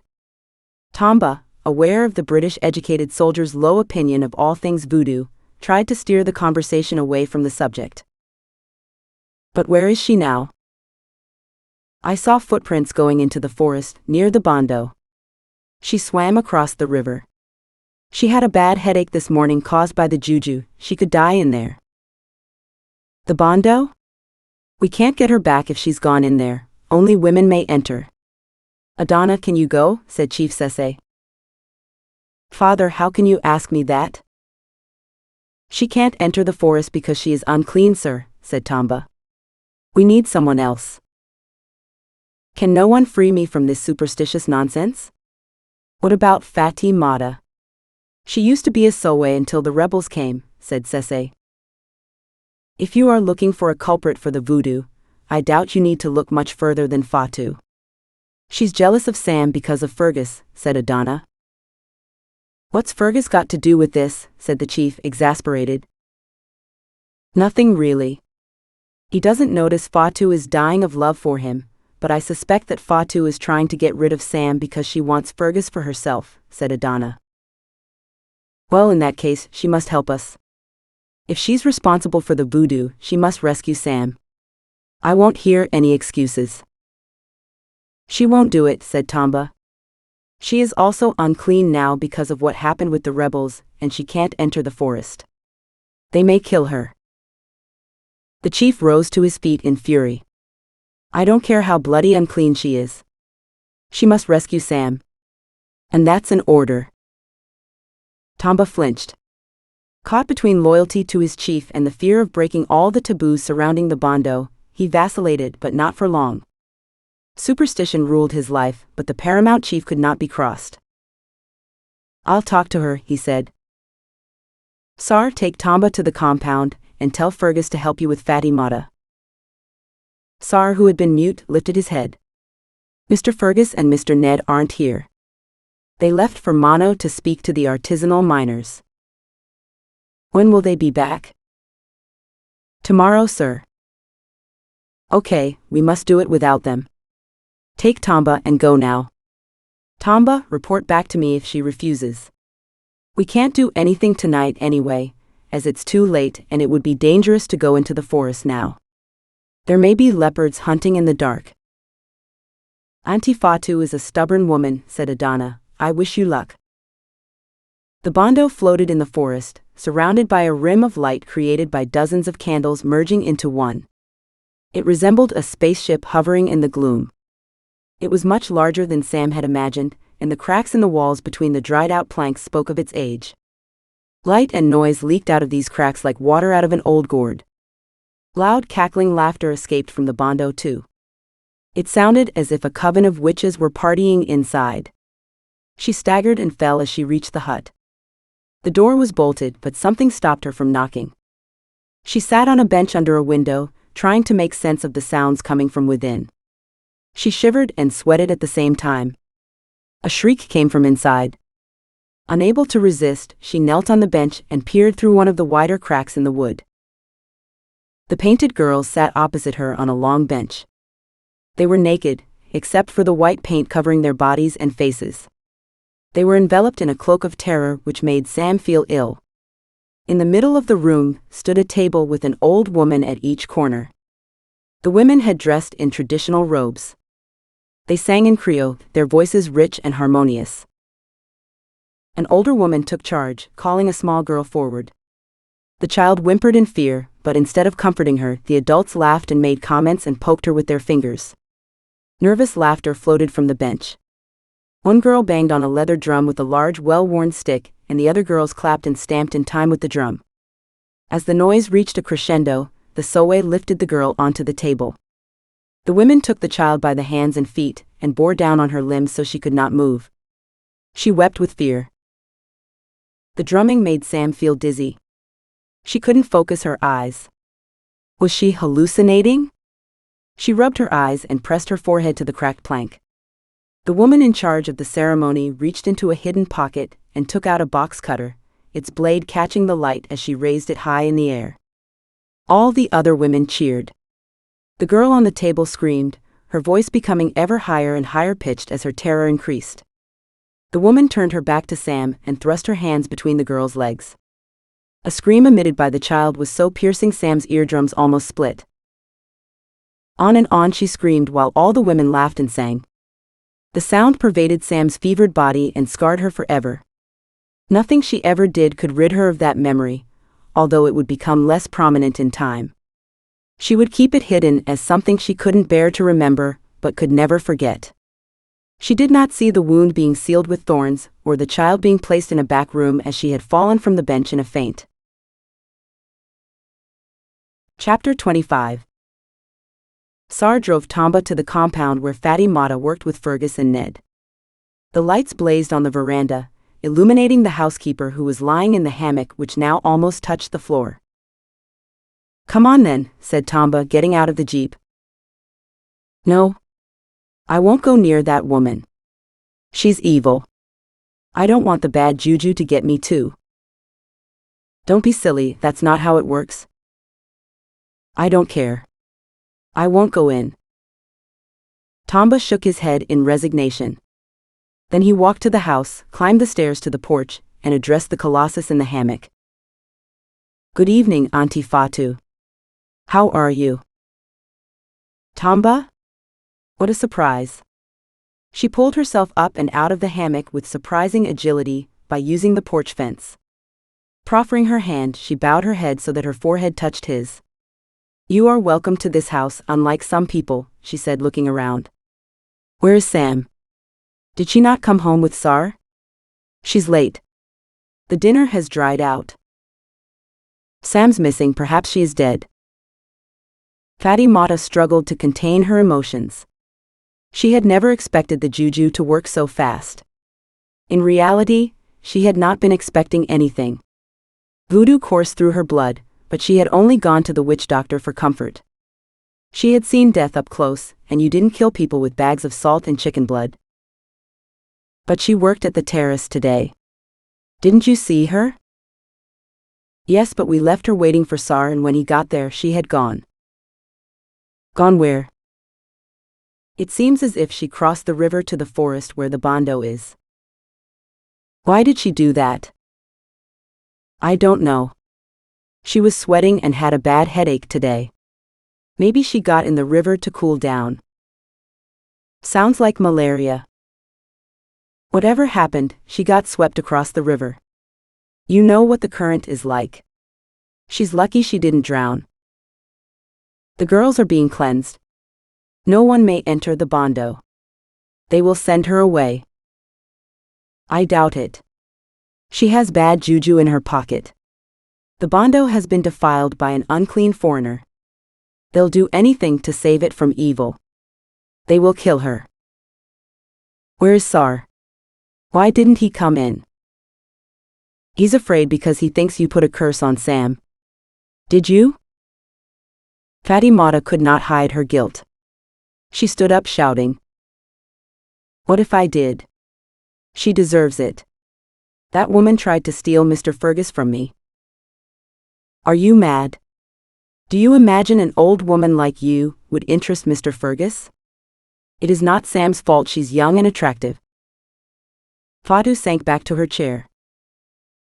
I didn't believe it would work. Well, it has, and now you need to help us. Chief Sese has demanded you rescue her before something awful happens. No. I can't go. It'll make things worse. You know I'm banned and why. I won't do it.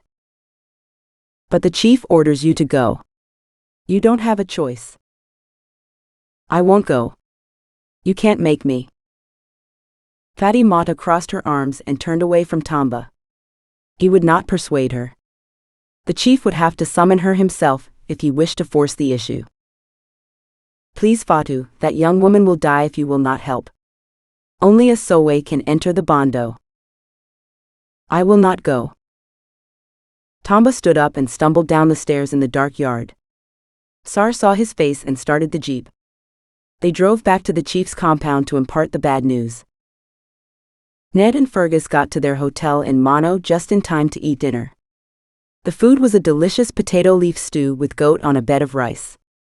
The two men ate in silence, savoring every bite after their long day in the field. Is there a telephone in the hotel? Said Ned when he had finished. Yes, but you need to ask reception to dial the number for you. I'm going to call Gemma and tell her about Sam. Good for you. It's always best to make a clean break. I hope I'm making the right decision.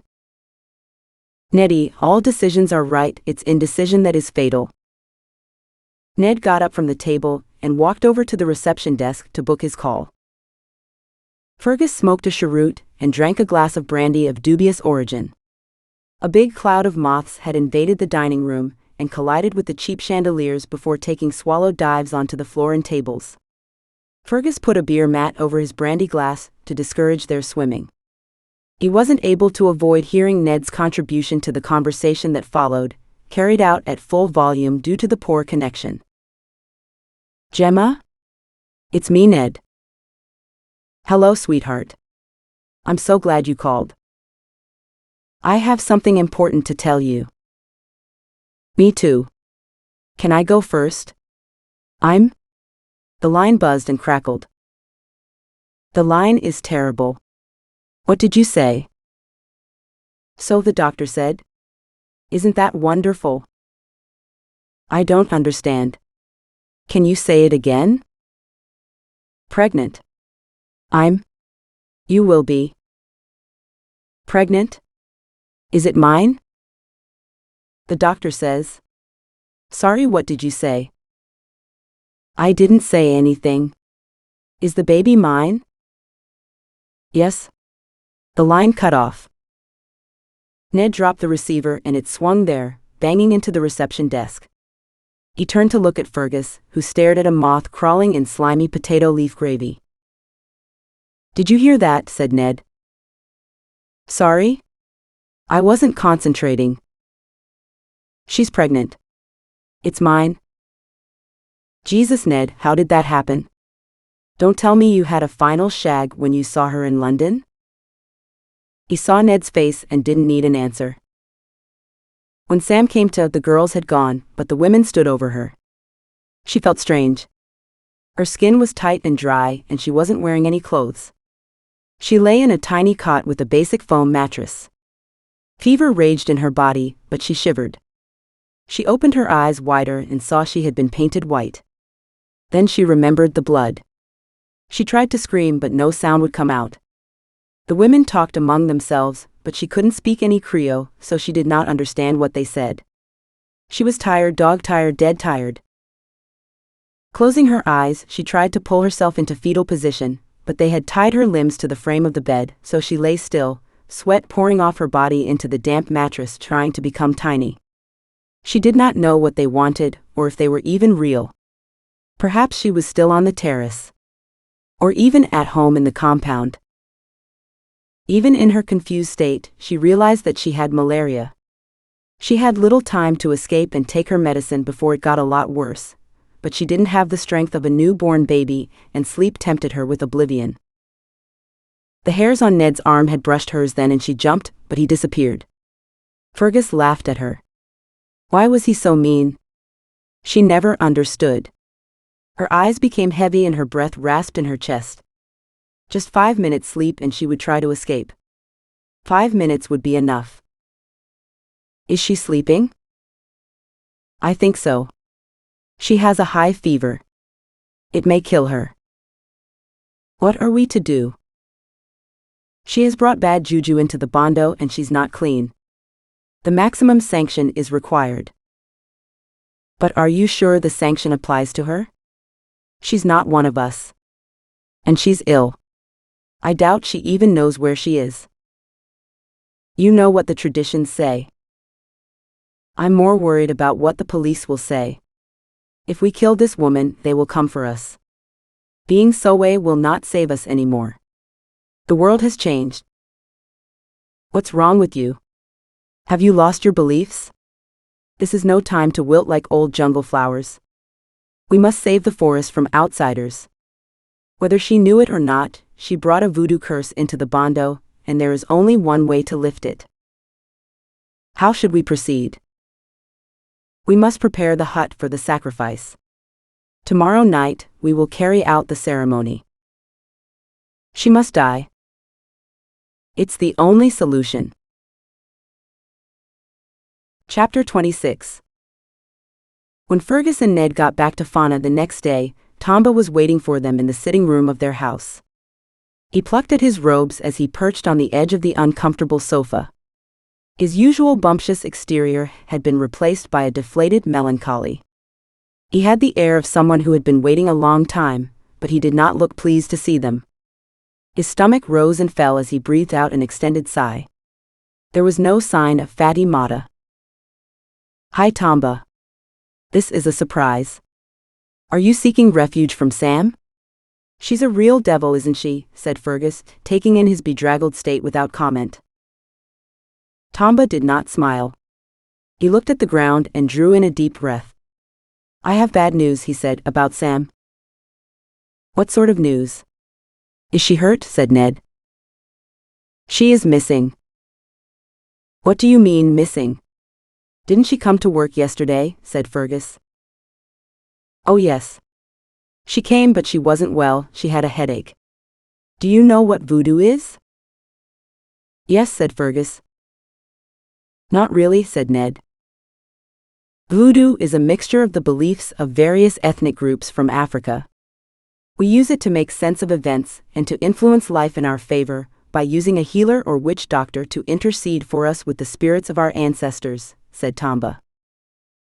I understand all that, but what's this got to do with Sam? Said Fergus. Someone put a serious curse on her, trying to kill her or make her disappear. Jesus, Tomba. Are you telling us that Sam is missing because of a spell? Said Ned. Steady on there, Neddy, said Fergus. People around here believe powerful spells can make you fall in love or die. Have you searched for her, Tomba? Not exactly, but we know where she is. What on earth are you doing here? Why didn't you get her right away? She is in the bondo in the sacred forest. It is forbidden for men to enter there. And what is a bondo? Said Ned, looking incredulous. It's a ceremonial house where they circumcise the girls, said Fergus, to get them ready for marriage. Ned winced. Circumcise the girls? How do they do that? I thought you could only circumcise boys, said Ned. Jesus, Ned, do I have to give you all the details? They cut out their clitoris so they won't stray. Ned blanched. Jesus, don't tell me that, Sam. It is unlikely, but there is something else, said Tomba. Something else? Isn't this bad enough? Said Ned. Sam took bad juju into the bando with her. I don't understand. Someone planted a voodoo fetish on her, a bag full of evil spirits to make her die. If the Sowe find it, they will kill her and burn the body to stop the curse contaminating the sacred forest. They'll murder her over a superstition. Do something, Fergus. We will stop them. There must be a way. You can't go there, sir, said Tomba.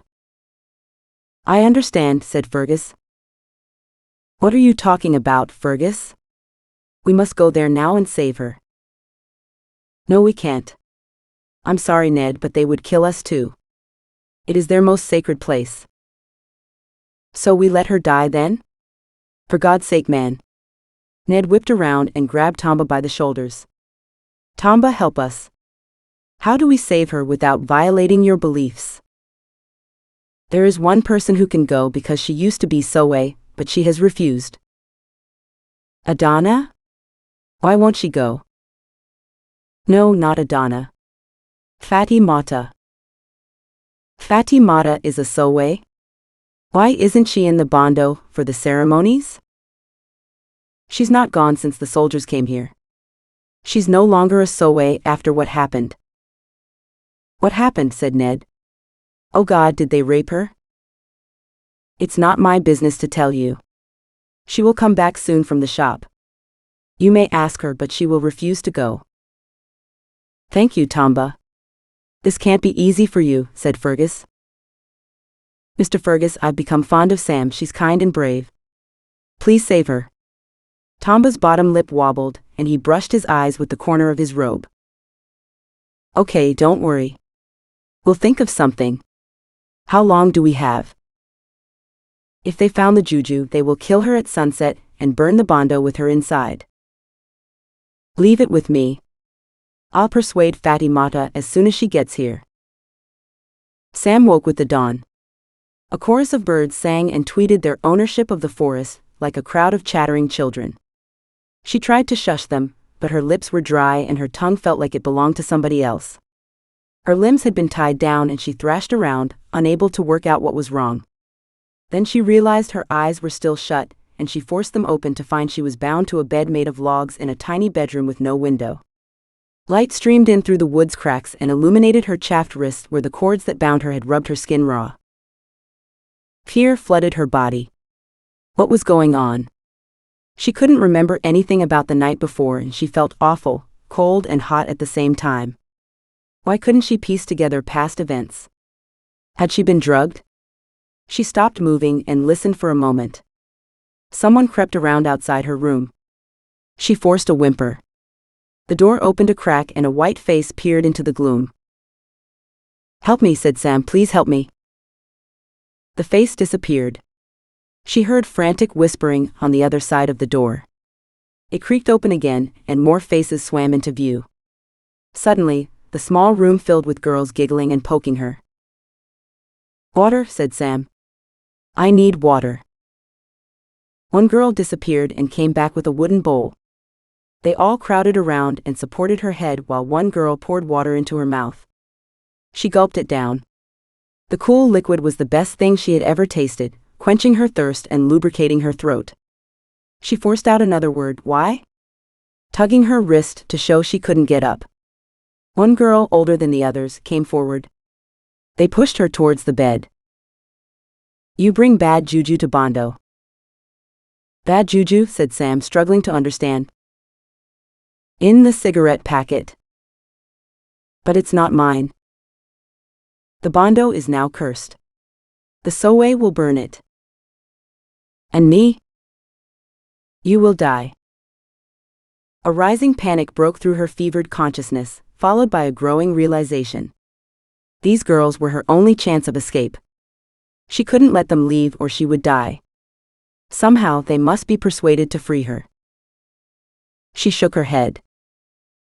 No, she said, lowering her voice and growling, you must save me. My blood will be on your hands if you don't. I'm a witch and I will curse you too. The girl stepped back and whispered to the others, whose eyes widened. Why didn't the Sowe tell us that?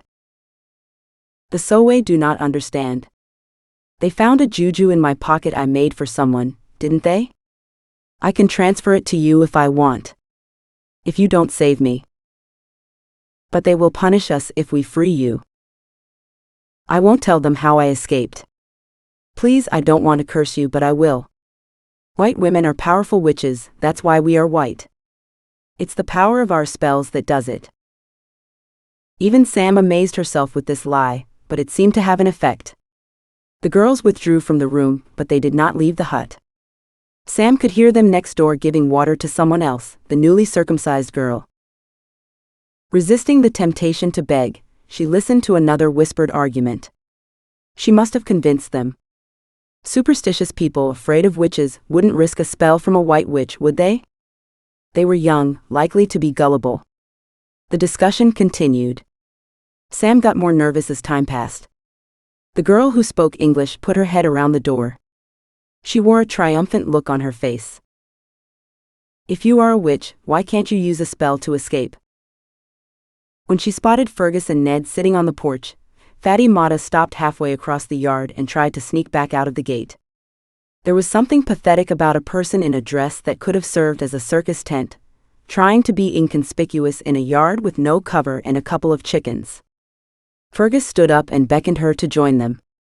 The fact that she seemed surprised that they noticed her made the whole scenario comical, despite the circumstances. She touched her chest and raised her eyebrows in question as if to say, "Who, me?" "Fatty Mata, please come here. I need to talk to you. I have forgotten I have to look after my sister today, and can't come to work. Please don't lie to me. I need your help, and you know what this is about." "I can't help you, Mr. Fergus." She had not moved from the center of the yard. "You must understand. Fatty Mata, I still need to talk to you. Please come here." Fergus stood up and moved to the steps in one fluid movement. Before she could flee, he was at her side and he had her arm in a vice-like grip. Her eyes filled with tears and her chin quivered. "I don't want to. Please don't make me. Would you prefer me to let Sam die?" "You don't understand. I can't do it." "You're right. I don't. Please come to the house and talk to me. I need you to explain to me what's going on. You can't escape from your past anymore. It's not just your life at stake." Her resistance evaporated, and she wilted a little, the defiance ebbing away as he maneuvered her up the porch and into the sitting room. She walked past Ned as if he didn't exist. Ned stood up to follow them in, but Fergus shook his head, shutting the screen door behind them. Fatty Mata sat on the sofa, which wrapped around her like an armchair. She wept, big raw ugly sobs which had been locked into her chest for 10 years. Fergus handed her a drying-up cloth which was hanging over the back of a chair. She wiped her face and blew her nose into it, panting with emotion. Fergus did not speak. Sitting on an armchair, he pulled it close to the sofa. He waited for the waves to break on the shore and calm into ripples. Reaching out, he took one of her plump hands and patted it, before massaging her palm with his thumb. Ned had stayed standing out on the porch. When Fatty Mata cried, he moved to the hammock out of her line of sight. Fergus could still see his agitated breathing through the material. He took a deep breath and spoke to Fatty Mata in his caramel voice, honed over the many years of seduction. "Now then, Fatu, what's this all about?" Chapter 27. 8 months into the conflict, the rebel forces were approaching Fona. Paramount Chief Joseph Sese fretted at his wits' end with worry. It was his responsibility to protect the town from the rebels, but he could not offer any protection to his people, despite all of his hereditary power. Rumors circulated about the horrors which had been perpetrated in villages that had been overrun. The ruthless savagery of these disenfranchised men had resulted in a wave of rape and pillage. They could not offer any resistance to the rebels. Modern weapons had not yet arrived in Fona. A few of the men had ancient rifles for shooting foxes or pigeons, but the chief had discouraged the ownership of guns in his kingdom. The women of the town begged him for help. They had no place to hide and nowhere to go. The chief was well aware of what would happen to them when the rebels arrived. He visited Fatimata, the senior Sowe in the town, to discuss the options. No man will marry a woman who gets raped. They'll be ostracized for life, said Fatimata. I have never understood why the girls must live with the blame for being raped. Sometimes I despair of our culture. We live in the Stone Age, said Joseph Sese. You can't save them if they get caught. Can we hide them somewhere? There is shelter in the forest near the Bondo, but if they come for us, we can't escape. What's the alternative? The girls would rather die than be violated. What are you suggesting? There are poisons we can use. The girls don't have to know. We can feed them a good beef stew. But that's barbaric. Why should they die? The chief rubbed his head in anguish, pulling at his tight curls as if he would rip them out. Then a crazed expression appeared on his face. That's it. I have a plan. You must help me. If I can. What do you want me to do? We will prepare the beef stew, but not for the girls. I'll feed it to the rebels. But sir, if I kill the rebels, I can no longer enter the Bondo. I'll be unclean. Fatu, the rebels are evil, you'll be a heroine. No, I'll be an outcast. Those are the rules. The rules. You may kill the girls, but not the rebels? Will you let the girls die then? Fatu avoided his eyes. Chief Sese understood how proud she was of her status as a Sowe. He could feel her anguish, but he needed to protect his people. He waited. No, she said, I'll help you. It's a small price to pay. God will reward you. But the spirits will banish me. I'll lose my status. You can never lose your status in my eyes. I'll give you the big house in the center of town. You'll be a woman of property. What's the use of property when I lose my soul? She turned to him. You ask too much of me, Joseph. But you'll do it? The rebels were only hours away. News of their imminent arrival had reached Chief Sese's compound, which was full of local refugees from the surrounding countryside, crowding into the relative safety of its high walls. Inside the chief's house, Joseph Sese was pacing the visitors' room. The tribal elders were packed inside, sitting on anything they could find, muttering in low tones and pulling their robes around them as if for protection. Tamba followed the chief around the room, wincing as Sese bumped into chairs and people in his agitation. Finally, the chief stopped in the middle of the room and held up his hands to still the murmuring elders. The rebels arrive tomorrow, he said. We must act now. How will we stop them? We cannot do that. Take the people to hide in the forest. I'll stay here and greet them. But Joseph, they will kill you. It is of no consequence. My daughter will be a fine paramount chief. But sir. Tamba, this is not your decision. I need you to help me. Anything. Go to the terrace with 30 men and fill in the excavation. Do not stop until you have finished. Cover the workings with leaves and palm fronds and twigs. Spread them thin so no one can tell that mining was taking place there. When you have finished, hide in the forest until you are sure it's safe. What are you going to do? Invite them to dinner?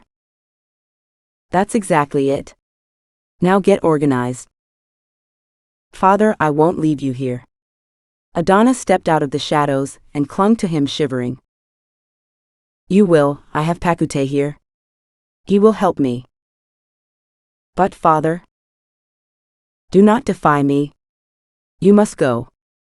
The future of Fona is your responsibility. Take the women into the forest and hide with them.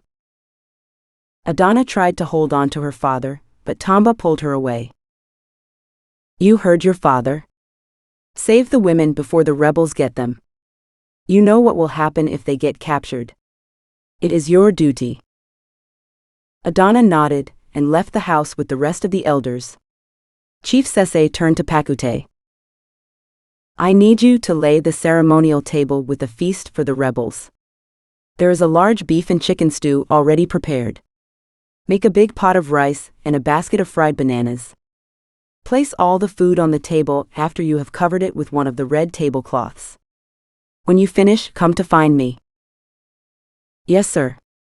Pakute avoided the chief's eyes, but he did not question the instructions. If the chief had gone mad, it was not a good time to challenge him. He turned to go to the kitchen. And Pakute, whatever you do, don't eat any stew. I want you to promise me. I promise. The doubt which crossed his face made the chief consider telling him again, but he had no time for the recalcitrant young man. I'll be back, he said. Pakute entered the kitchen where the chicken stew sat on the hob at the back. The rich aroma of the food filled it with savory temptation. He grabbed the handles of the pot and moved the stew onto the battered wooden table in the center of the room. Using a large wooden scoop hanging from the ceiling, he covered the bottom of another huge saucepan with a thick layer of rice. He filled the saucepan with water and lit the gas hob underneath it. Then he collected a large bunch of plantains from a dirty corner in the larder and lifted it onto the table. A large spider fell out of the bananas onto the table and made him jump. It launched itself into the air, landing in a hairy heap on the floor, and then scampered away, disappearing under the rusty fridge. Pakute hacked individual plantains off the stem and peeled their skin off and sliced them lengthways. When he had a large pile of sliced bananas, he put a flat pan on the other hob and poured in a bottle of cooking oil. He waited for the oil to heat, before frying the plantains in batches and placing them on a long wooden serving platter. He drained the rice and put it into 2 bowls decorated with local motifs. The aroma of the stew had sustained him through this task, but when he finished, his hunger got the better of him. He served himself a bowl of the lukewarm stew and sat down to eat. Spicy and meaty, he had never tasted better. The juice ran down his chin and he rubbed it off with his sleeve. He bolted his food and soon finished it. He washed the bowl in the sink so that there was no evidence of his disobedience and hid it among the plantains. There was plenty left. He couldn't understand why the chief was feeding the rebels. It made no sense. He carried all the food out to the table in the ceremonial hall. Having laid it with bowls and cutlery, he went to find the chief. Joseph Sese was sitting outside the hall in his ceremonial chair, his head in his hands, deep in thought.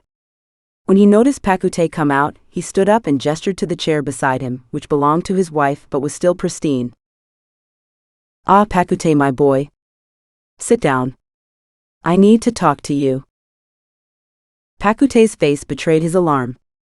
As far as he was aware, the chief didn't know of his marriage to Adana, his beloved daughter, as otherwise he would not be so amicable.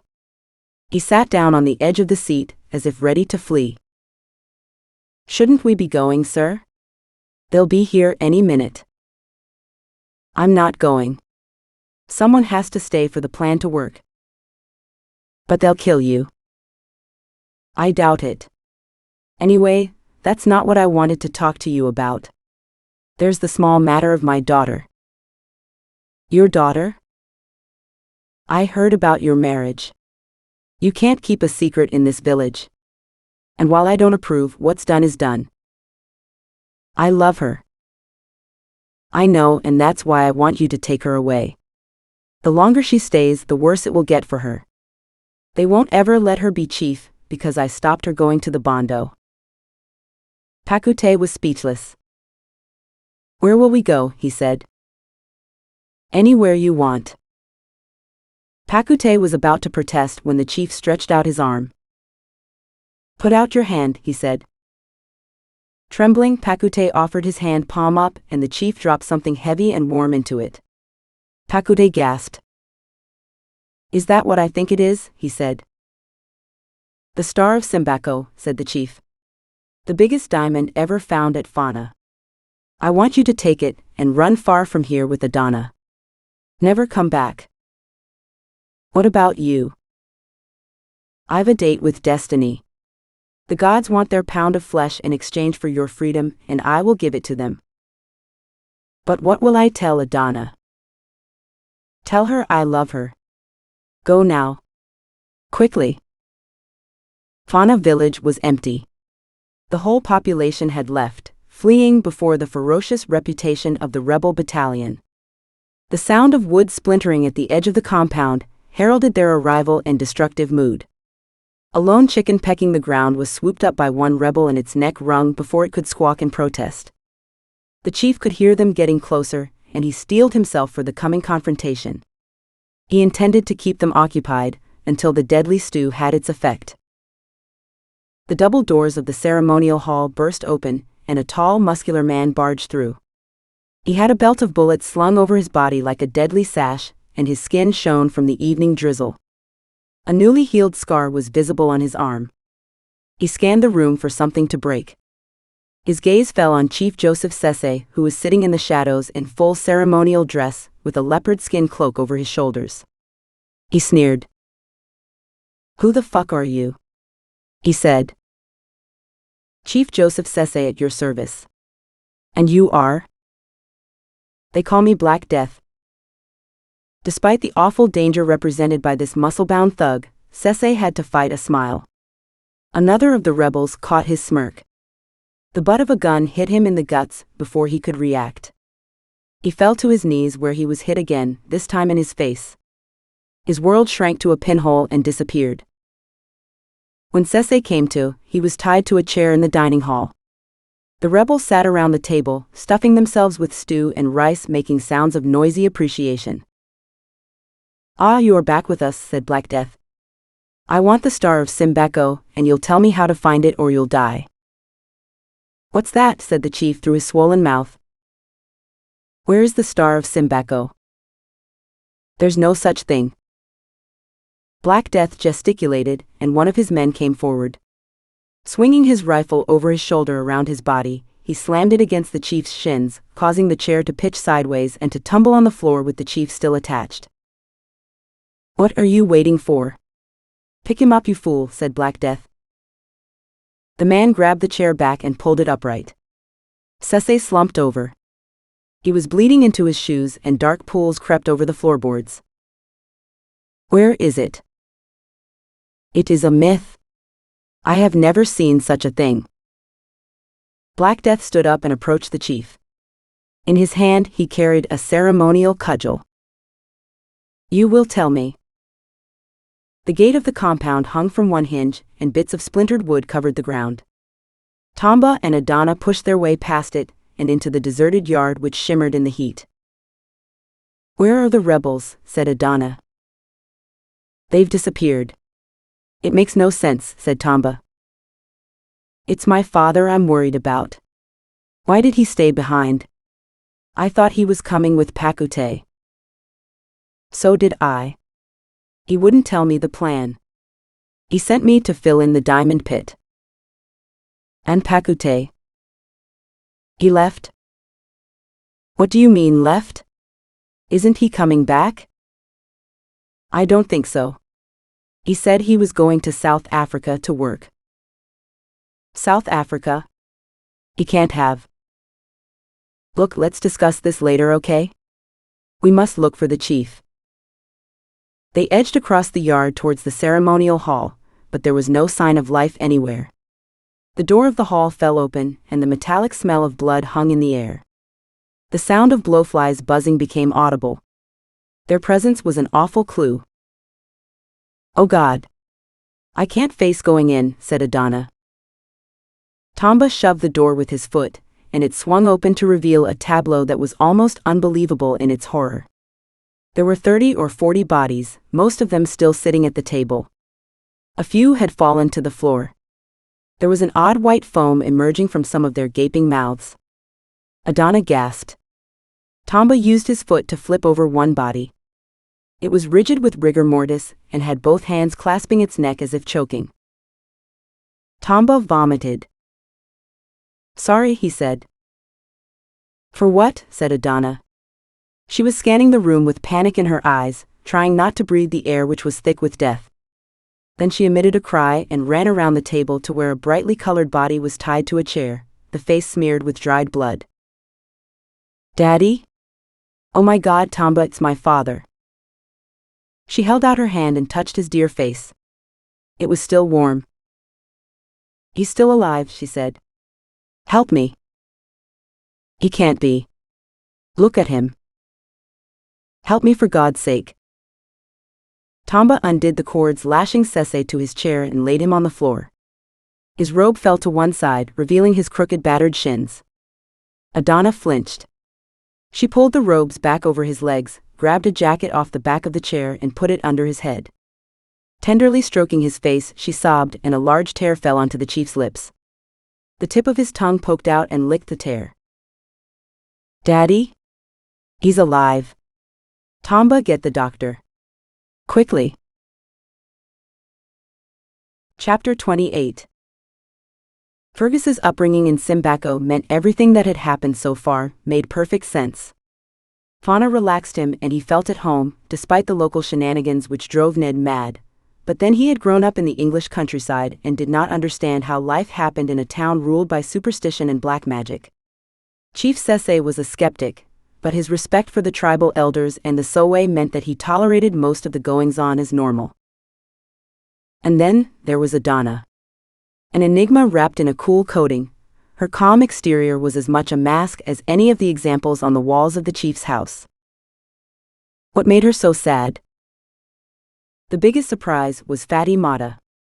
Whoever would have imagined that she was a heroine? The grumpy battleship with her simple prejudices was an avenging angel who had saved the town from the rebels with her fatal potions. Despite her protests, Fergus made Fatty Mata a cup of tea.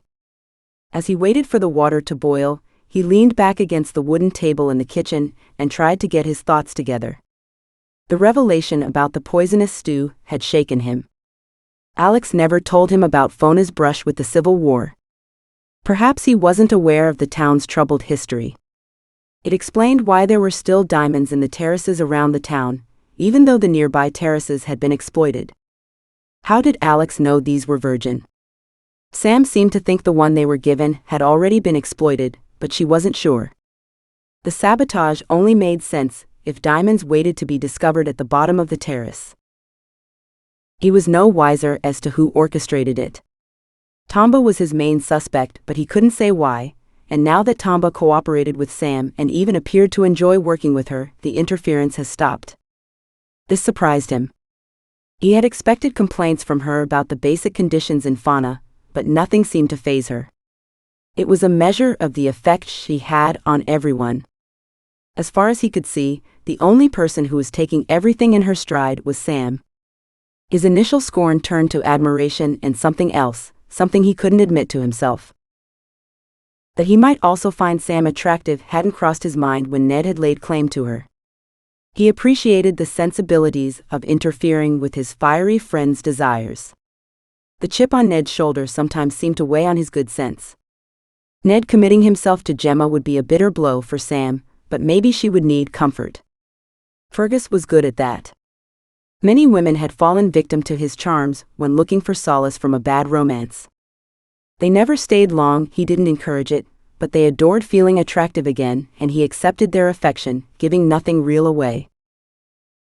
He poured water into the teapot and took the tray to the sitting room. Fatty Mata sat at the table under the fan, which rotated drunkenly above her. Dembo the parrot sneaked inside and hovered under the table, hoping to get offered a piece of biscuit. "I can't do it," she said. "You must. Sam will die. She is not a good woman. It is of no importance." "What is wrong with you? Sam is a special person who gets on with everyone. She wears clothes like a whore and I saw her go into your room. She is not worth saving. God will judge her." "God? What kind of Christian are you? You're just a hypocrite." "I saw her. She tried to take you from me." "You silly woman. Sam has no interest in me. She entered my room to clean the snakebite on my hand. Ned likes her, but they are not a couple." "Why does she wear clothes like a whore then?" "Those belong to her sister. She took the wrong bag. It's a long story." Fatty Mata harumphed and moved in her chair so that her back faced him. "Fatu, please, the girl will die. She doesn't deserve to die just because you are jealous." I need a message from the spirits. They have not spoken. I will not go. Fergus stood up and walked out to the veranda. He was livid, but he did not want her to see it. What would make her see sense? What the fuck is going on? Said Ned. Why don't we rescue Sam from the Bondo? We can't. They will stop us and kill us too. We are dealing with deep cultural roots here. Fatimata is a hypocrite. She goes to church. She doesn't even believe in all that voodoo nonsense. I'm working on it. Stay out of it. You can't help. Inside the house, Fatimata wolfed down a plate of shortbread.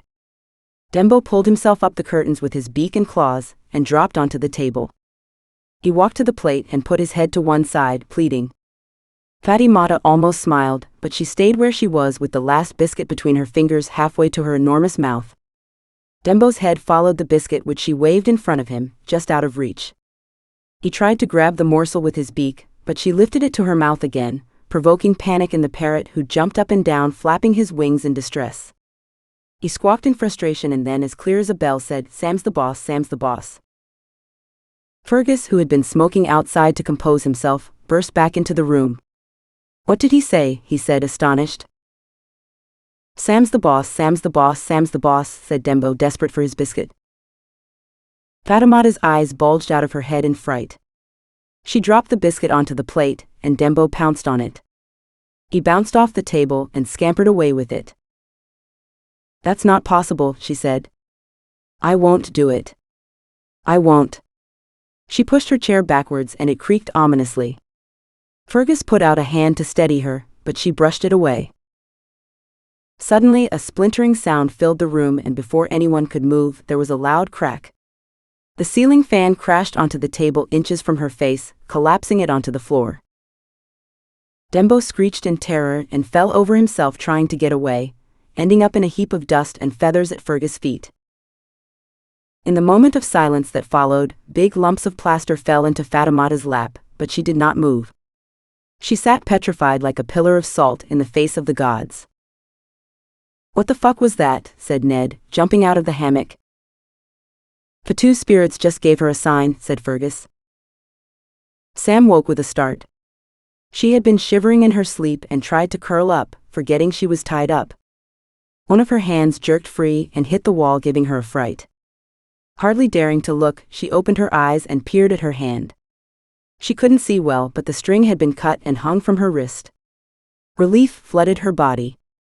Someone must have sneaked into her room while she slept and freed her hand. Despite the majority deciding to leave her captive, one girl must have decided that she was a witch after all and was not willing to risk her wrath.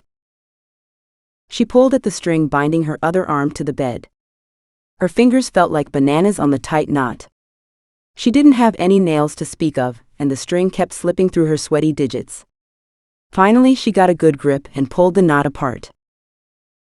She fell back on the mattress, gasping with the effort. Come on, you must get out. They may be back at any minute. She forced herself to sit up. Some white paint had flaked off her body, and she looked like a dappled pony. She leant forward and, shuffling nearer her knees, she pulled at the knots around her ankles. The skin felt chafed and sore.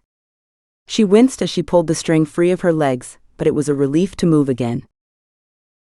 She swung her feet onto the floor and searched around for her clothes, spotting her trousers and t-shirt in the corner. The pockets had been opened, and her penknife and the cigarette packet with the juju bag had gone. She pulled the trousers on, surprised at how loose they were. The t-shirt was stuck under the leg of the bed, and she had to tug hard to free it. She turned it right side out and pushed her arms into the sleeves. Dizzy and shivery, she wanted to go back to sleep, but every moment she spent in the Bondo increased the danger. She took a deep breath and opened the door to her room. Sam stepped outside and tried to remember how to get back to the river. Sweat ran down her back and her eyes wouldn't focus. She saw 2 fish on the boards in front of her.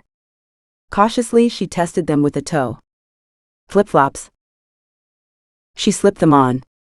They were too small and her heels hung over the back, but they were better than nothing.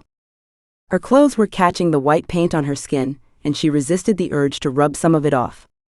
She wiped the sweat off her face with her filthy t-shirt and peered into the trees. They were a funny shape, short and round. They had no leaves.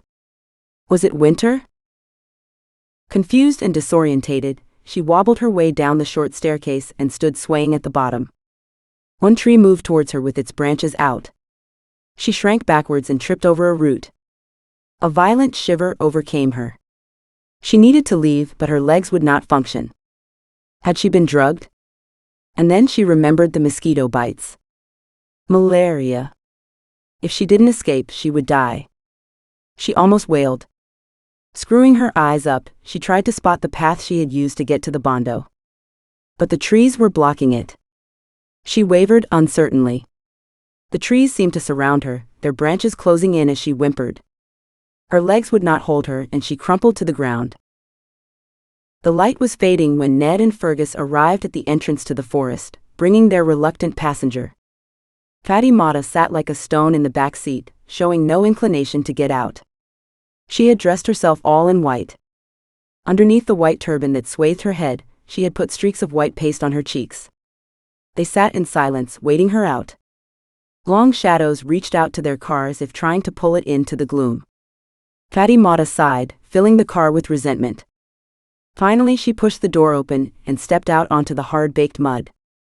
Hesitating, she glanced at Fergus for reassurance. "The gods have spoken, Fatu. Go get our girl," he said. She pulled her robes about her, walked away from the car and entered the forest. Her rolling gait took her into the trees where she hovered for a while as a white blob, and then disappeared. It looked as if the Michelin Man had gone for a late evening stroll in the woods.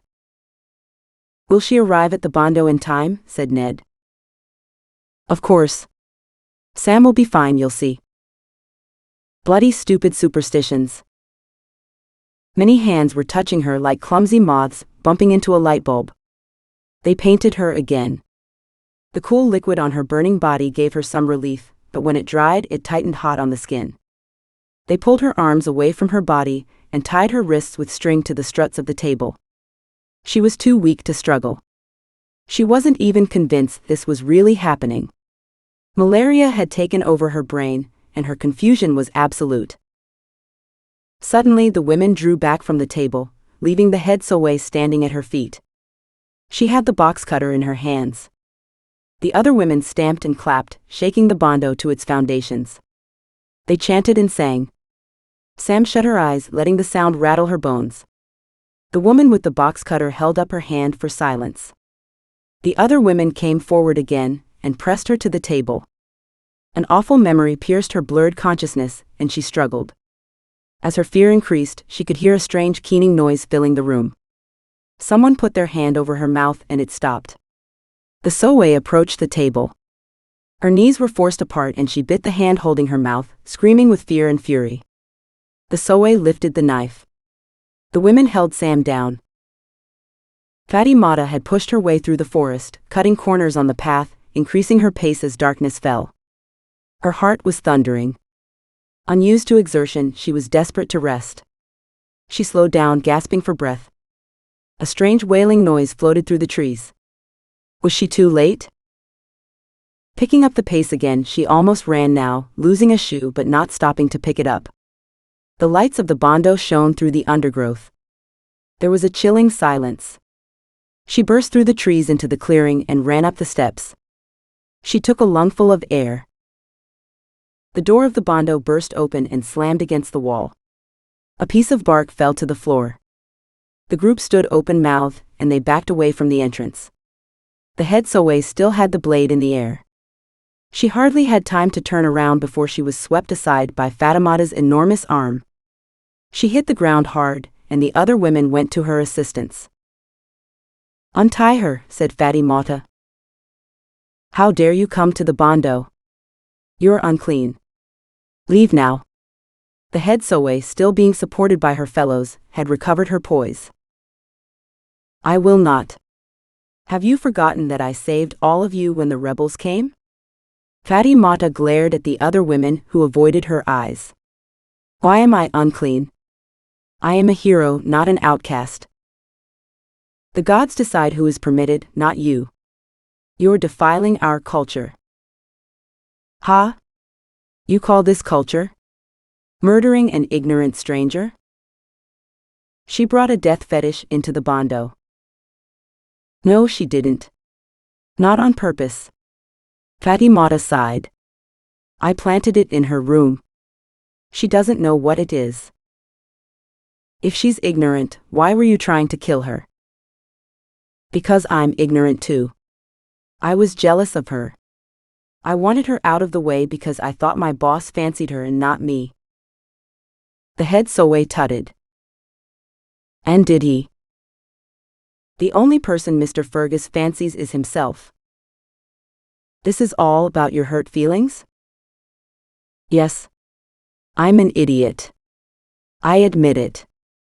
But you can't blame Sam for that. You must let her go. What about the Bondo?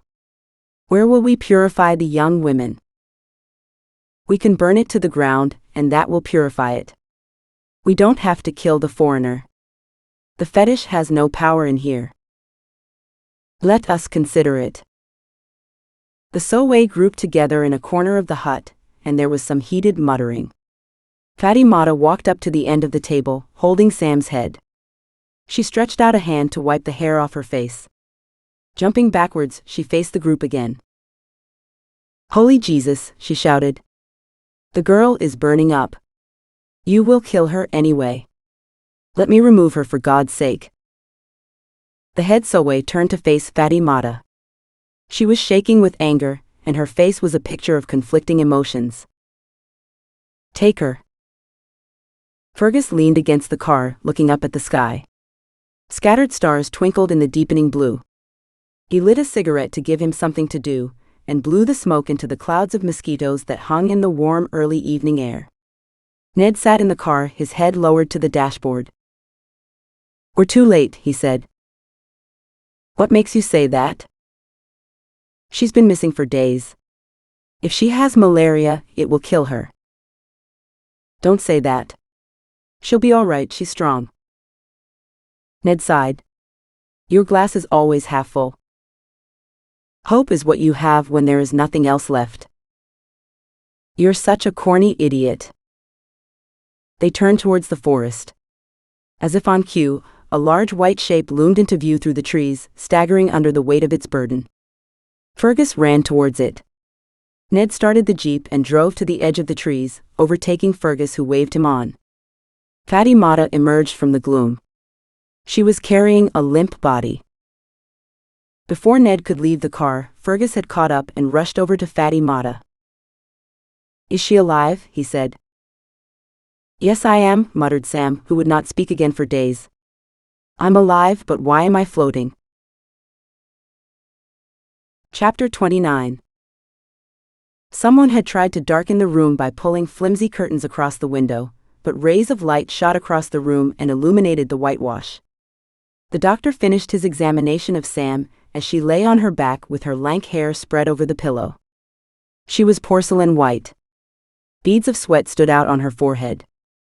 A tube was attached to her arm, which led back to a bottle of saline hanging on an ancient rusty holder. Ned and Fergus stood out on the veranda while the doctor examined Sam. Fatimata, who had hardly left Sam's side, had taken the chance to go for a quick shower. Now she was clattering about in the kitchen, murdering the pots and pans, as Ned put it. Fergus blew a long row of cigarette rings into the still air. My wife's arriving tomorrow. I need to go to Njahili today, said Ned. Okay. You must take the bus. I need the car in case we have to take Sam to the hospital there, said Fergus. Why don't I take her now? She's too fragile. She won't survive the journey. The doctor came out of Sam's room and joined them on the veranda. He's right. Moving her would be dangerous, and she has everything she needs right here. Fatimata is an excellent nurse. Will she live? Said Ned. I can't tell yet, said the doctor. It looks as if she's had full-blown malaria for a few days now. I'm not sure how she's lasted this long. She has the constitution of an elephant. Are you saying she might die? Said Fergus. I'm afraid so. It's in the lap of the gods. I'll be back later to check on her. Keep changing the drip. I have left several full bags in the fridge. Thank you, Doc. I'm sorry I can't give you a better prognosis. See you then. The doctor shook hands with them and got into his car. Fatty Mata, who hovered at the door, came outside. She can't die, Mr. Fergus. I won't let her. The witch doctor has made her a very strong fetish. She will live. Thank you, Fatu. Any chance of some lunch? It will be ready soon, she said, and drifted back indoors. For God's sake, said Ned. Hasn't she done enough damage with her voodoo? Why didn't you say something? The fetish will have cost her a great deal. It is not only Sam who needs healing. Leave her alone. She's doing her best. I don't understand you. Sometimes I think you are native to Simbako, and your freckles are your real color poking out. Fergus laughed. You sound bitter, Neddy. You need to see your wife. When Ned had left for the bus yard, Fergus went into Sam's bedroom to find Fatty Mata swaying with fatigue on a chair beside the bed. She glanced up as Fergus came in. Her eyes had a defeated expression, and there were tear tracks on her plump cheeks. Oh, Mr. Fergus. I've killed her. God will punish me. Fergus gazed at Sam lying on the bed with her chest rising and falling, a veneer of sweat on her face. No, you saved her. He'll reward you. She gave him a weak smile. Get some rest right now. That's an order. You mustn't wear yourself out. What about Sam? I'm here now. To his surprise, she nodded and stood up. The chair creaked in protest or relief. She glided out, her bottom hitting both sides of the doorframe on the way out, making the whole room shudder. Fergus was left standing beside Sam's bed. Her pale face emphasized her small red lips and green eyes. She was there but not there. The fire in her eyes had almost gone out. He felt distressed and impotent. Now he was alone with her, hidden feelings overwhelmed him. He pulled the chair closer to the bed and sat facing her. An odd sensation passed through his chest and he swallowed hard. A tear ran down his cheek, which he brushed violently away. He leaned in close to her and whispered in her ear. Please don't die, Sam. Please? He wept uncontrollably, his head buried in the sheets. He stayed like that for a few minutes until the storm passed. His reaction had shocked him. From where had this surge of emotion come? It was real. Suddenly, he felt a touch on his fingers like a mouse had run across his hand. He was startled to see Sam with the slightest smile on her lips. She said something in a hoarse voice. I didn't hear you. Say it again, said Fergus. Short, said Sam. Chapter 30. Sam did not die, but her recovery took a long time. She lay in her bed sweating, tossing and turning, while her body fought the malaria. Fergus and Fatty Mata took turns watching her and feeding her. Fatty Mata kept her clean and changed her linen once a day. She treated Sam like a newborn. Fatty Mata stripped and made the bed with the help of Fergus, who lifted Sam in the air. Thank you, Mr. Fergus. It's much easier, said Fatty Mata. She's so thin, he said.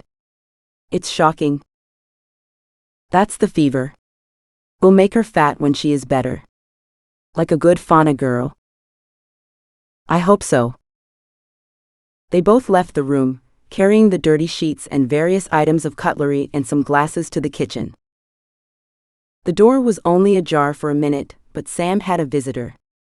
Dembo the parrot sidled into the room and climbed up the bedframe above Sam's head, where he preened himself.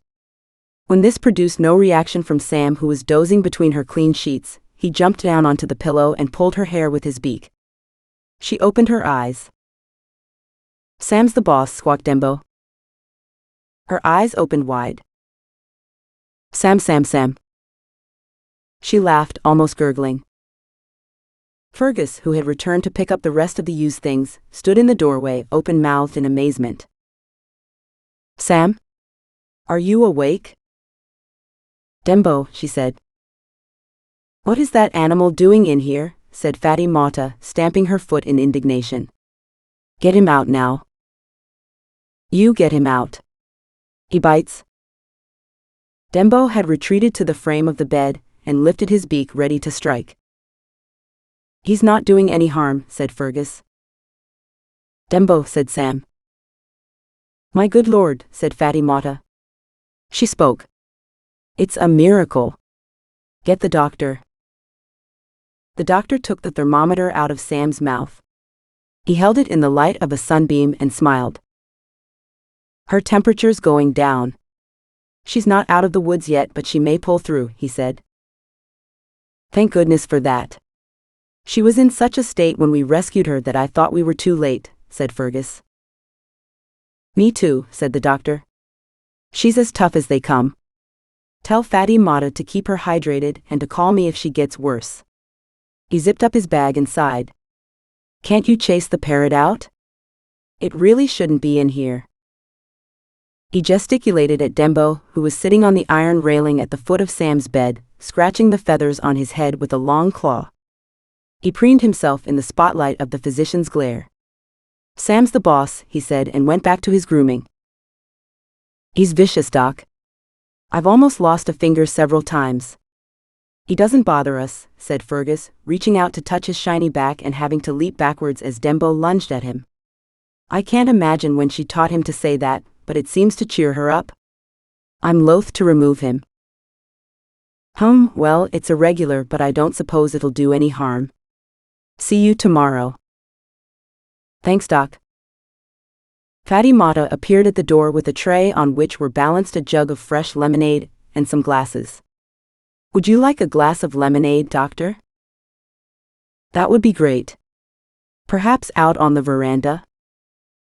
Fatty Mata turned around with a swish of her dress and headed back down the passageway with her tray. Do you have enough saline? Said the doctor, following her out of the room. Fergus stood for a minute looking at Sam before he went to join them. Once the fever had reduced, Sam got steadily better. Soon she could sit up in bed leaning against the pillows.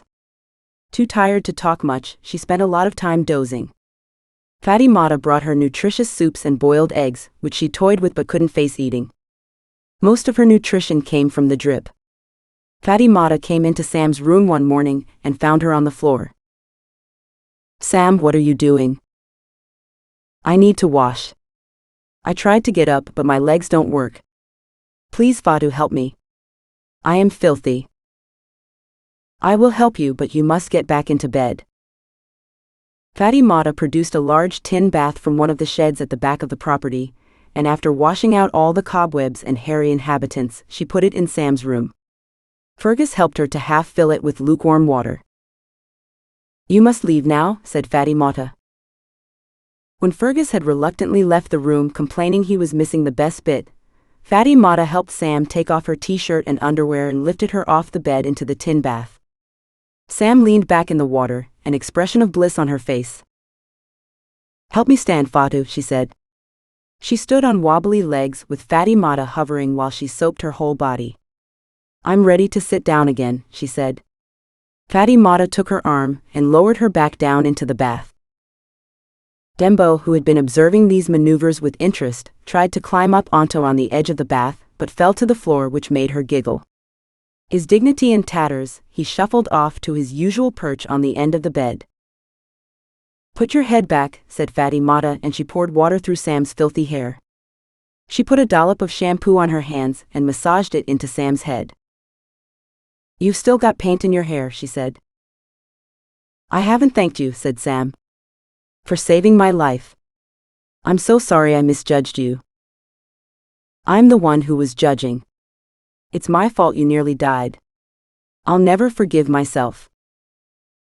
Please don't say that. Fergus told me you saved the whole village from the rebels. You are a heroine. Did he tell you what happened? Not exactly, but if you want to tell me, I'd love to hear about it. I will tell you the story when you are better. Let's get you back into bed. Where's Ned? Said Sam. She was feeling much better. Well enough to have visitors. "What's wrong with me?" said Fergus, who had brought her some fresh coconut water.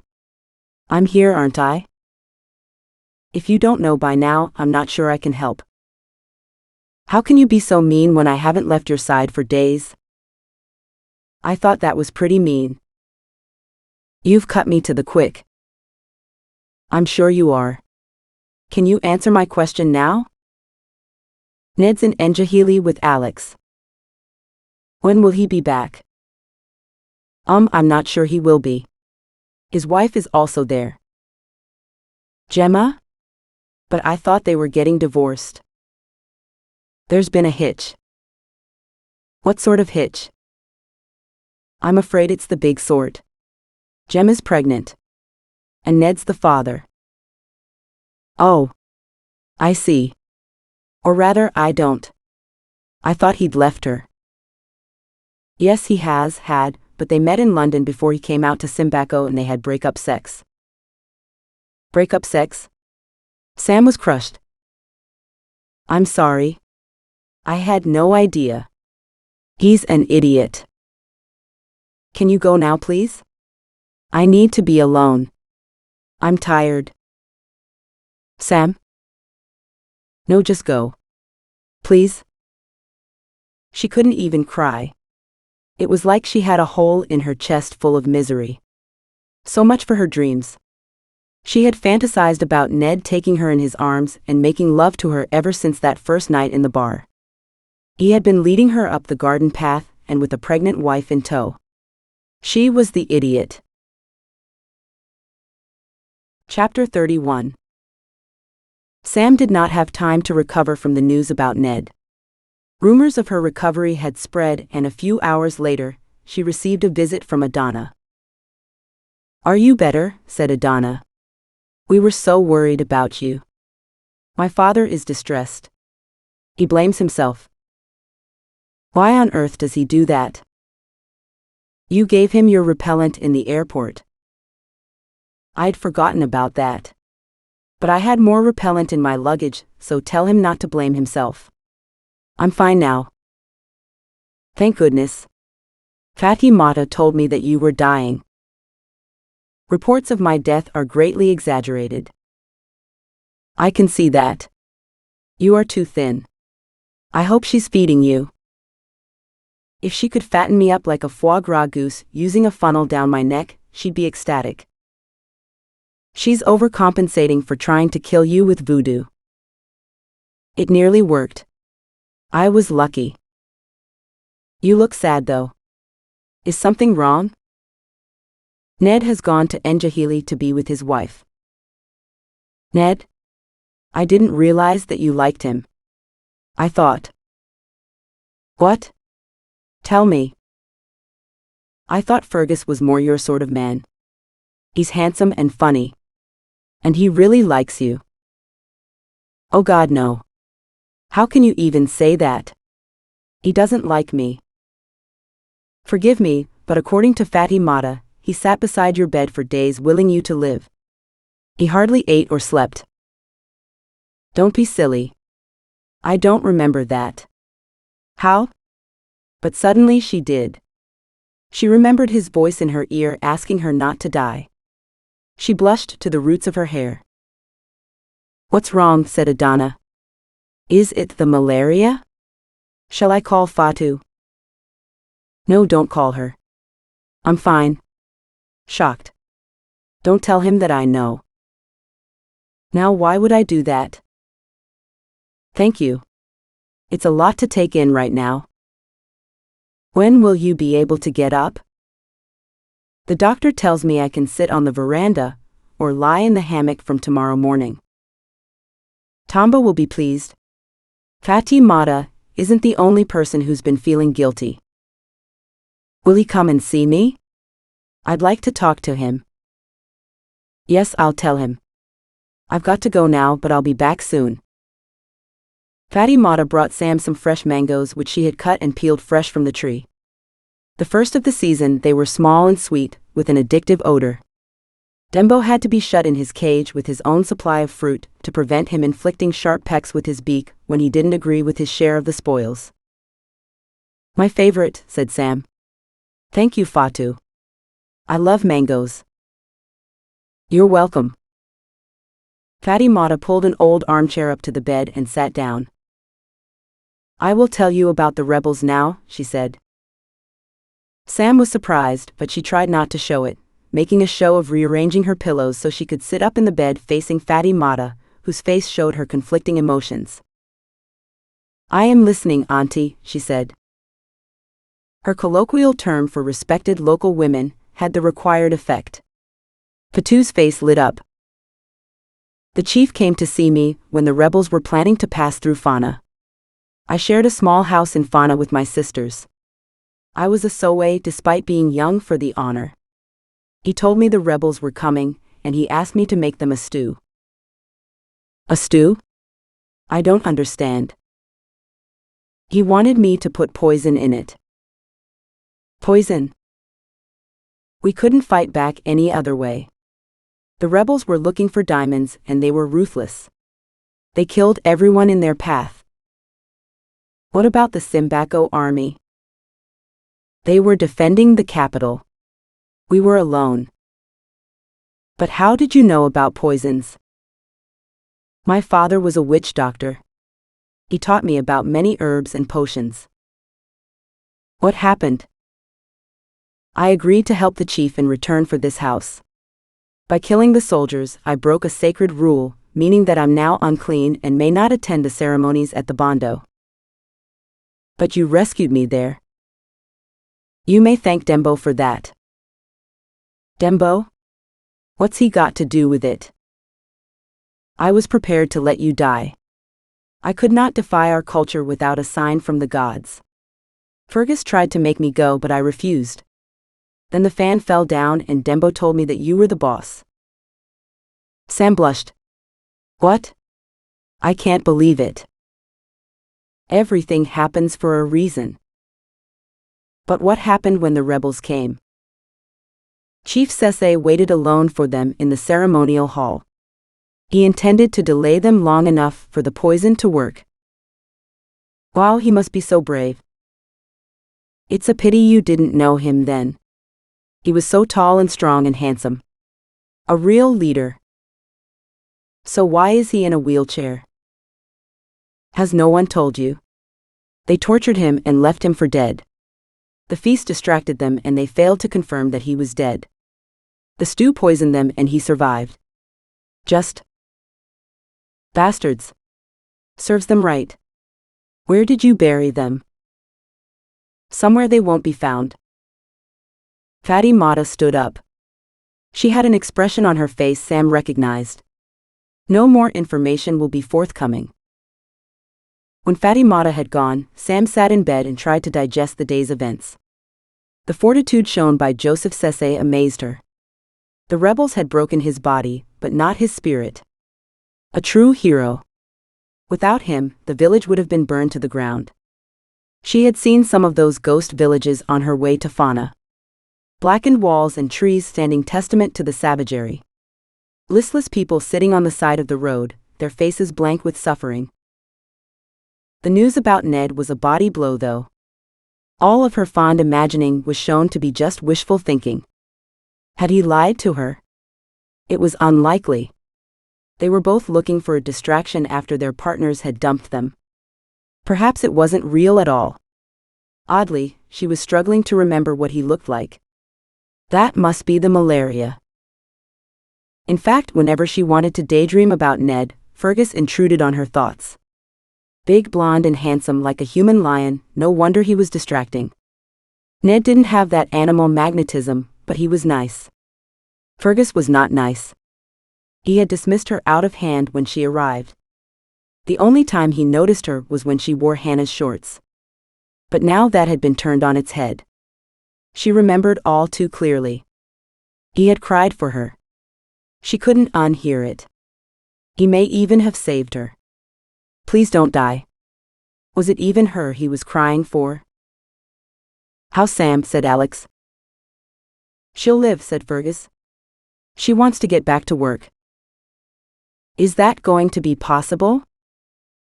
I don't see why not. She's asking to start already. Let's see how she progresses. Can you get the pitting going again?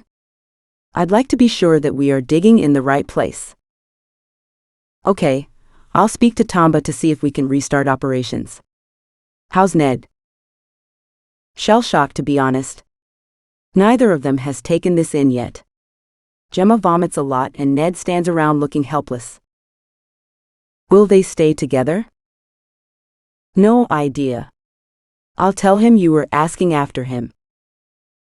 You do that. I'll call you if we find anything. Fergus drove up to the chief's compound and parked among the chickens who did their utmost to get run over. Tamba emerged from the house and waved. Come in, he said, gesticulating. Joseph Sese was in the formal guest room, looking out of the window. He beamed with pleasure when Fergus came in. Good morning, Fergus. How is our patient? Good morning, sir. She's on the mend. I can't keep her in the house much longer. That's great news. We've been so worried about her, especially Adana. That's why I'm here about Sam.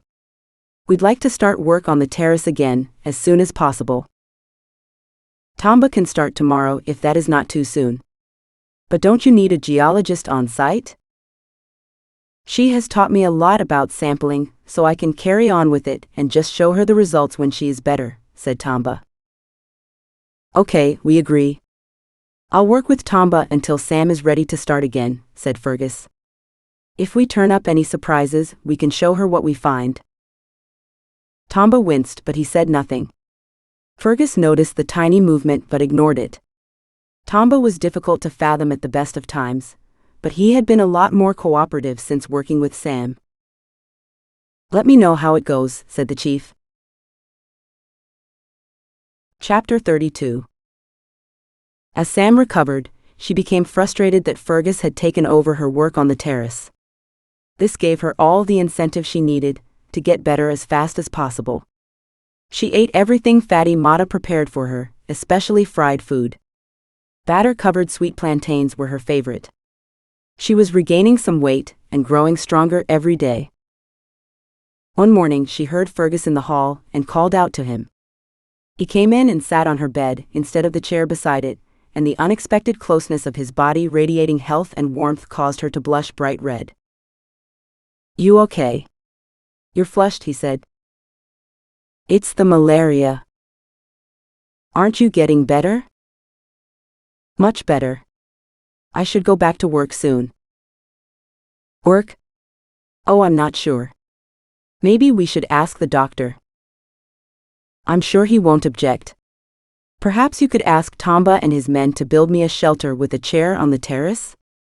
Then I would come for short bursts until I'm stronger. That's not a bad idea. We are making good progress now. The second row of pits is almost finished. And the results? No diamonds yet, but plenty of indicator minerals. We're in the right place. Tamba's quite the geologist after all the training you gave him. He's surprisingly good. Once he got over his reticence, he took to it like a duck to water. I suspect this isn't the first time Tamba's been digging for diamonds. I'd better get going. We'll build you the shelter. Once it's ready, you can come over for an hour one afternoon when it's cooler and see how you go. Brilliant, thank you. Have a nice day. He left, but she could still smell him and it made her randy. How annoying. It's high time I got out of bed and stopped fantasizing. Real life awaits. Adana came to visit again, and they sat out on the veranda. Fatty Mata had gone to the market and shut Dembo in his cage to stop him bothering Sam for cashews. Sam swayed in the hammock, and Adana sat on the bench under the window. It had become cooler, and the first rains had washed the dust from the leaves of the mango tree. They moved in the breeze, dark green and shiny. It's nice to see you looking better. When can you go back to work? Said Adana. Thank you. I'm hoping that I'll spend an hour or two there tomorrow. Fergus is being such a nanny. I'm sure I'm ready, but he is still being cautious, said Sam. What do you expect? The man is crazy about you. I'm not convinced. Have you spoken to your parents? They must have worried about you. To tell you the truth, I haven't told them the whole story. They are too far away to help. I hate to worry them for no reason. No reason? You nearly died. That's true, but I was too ill to call them, and now I'm better. It seems silly to cause them anxiety. I don't phone them often when I'm away. They understand it's difficult for me from some places. You're a really weird person. If my mother was alive, I'd call her every day. I love my mother. I'd call her a lot more often if the satellite phone was working. It's hard to organize a call via the exchange. It's shut when I go to work and shut when I finish. But doesn't she miss you? We're very British about feelings in my family. My parents are from a generation terrified of showing off. Being too emotional is taboo. You're supposed to keep your feelings to yourself. I suffer from it myself. What about your mother? I never knew her. She died giving birth to me because of her. Adana hesitated and sighed. She died giving birth to you? I'm so sorry. I didn't realize that's what you meant. That's okay. You can't miss what you never had. Did you see what they did to the girls in the Bondo? Yes, I saw it, most of it by mistake, but I fainted when they used the box cutter. No wonder. It's a barbaric practice. It resulted in the death of my mother. My father wouldn't let them cut me. He says it's only an outdated custom to keep women from being free to enjoy their sex lives. He says that? Wow, he doesn't appear radical. You mean he looks old and crippled? He isn't. Especially not his mind. I didn't mean that. It's okay. I'm his heir and he wants me to be chief of this kingdom. He's right. You'll make a great leader. The Sowe and the tribal elders will not allow it. Is it because you are a woman? No, it's because I'm unclean, not cut. But that's ridiculous. I would get it done, but I'm afraid. But you can't. It's too dangerous. Remember what happened to your mother. That procedure should be carried out in a hospital. A hospital? I heard that people die in hospitals. That's a myth. It's caused by people waiting too long before they go to the hospital because they are afraid of going. So, they wait until it's too late to save them and then they die in hospital. Oh, I never thought of it that way. I've had several minor operations. These days you get 2 days R&R and then you leave. Is it expensive? It's free in Britain, but I guess that you'd have to pay a lot for an operation in Yahili's private hospital. I saw it when we drove through town. It's a brand new building. Someone has to pay for it. How much is a lot? Oh, I can't guess. About $10,000? Why do you ask? Just curious. No wonder Fergus kept you here. He didn't want to pay for the hospital. Her face crinkled up in a cheeky smile. After Adana left, Sam stayed in the hammock reading books and eating fattening snacks most of the day. She was still lounging there when Fergus got home from work. He parked the car in the shade under the tree and jumped out. He had removed his shirt and his chest shone with sweat. Streaks of mud marked where he had wiped his hand across his stomach. He strode across the yard, his flanks gleaming in the sun like a stallion after a run. Sam was mesmerized. She forced a greeting. Hi, Fergus. How did it go? Good. I think. The bedrock has sloped downwards like you said it might. That's great news. Please don't make me stay at home anymore. I'm so much better, and I need to supervise the pitting as we get nearer the bottom. We're building the shelter. It should be ready for you to try out tomorrow afternoon for an hour. Fantastic, I can't wait to get back to work. What did you do today? Not much, but the day had got better. She searched for something neutral to say. Adana came over and we hung out on the veranda. Jesus, it scares me rigid when you two get together. There's something febrile about it. Don't be silly. We're just catching up on the local gossip. What's the latest on me? Sam gulped and flapped her hands.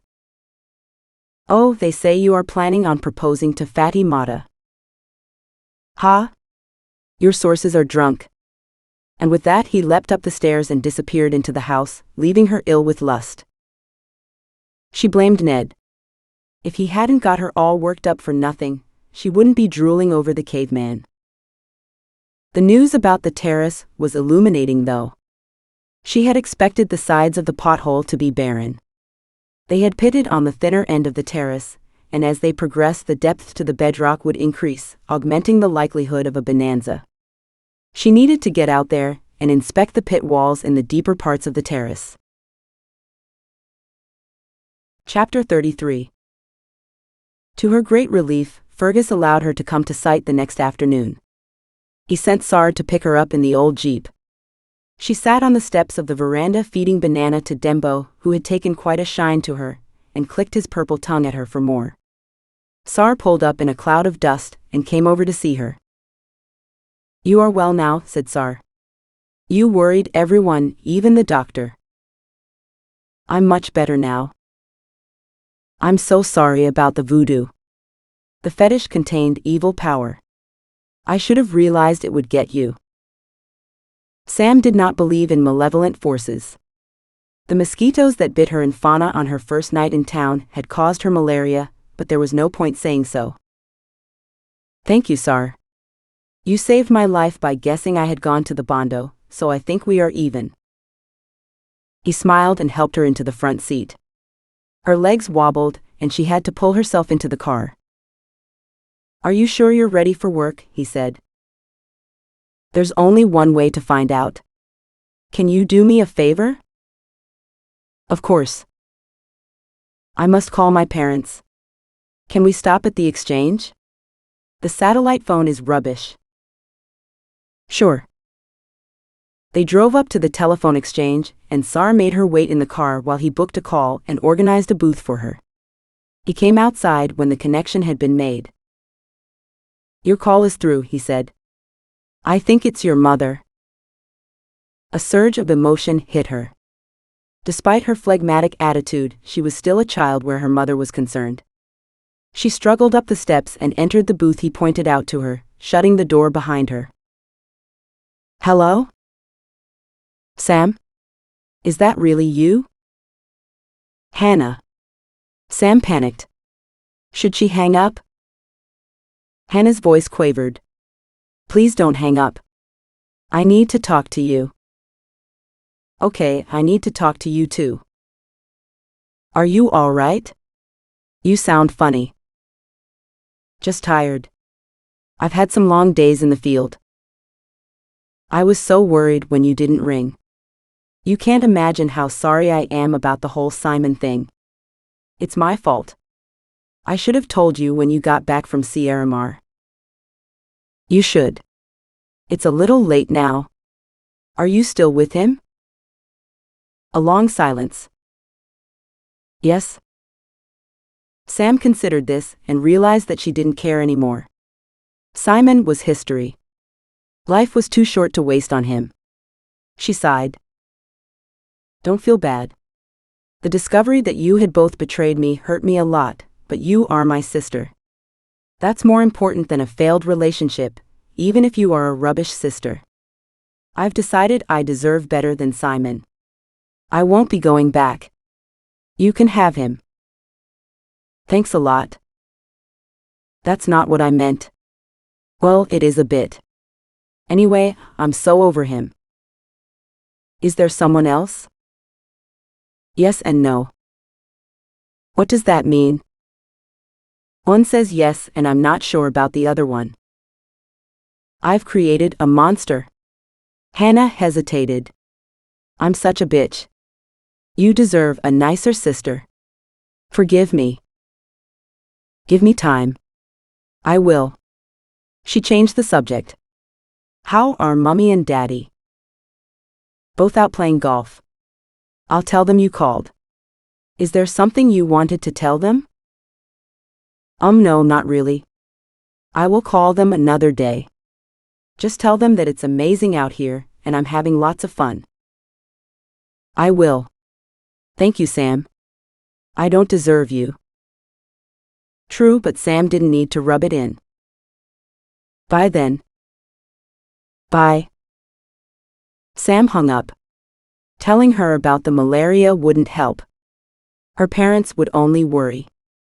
The mature lack of rancor between herself and Hannah over Simon had surprised her, but having almost died perhaps had made her realize the difference between permanent and fly-by-night. Sisters are in the first category. Unfaithful boyfriends on the other hand. They arrived at the terrace where Fergus waited to greet them. Sam slid off the seat and walked a few uncertain steps. Fergus, who had been watching her, strode over to the car and without ceremony swept her up in his arms, knocking her hat off. Oh there, careful, I'm not sure I need to be carried, said Sam, pink with embarrassment. He smelt of mud and sweat and some pheromone which made hers dance. I am, he said. Sar picked up her hat and put it on her head. He saw her flushed face and winked at her. Oh God, he knows. Everyone knows except Fergus, and how long would that last? They weren't the most discreet bunch of people she'd ever met. Give me my rucksack please, Sar. Rucksack swinging from her free arm, she suffered the indignity of being carried to the terrace where everyone rushed up to greet her and help Fergus accommodate her in a newly assembled chair. You're welcome, madam. We missed you. Are you better? Mr. Fergus is cross with us. No, I'm not. They all nodded. Yes, you are. Their faces accusing. Sam laughed. Were you being naughty? I'm sure that's why. General merriment resulted with the workers giggling and poking each other, but no one denied it. Formalities over, Sam sat in her chair while they brought her the results of the day's work. From her position on the terrace, she examined the latest pit. The material in the walls had been disturbed, no longer sorted into strata. Someone had been there before them. She had observed this in other pits. There was only one way of knowing how deep they had been dug before, or if they had reached the bedrock where the richest gravels lay. The material they brought her had garnets and diopsides, indicating the likelihood the gravel was or had been diamond-bearing. A frisson of excitement shivered through her. Are you okay? Fergus had picked up on the shiver, and he put his hand on her shoulder. That didn't help much. His touch made her giddy. Better than okay. I'm so happy to be back at work. What do you think? Said Fergus. Are we in the right place? Definitely.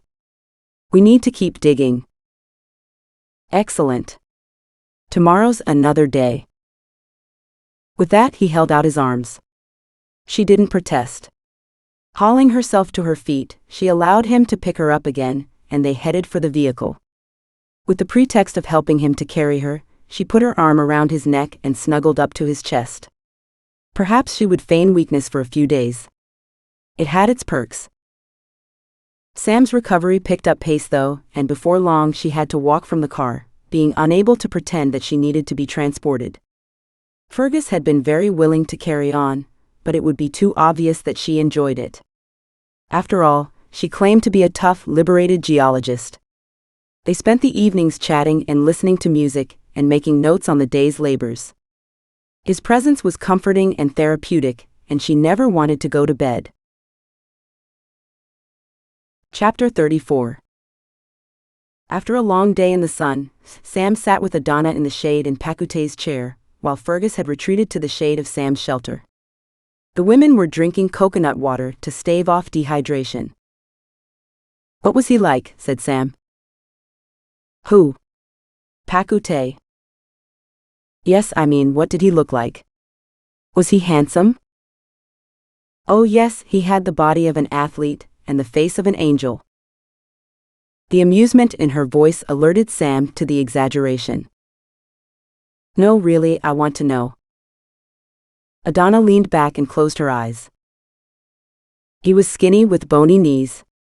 He had bulbous eyes and big lips, not an Adonis by any means, but he had an enormous heart.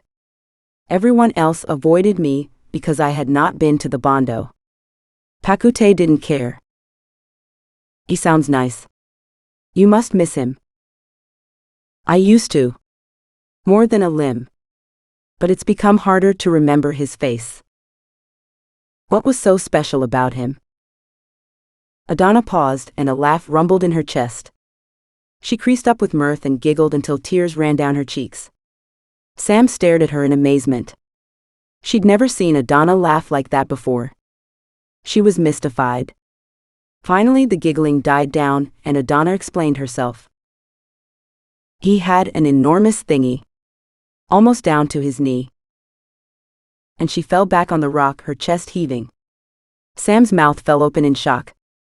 Somehow, she'd never attributed real emotions to Adana.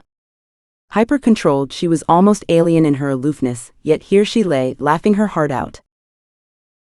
Down to his knee? How awful. The first time he showed me, I asked him where he thought it would fit. She howled again, joined by Sam. Fergus heard the two women laughing, a joyous sound.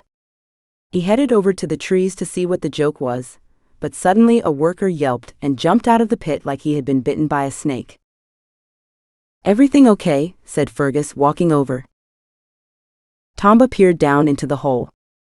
A strange expression appeared on his face. It's a body, he said, his tone resigned. He didn't seem at all surprised. A body? How on earth? Said Fergus. Many people died here during the Civil War. He hesitated. This man fought with the rebels. How do you know? I was here when they buried him. What happened? The night that the rebels came to Fona, Chief Sese sent me to the terrace to fill in the excavations made by local people. Did they find any diamonds here? I believe so. You must ask the chief. The moon was full, so we worked as fast as possible in case the rebels found us. One man acted as a lookout. A rebel came through the woods and spotted us digging. We couldn't risk him telling the others, so the lookout hit him on the head. It killed him instantly. We threw him in the pit and covered him up so the rebels wouldn't find out what happened to him. Did you recognize him? Tamba swallowed. No, he was a rebel. Maybe he has papers on him. We should wait until tomorrow to remove him. It's too late to do it today. Okay, let's finish up then. Cover the pit with some logs, we don't want a hyena to find the body and take the bones. Fergus was intrigued. It was obvious Tamba knew exactly who was in the pit, but he didn't want to say. He doubted the body would still be there in the morning, whoever it was. He avoided local politics in Fona like the plague. Before Fergus could alert them, Sam and Adana emerged from the wood to see what had caused the fuss. What's going on? Said Sam. They have uncovered a body. Tamba says it's a rebel killed during the raid 10 years ago, said Fergus. A body? Said Adana. Who is it? She turned to Tamba, who backed away, unable to look her in the eye. Oh my God, could it be Pakute? Said Sam, brain whirring.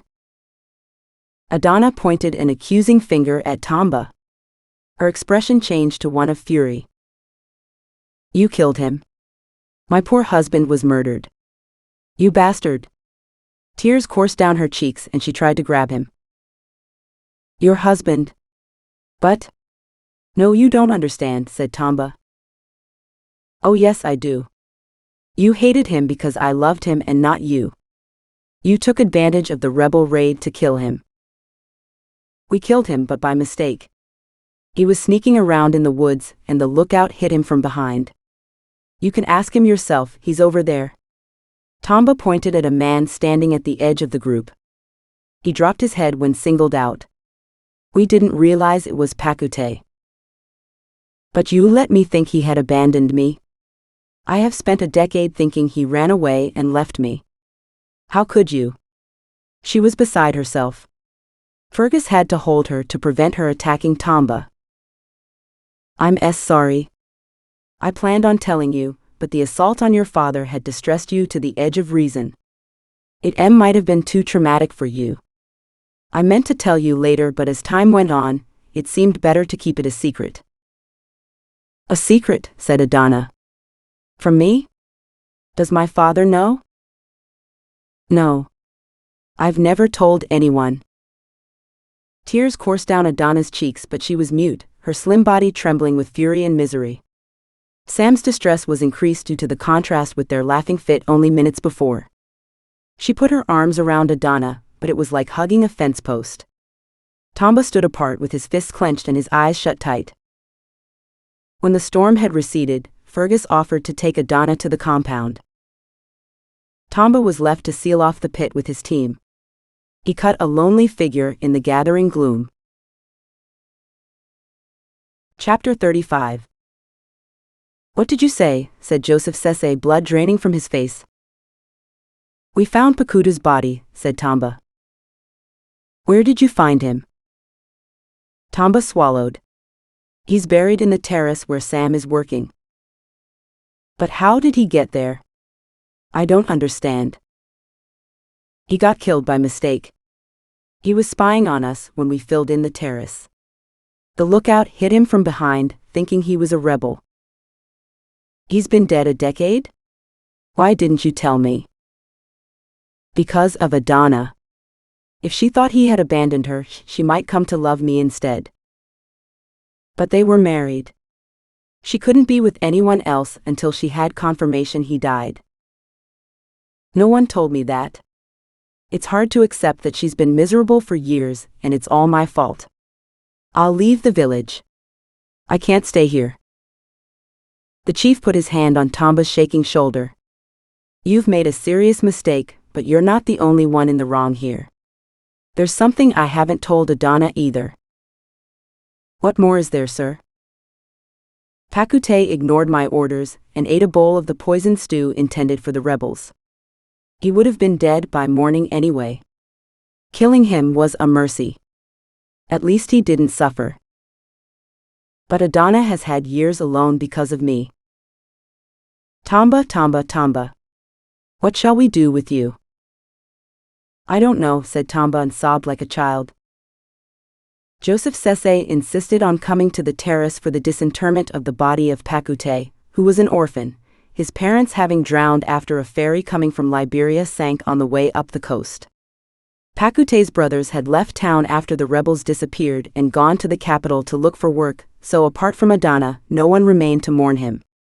Fergus picked Sese up at the compound early the next morning. The chief waited on the veranda of his house in his wheelchair. Good morning, Chief Sese, said Fergus. Good morning. It's a sad task we have today. Yes, sir, it's a tragedy. I see that Tamba's not here. May I help you into the jeep? On receiving a nod of assent, Fergus put one arm under the chief and one around his back and lifted him out of his chair. He placed the chief into the front seat with no trouble, as the crippled man was as light as a bird despite appearances. The robes had disguised the fact that his weight had plummeted. Fergus folded up the wheelchair and placed it in the back. Okay then, he said, putting the car in gear and driving away with care not to jolt his frail cargo. The potholes made it difficult to go at more than a snail's pace. They arrived at the terrace where Tamba and his crew waited to carry Chief Sese in his wheelchair to the edge of the pit. Sam and Adana stood beside the pit, the latter looking sad and pale. Work began to free the body from the gravel and sand. It was a painstaking and solemn process. They removed the material with great care, so as not to disturb the body, and piled it up on the side of the pit. Before too long they had exposed a skeleton still clad in a cheap t-shirt and trousers. The material fell away, rotten from years in the damp gravel. The skull still had hair attached, but the flesh had been eaten by the local microfauna.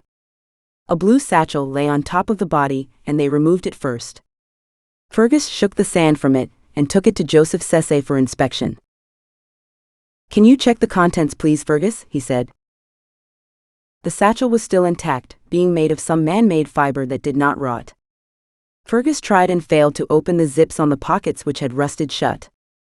Sam lent him her penknife to slit them open. He cut through the material of the front pocket and pulled a plastic-covered identity card and some old banknotes from the interior. Adana stepped forward and took the card from him, cleaning it with the edge of her dress. She let out a whimper, dropping it on the ground. "It's him. It's Pakute." Her father held out his arms to her and she hid her face in his neck. Fergus took some rotting clothes out of the main section of the bag and then shook it out. "There's something in the pocket," he said. He took the penknife, slid it open and slipped a finger into the hole, feeling around inside the damp pouch. His eyes widened and his hand flew to his mouth. "Oh my God," he said. "It's here, it's been here all along." The chief raised a finger to his lips and shook his head at Fergus, who put his hand into the pocket and picked out something that he handed to Sesse without revealing it. "What is it, father?" said Adana. "It's your wedding present." "My what? You knew? I don't understand." "If you will permit me, I don't want to discuss this here. Can we please recover Pakute first? I promise to tell you everything later." "Okay, father, if that's what you want." "Carry on please," he said to Tamba. Fergus turned to Sam, who had no idea what he had given to the chief, and he mouthed something she didn't understand. Life in Simbako was full of unexpected events. What was the wedding present? How did the chief know that Adana had married Pakute? They wrapped Pakute's remains in a blanket and brought them back to the chief's compound in Fona on a makeshift stretcher. The chief ordered the bones to be placed in a coffin, which rested on the table in the ceremonial hall. They sealed the coffin with bitumen to prevent the odor of decay from penetrating the room, but it still seeped out and wrinkled the noses of the mourners. People who had known Pakute wanted to touch the body, but they had to settle for touching the coffin and placed offerings around it. Adana sat on a chair at one end of the room and received condolences. The news of her marriage to Pakute had spread like wildfire, and the curious and maudlin lined up to see the widow. She did not raise her head but kept her eyes fixed on the floor, allowing people to take her limp hand but making no comment. Her conflicting emotions about the discovery of the body had disturbed her controlled interior. On one hand, a flood of relief brought on by the knowledge that he had not deserted her after all. On the other, the sensation that everyone had been lying to her for years hurt so much. Even her father, the rock of her existence, had been in on it. How could he do that to her? Tamba, she understood. He had hoped to break her resistance by pretending Pakute had abandoned her. And her father? He protected her, because he also imagined Pakute had run away. She had been a widow for a decade, and now she had to go through the mourning again. She felt broken. As the afternoon came to a close, the number of visitors slowed to a trickle, and then stopped as the villagers realized that no food would be offered to the mourners. They returned grumbling to their daily task of making the evening meal and sealing their houses against evil spirits. Adana sighed and stood up. She approached the coffin and put her hand over the place where his heart would have been. "Please forgive me, my love. I thought you had deserted me. I should have realized that you would never have left me without a word." "It is not your fault," her father said. He sat in his wheelchair in the doorway of the dining hall. "I was cruel to you for no good reason, punishing you for being in love. Tamba should have told us what happened. I blame him. It's not Tamba's fault. There is something I never told you. About Pakute. Yes, let's go to the sitting room. Tamba should hear this too." Adana followed her father across the yard to the house, and Tamba came running out to help push the wheelchair up the makeshift ramp into the back door. They passed through the kitchen to the sitting room and sat down. Tamba, sit with us, you need to hear this, said the chief. Tamba came to sit down. Adana pointed at the chair furthest from her. Tamba cringed like a dog who expected a beating and made himself small in the chair. He glanced at her, pleading with his eyes, but she didn't acknowledge him. You remember the day of the raid, said the chief, addressing Adana. I stayed behind with Pakute to prepare the feast for the rebels, and I sent you to hide with the women in the woods. She nodded. Pakute prepared the rice and the bananas in the kitchen, while I was organizing the dining hall. I had given him strict instructions not to eat any of the stew that Fatimata had made, but I had not told him why. Adana gasped. He ate the stew? I'm afraid he did. Fatimata told me last year that she had found a bowl hidden behind the bananas in the kitchen when she came back after the feast. Everyone had gone except Pakute. Who else would it have been? Why didn't you tell me? I'm not sure, said the chief. Perhaps I wanted you to retain some hope of seeing him again, and I was not 100% sure that Pakute had eaten the stew. I'm a fool, and I made you so unhappy. It wasn't only your fault, said Tamba.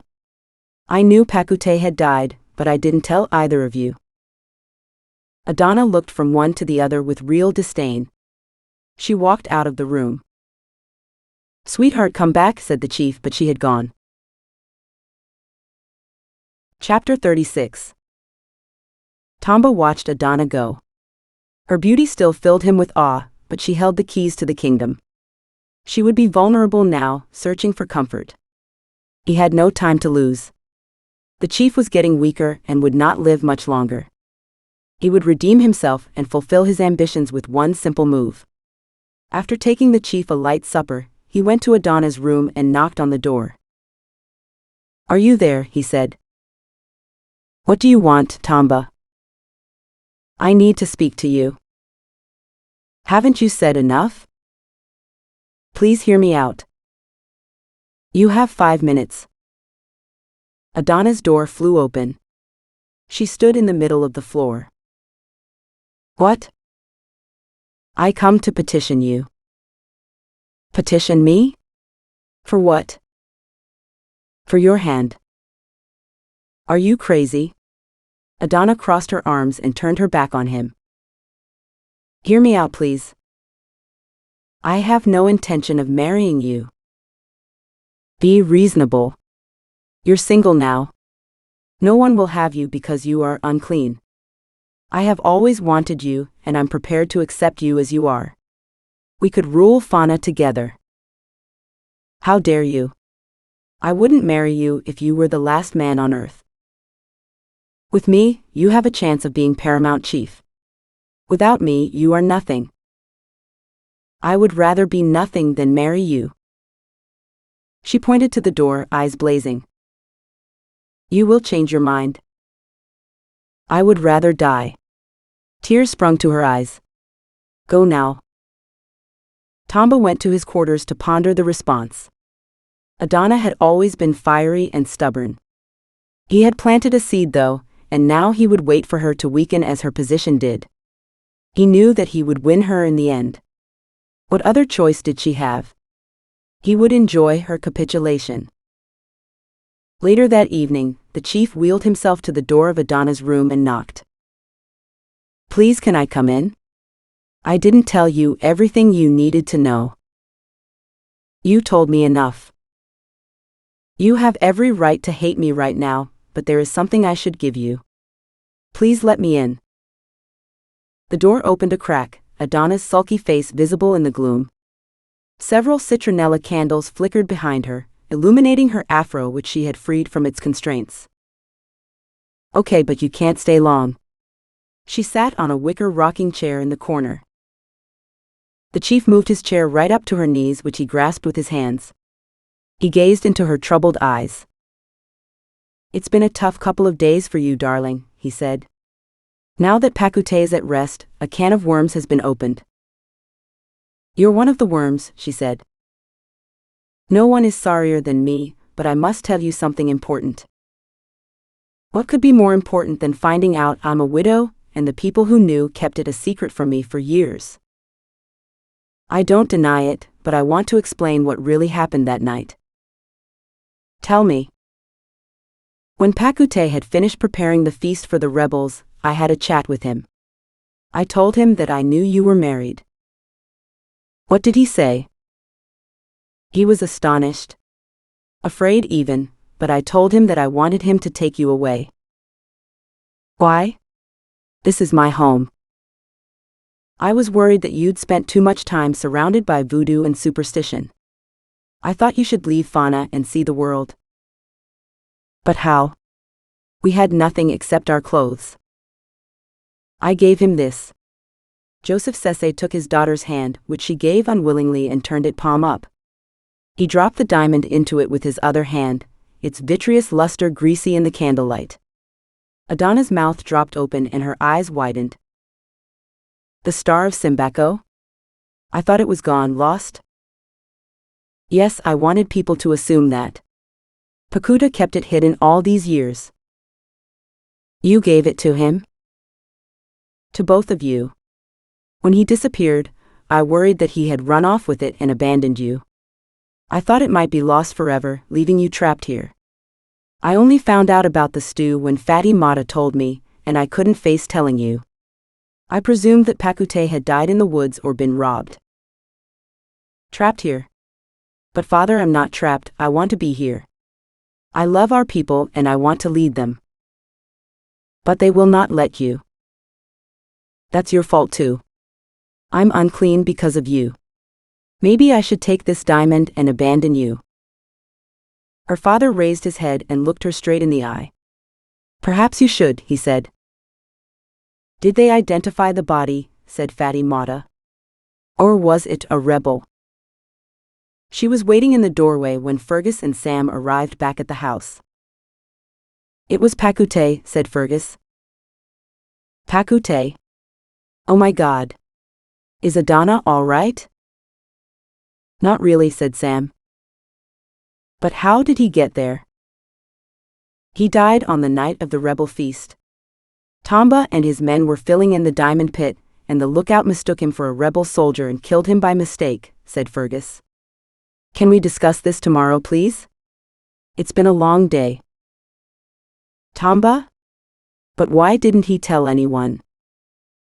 Dinner now, please, said Fergus. Fatty Mata crossed herself and returned to the kitchen to serve the food. The noise levels indicated that she was unhappy with the dearth of information offered to her. May I go now? Fatty Mata had already put on her shawl. Of course. I promised to tell you about it tomorrow. She sighed and left, slamming the door and threatening to snap the wooden steps with her stomping. Sam and Fergus ate a subdued dinner together, each alone with their thoughts. Sam had not completely recovered from malaria, and she had found the day exhausting. Will you have a drink? Said Fergus. Oh, I'm not sure. I'm rather tired. Come on. Don't be a spoilsport. Don't make me drink alone. Just one drink. Okay, just one. Can I have a gin and tonic? Only if you wear your shorts. Dream on. Get me that drink. I'm going to sit in the hammock. Yes, madam. I'll be out shortly. Hilarious, said Sam, but she smiled. She was swinging in the evening breeze when he came out with the drinks. Here you go, he said, handing her a long glass with a big wedge of lemon in it. Sam sipped her drink and coughed. Glav Loidir, said Fergus, reverting to Gaelic. Heavy hand. You could say that. How much gin did you use? Fergus shrugged and winked. Are you trying to get me drunk? You guessed. Well, I thought I'd take advantage of you while you are too weak to fight back. That figures. Please get me some more tonic. This is too strong to be nice. By the time Fergus came back, Sam had fallen asleep. He sat for a while sipping his drink and watching her shallow breathing. When he had finished his drink, he leaned over and slipped his arms underneath her, lifting her up and out of the hammock. He pulled his arms to his chest, resting Sam's head on his shoulder. Her hair fell over her face, and he could smell the cheap local shampoo she used. He tried not to be excited, but he was fighting a losing battle where she was concerned. The temptation to slip into bed with her was extreme, but he didn't want to break her trust. Leaving her under the mosquito net, he returned to his room. Adana sat in her rocking chair, moving it back and forward on its creaking runners, and staring into space. She passed the diamond from hand to hand, rubbing it as if it were Aladdin's lamp. It wasn't shiny, having the yellow film common to alluvial diamonds, removable only with hydrofluoric acid. Warm and heavy, it hypnotized her with its unyielding presence. She thought about the mother she had never met. The one who owned the rocking chair. Back and forward she rocked, comforting her baby self. She could not imagine the pain of childbirth in a woman with a fistula, but it had killed her outright. For her father, the day of her birth was both the happiest and saddest day of his life. He wanted Adana to go away before it happened to her too. She wanted to stay and bring modernity to Fona, but the sacrifice was great. Maybe the diamond represented a solution. Outside, the rain fell again, refilling the water barrels and other mosquito havens with fresh water for larvae. She could smell the wet earth, and it made her feel sad. Sam stood outside Fergus's door. The moon shone into the passage that ran along the front of the house, from the living and dining area. She had woken with the sensation of his face in her neck. Had she imagined it? She wanted to lie with Fergus and touch the veins on his arms and nuzzle his chest. Desire had permeated her being, and she couldn't sleep because her heart pumped hot blood around her body. She hesitated. What if she had imagined it? What about Ned? Did he no longer matter? He had gone back to his wife after all. She wrapped her fingers around the doorknob and twisted it. The door swung open, revealing Fergus's naked body outlined through the mosquito net. His chest rose and fell. He had one hand over his genitals. With his blonde mane and brown skin, he resembled a Greek god. Sam entered the room and shut the door behind her. She walked over to the bed and lifted the net, slipping under it and onto the mattress beside him. She listened to him breathing, and she reached out to feel his heart. He opened his eyes and looked into her dilated pupils. Sam? Chapter 37. Sam's a trooper, said Alex to no one in particular, wiping his mouth with a tattered serviette. No kidding, said Ned. The doctor thought she would die. William, who was bringing a fresh pot of coffee to the table, held it aloft. Is she okay now? He said. Yes, she's fine. Thank goodness. William smiled. I'm glad. I like Sam. He shuffled off to the kitchen with 3 pairs of eyes following his back. Sam's a she, said Gemma, Ned's wife, who sat away from the table because the smell of breakfast made her nauseous. You didn't tell me that. Didn't I? I thought I had, said Ned. No, you hadn't. Alex shifted in his seat and dropped his spoon on the floor. He didn't reach down to pick it up. What's your plan for today, Gemma? Apart from vomiting, you mean? The silence hung in the air while Alex searched for something to say. Gemma turned green and she pushed back her chair. Excuse me, she said and ran upstairs. Why didn't you tell her about Sam, said Alex. It's not as if. He saw Ned's expression.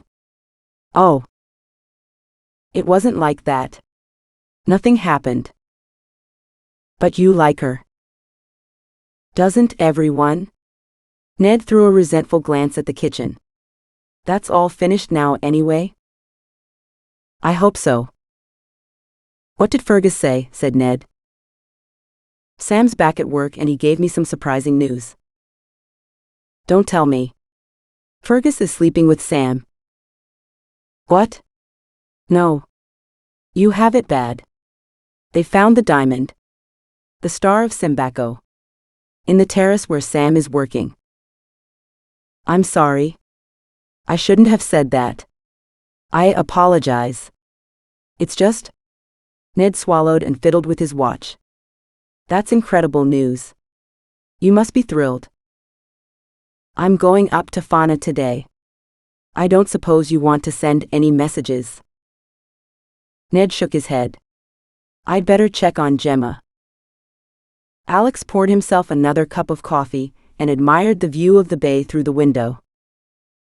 Joseph Sesse stood by the window, holding himself up with 2 walking sticks, their lion head handles knobbly in his arthritic hands. He gazed out over the plains at the thorn trees and smelled the weedy aroma of new grass. This was his favorite time of the year, one he knew he wouldn't experience again.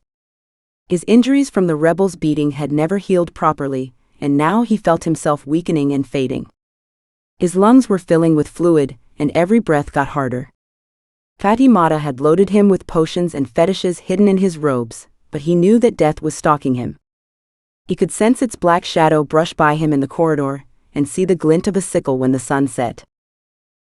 Despite this, he appreciated his luck. If it wasn't for Alex, he wouldn't have lived to see any of this. Nor had his position as paramount chief, his beautiful wife or his headstrong daughter. He owed a debt of gratitude to the man which could not easily be repaid. By giving Adana the diamond, he had betrayed that trust, but he was confident that Alex would understand. He wanted to settle his accounts before it was too late. The debt was incalculable. Joseph Sesse had joined the army to get away from the grind of life in the diamond pits of Simbako. When he and his brother had found the Star of Simbako, he had imagined his troubles to be over, but they had just begun. As the eldest son in his family, he was the natural leader in a group which was traditionally one from whom the paramount chief was chosen. The diamond would bring him wealth, a big advantage when it came to taking over the chiefdom. They had sworn to keep the diamond a secret until it was taken to the safety of Njahili and sold. Unfortunately, his brother, with a character far removed from that of Joseph, started mouthing off about the diamond and attracting unwanted attention from some of the unsavory elements in Fona. One night, their family compound was raided and his brother and several other villagers died in the ensuing battle. After a period of mourning, Joseph decided to leave Simbako for the British Army, convinced by his uncle who had served for 10 years and had been the main influence in Sesse's young life. Entrusting the diamond to his uncle, Joseph left for England and joined the Royal Anglian Regiment. He was the ideal material for the army, being strong and brave, but he tended to be withdrawn and didn't make friends easily. Alex had befriended him from the first though, and they always went on the same patrols and bunked beside each other. He used to crack jokes and sing the latest hits when he was in the barracks, but when on patrol, he morphed into someone a lot more frightening. His face would darken and assume a brooding stare, which made people step out of his way. He became intimidation personified. Their unit had been stationed in Northern Ireland for 6 months. Street patrols were a necessary part of their duties. No one enjoyed the tense walks through the Republican areas. A mother of 10 had been taken away and murdered by the IRA for helping a wounded soldier on her road. There was no mercy to be found in those gray streets, and you could feel the resentment boring into your back as you walked by. One gloomy Derry afternoon, they were patrolling the bogside. There had been a large communal riot between local unionists and police on one side and Catholics on the other the preceding night. 2 Catholics had died, and tension had risen to such a height that police were unable to enter the area to restore order. The army were deployed, and Alex and Joseph found themselves struggling to separate the opposing sides, who were keen on continuing the trouble. Their platoon commander sent them to remove one of the main ringleaders from a side road where he had fled. They made their way along either side of the road, covering each other in case of attack. The man they sought was hiding behind a car, and lashed out at Joseph with a crowbar as he went by, sending him to the ground. He stood over Joseph with a gun and cocked it. Joseph stared up at the barrel of the gun, and knew he was going to die. The man laughed. Just then Alex lunged through the air and knocked the gun sideways. It went off, and the bullet ricocheted off a wall, planting itself in a car door. Alex pinned the man to the pavement and put him in an arm lock. Joseph lay on the ground too shaken to move. "Don't just lie there like a courtesan. We need to get out of here," said Alex, hauling his captive to his feet. Joseph laughed. And there I was, all laid out and waiting for trouble, he said. You are trouble. Come on. Chapter 38. Fergus left the house early. Sam slept, her right arm flung over her face as if in shame, but her slow breathing indicated a deep relaxation. She muttered in her dream, but did not flinch when he brushed her hair with his fingertips. He couldn't help smiling as he remembered their mutual need, searing the sheets.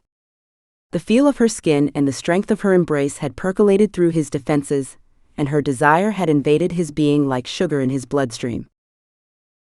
His reaction to her passionate yielding wasn't the usual one of conquest and abandon that had clouded his relationships with other women. A warm sensation like belonging had infiltrated his senses, both alien and frightening. He hadn't felt like that since his mother had died, following which he had blocked out all memory of her by building a brick wall around his heart. He shook himself. This was just a fling. No different to any other. He shut the door, allowing it to bang against the frame.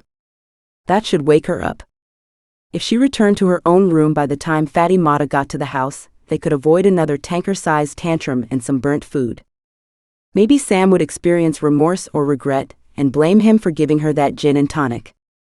He could cope with that. Perhaps they wouldn't have to talk about it, but just skate around the truth like dancers avoiding a rough patch in the ice. Descending the steps with one bound, he swept the leaves off the windscreen of the car and got in. He pushed the key into the ignition and revved the engine. The tape recorder spun into life. Sam always had the volume up at ear-splitting levels, and this was no exception. He lunged for the volume control as dazed and confused filled the car. Led Zeppelin? Even her taste in music amused him. He was in trouble. Hello? Who's speaking? Alex, it's me, Fergus. Good morning. How is the patient? Patient is not how I would describe her. She is back at work now. Already? Christ, she must be made of steel. Have you made any progress? I have extraordinary news. Maybe you should sit down. You found the Star of Simbako? Buried in the terrace where we are working in the rucksack of a young man called Pakute. Did he steal the diamond? No. The chief gave it to him before the rebels arrived at Fona as a wedding present. That's some present. He married a Donna in secret, at least he thought so. The chief found out. Amazing. Where's the diamond now? The chief has it. Have you broached the subject with him? No, I thought you would like to do that yourself. The bed was too big without Fergus in it. Sam sprawled like a starfish on the tumbled sheets, staring at the cracks in the ceiling. Where had he gone? She had expected to wake up next to him and have an awkward conversation before sloping off to her room to luxuriate in the afterglow of their lovemaking. Instead, she lay alone in a silent house, wondering if she had done something wrong. Since she had been the one to cross the thin line they had been struggling to maintain, she couldn't blame him. Fergus had not put up a fight, but merely opened his arms and enveloped her. She had expected him to be like Simon in bed, but he was quite different. He displayed a tenderness and abandon that took her by surprise and demolished her reserve. Her tiredness had disappeared as their twin desires fought and melted into each other. So why had he left? He was not the sort of man to need reassurance, but she had expected at least some bashful giggling and touching and discussion of what had happened. She stood up on wobbly legs and grabbed her t-shirt and knickers from the end of the bed where they had wound themselves around the metal struts. Pulling the t-shirt over her head, she ran her fingers through her hair, which had a nest-like quality with several intractable knots. She slipped on her underwear and listened for any sounds in the house. Dembo was squawking in the backyard, but she couldn't hear anyone. The door creaked as she opened it and peeped out into the passageway. The coast was clear. She left Fergus's room and tried to walk nonchalantly to her own. Once inside, she leant against the door for a moment before getting into her bed and pulling the covers up to her neck. The sun shone high in the sky and warm shadows filled the room. She should have a shower. The water would bring her back to reality, and she could comb the knots out of her hair. The tangles in her life might prove trickier to get rid of. She gave herself one more minute to remember the passion of the night before, and then she heaved herself out of bed again, throwing off her clothes and wrapping a towel around her chest. She had put weight back on, but she was still skinny compared to the plump geologist that had arrived in Simbako. Her mother's cakes filled a void in more ways than one. It was amazing what a dice with death could do to your figure. She squeezed her hips and stomach in wonder. Then she heard Fatimata's elephantine tread crossing the living room. "Where is everyone?" said Fatu. "I'm here. I don't know where Fergus is. Do you need breakfast?" "Yes please," said Sam. "I'm just getting in the shower. I'll be ready in 15 minutes. When Fergus returned, she was sitting at the table, demolishing a plate of scrambled eggs with hot buttered toast. Such was her enjoyment that she forgot to be embarrassed. "Hi Fergus. Where have you been?" Fergus did not reciprocate with one of his big smiles, but the tension left his body bit by bit when she did not refer to what had happened between them. "I phoned Alex. The satellite phone is on the blink again, so I drove to the telephone exchange." "Is he still in Njahili?" "Yes, as a matter of fact he's coming here for a visit to pay his respects to the chief and so on." "Great, when's he coming? I hoped we might find something first." "Don't worry about that. He's not expecting miracles." "Do you want eggs, Mr. Fergus?" said Fatty Mata, who had been waiting for a break in the conversation. "Yes please. Can I have 3 and lots of toast?" Fatty Mata beamed. "Give me 5 minutes. There's fresh tea in the pot." After breakfast, Sam went to see Dembo in his cage behind the house. She gave him the last cashews from her stash without bothering to tease him. He sidled up to the edge of the cage and made a half-hearted attempt to peck her fingers. The car's horn sounded and she sighed. Patience really was not one of Fergus's virtues. He turned the car around, gunning the engine until she got in. The music played at full blast. "We don't have to talk about it," she said. "What?" She reached over and reduced the volume. "Don't worry. I'm not one of those girls," she said. Sam was not the most experienced campaigner in love, but she wasn't dumb either. She had met men like Fergus before. If you were interested, you pretended that nothing was further from your mind than romance. Like Simon, really? Fergus had been rigid in his seat, but now he visibly relaxed. "Let's go for it today," said Sam. "We must be close. I'd love to have something to show Alex when he gets here." "Me too," he said. Their mutual drive inspired the team, who labored with extra vigor under the hot sun. By the end of the afternoon, a decent pile of bottom gravel sat on the plastic sheeting, ready for panning. They carried it down to the river and sorted the gravel with the sieves, throwing out the larger pebbles and fine sand, and reducing the material to a pile with the common diamond-size fraction. At one stage, Sam rested on the chair in the shade, watching as the material reduced from a cubic meter to a bucket's worth of gravel. She made notes and drew profiles of the pit walls. This part of the terrace had not been disturbed before, and clear layers of pebble gravel and sand stood out in the cutting. Looking up, she saw Fergus standing with his back to her. She had not caught his eye all day, and he had not even hazarded a wink in her direction. She sank lower over her notebook and feigned concentration.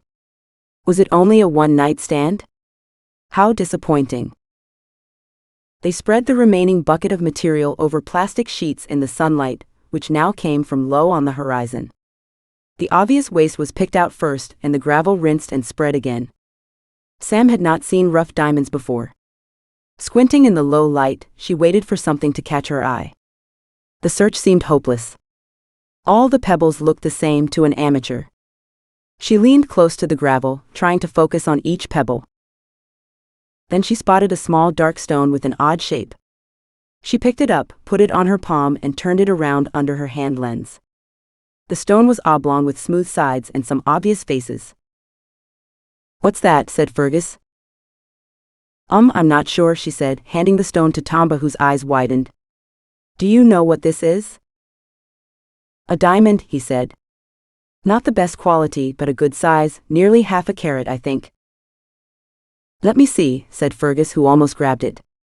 He examined the stone without enthusiasm. This is a diamond, he said. Are you sure? Yes, Mr. Fergus, I'm certain. How exciting, said Sam. Alex will be pleased. I'm not convinced he'll find this of any interest, said Fergus, still turning the stone around in his fingers and looking as if he was about to throw it away. Isn't it the wrong color? Not all diamonds are clear, said Sam. The most valuable are pink, green, and even blue. You can't tell in this light. The color is not the only quality that determines value. The shape, clarity, and the number of flaws are also vital. Still looks like crap, said Fergus. Beauty is in the eye of the beholder. Where there is one diamond, we should find more, said Sam. This is a good terrace for diamonds, said Tamba. No one asked him how he knew. The discovery of the diamond intensified the search of the washed material. Half an hour later, just as the sun sank below the horizon, one man pointed out a small crystal square. Sam would not have recognized it as a diamond, but as soon as she examined the stone, she experienced the thrill of finding something manufactured deep in the mantle and shot to the surface too fast to carbonize. That is a classic Type 2 diamond, said Tamba. It's worth a lot more than the brown one you found. It's a lot smaller, said Fergus. But even I can see that this is a diamond. They packed up the tools and covered the pit, leaving a guard to make sure no one returned to dig in the night. Sam put the 2 diamonds into an empty film canister and zipped the container into an inner pocket of her rucksack. We should enlarge this pit and follow the gravel down the slope, said Sam. You're the geologist. What you say goes, said Fergus. Tamba, take the boys home to rest. We have a full day ahead of us tomorrow. The team left for their homes and Sam and Fergus returned to the car. Home, James, and don't spare the horses, she said. Fergus snorted. Then, to Sam's surprise, he put his hand on her thigh and stretched across to look into her face. He took it tenderly in his hands and kissed her softly. So softly she thought she might faint. I've been dying to do that all day, he said, and started the car. Chapter 39. Alex's car was parked in the yard under the tree. Its driver sat on the veranda with what appeared to be a large gin and tonic in his hand. Sam licked her lips. Hello, folks. The sun is over the yard arm. Shall I tell Fatty Mata to make you one too? Yes, please, said Fergus. Me too, said Sam. Should you be drinking, young lady? You were dicing with death only recently. She frightened the bejesus out of us, said Fergus. I'm fine now, said Sam. And I want a drink. 2 gin and tonics, please, Fatu, 1 light, 1 heavy. How did it go today? Not bad, said Fergus, after Fatty Mata had gone inside. We found 2 diamonds. You found diamonds? Where are they? Sam reached into her rucksack and rustled around. Alex leaned forward, craning his neck. I can't find them, she said, and winked at Fergus. You must. How could you lose them? Fergus, do something. Fergus laughed. Don't tease. Give him the diamonds. She passed Alex the film canister. He popped off the lid and tipped the diamonds into his hand. He rolled them around. Nice, he said. I wasn't expecting these. It's a bonus. Some parts of the terrace have been worked already, but not all, said Sam. I'm hopeful that we have not yet reached the deepest part of the gravels. Where did you get these? In the pit where they found Pakute. It's in the middle of the terrace, but the bedrock slopes into the riverbank. I learned about Pakute from Fergus. How awful for poor Adana. That girl has no luck. Do you think there may be more diamonds there? Definitely. Dinner is ready. Fatty Mata loomed in the doorway. Okay, let's eat. No one spoke during dinner. Fatty Mata had excelled herself with the arrival of the big boss, cooking a tasty stew with potato leaves and piles of fluffy rice. Bananas baked in brown sugar followed, causing groans of approval. Afterwards, they sat drinking coffee on the balcony. Do you mind if Fergus and I discuss business? Said Alex. Not at all, said Sam, not moving. Alex squirmed in his chair. Fergus shrugged at him. Sam got the hint. I've got to go to my room and tidy up my notes, she said, standing up. Both men relaxed. See you later. As soon as she was gone, Alex turned to Fergus. Tell me about the diamond. Sam sat on the chair in her room and sulked for a bit. The fact that Alex might want a private chat with Fergus had not escaped her, but she still felt left out. They were making headway now, but Alex did not appear interested in the terrace. He couldn't wait for her to leave so that he could talk to Fergus, but about what? Were they discussing the Star of Simbako? That seemed obvious. But would the chief be prepared to part with it?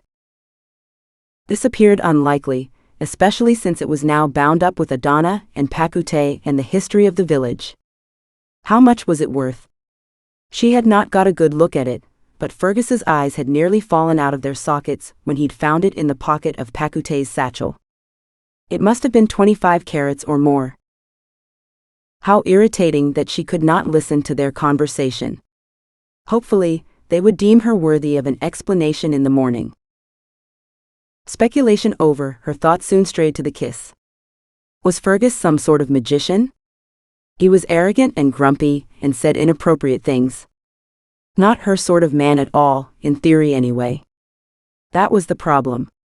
Bad boys were always so appealing, especially ones that made you explode with passion on the strength of one long soft kiss. Was he toying with her? It didn't seem so, but there was something she didn't understand.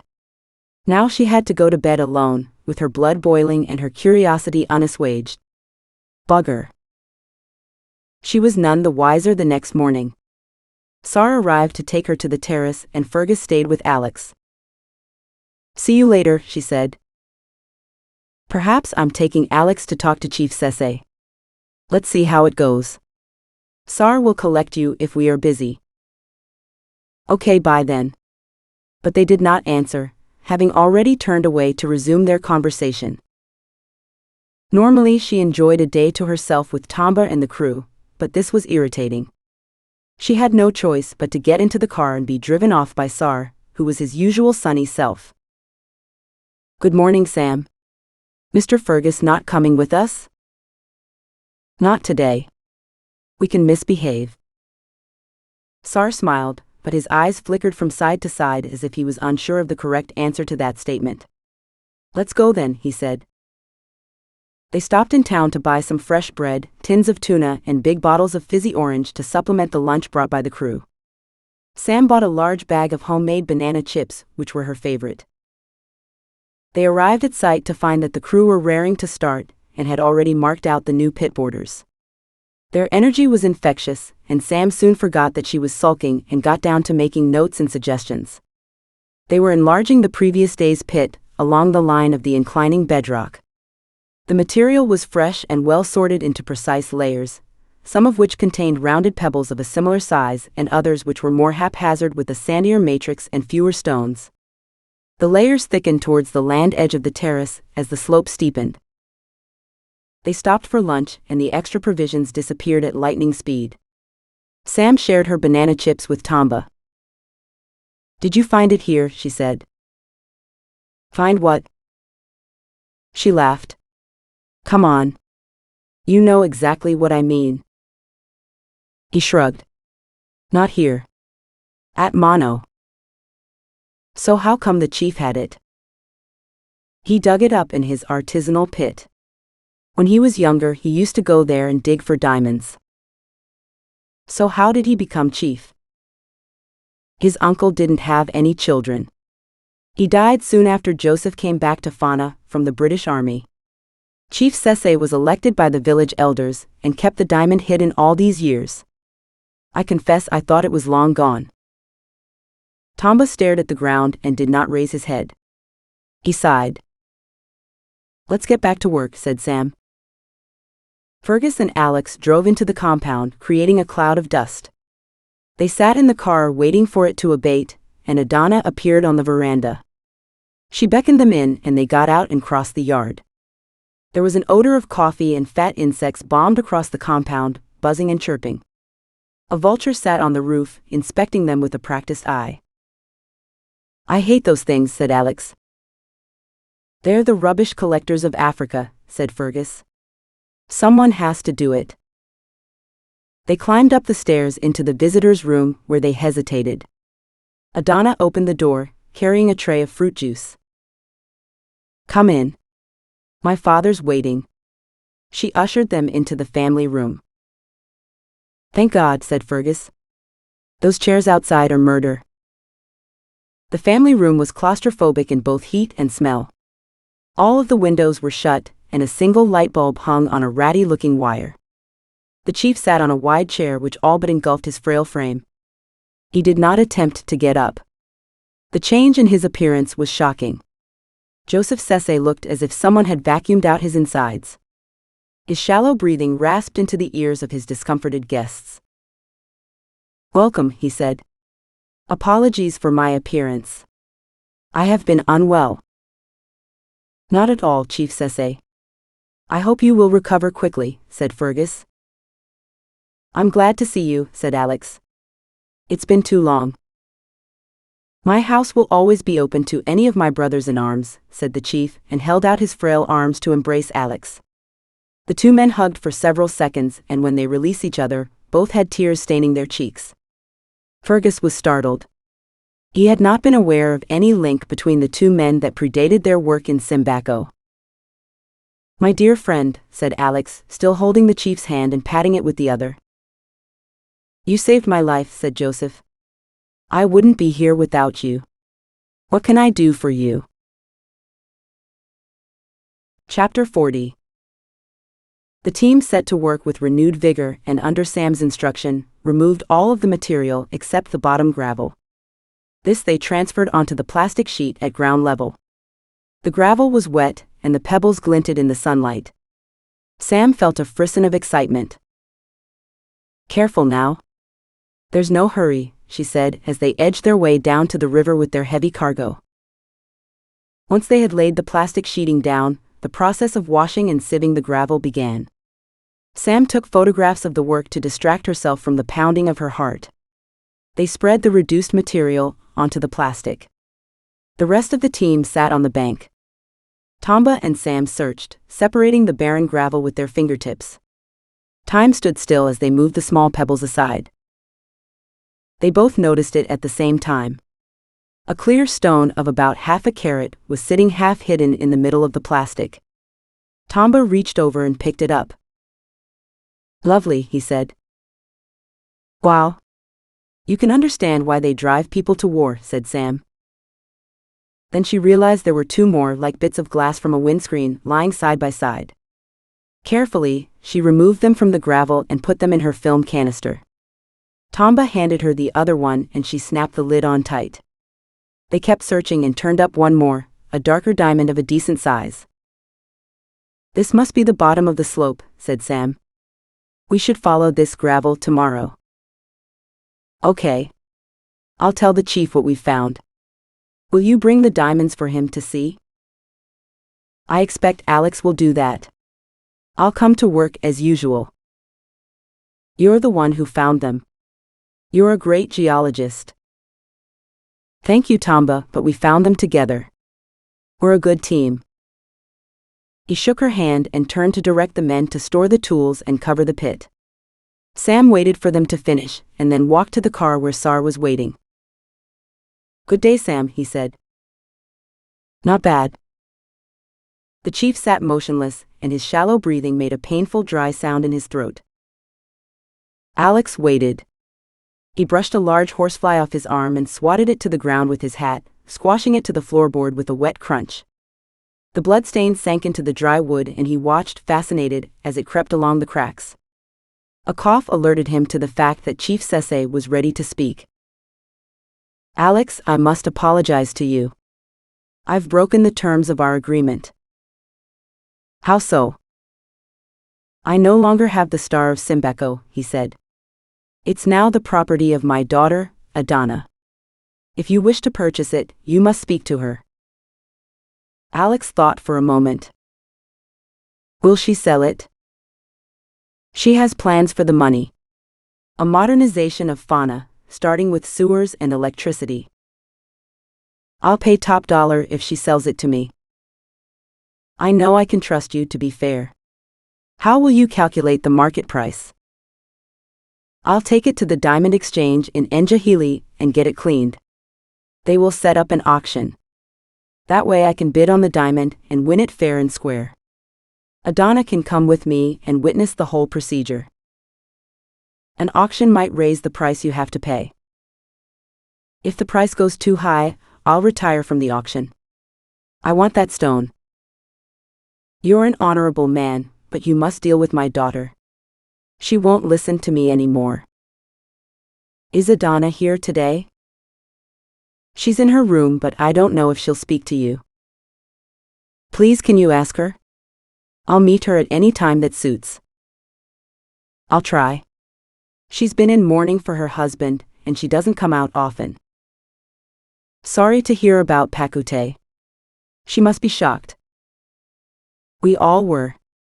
Sorry, Alex. This matter is out of my hands and I can't help you with it. I understand. I will find out if she'll speak to you and let you know. Thank you, Joseph, and don't fret, nothing will ever break the bond we have. Alex stood up to go. Come alone, said the chief. Fergus was waiting for Alex in the car. His stormy countenance spoke volumes about his thoughts on being made to leave the room like a child while the adults were speaking. Any luck, he said. Maybe.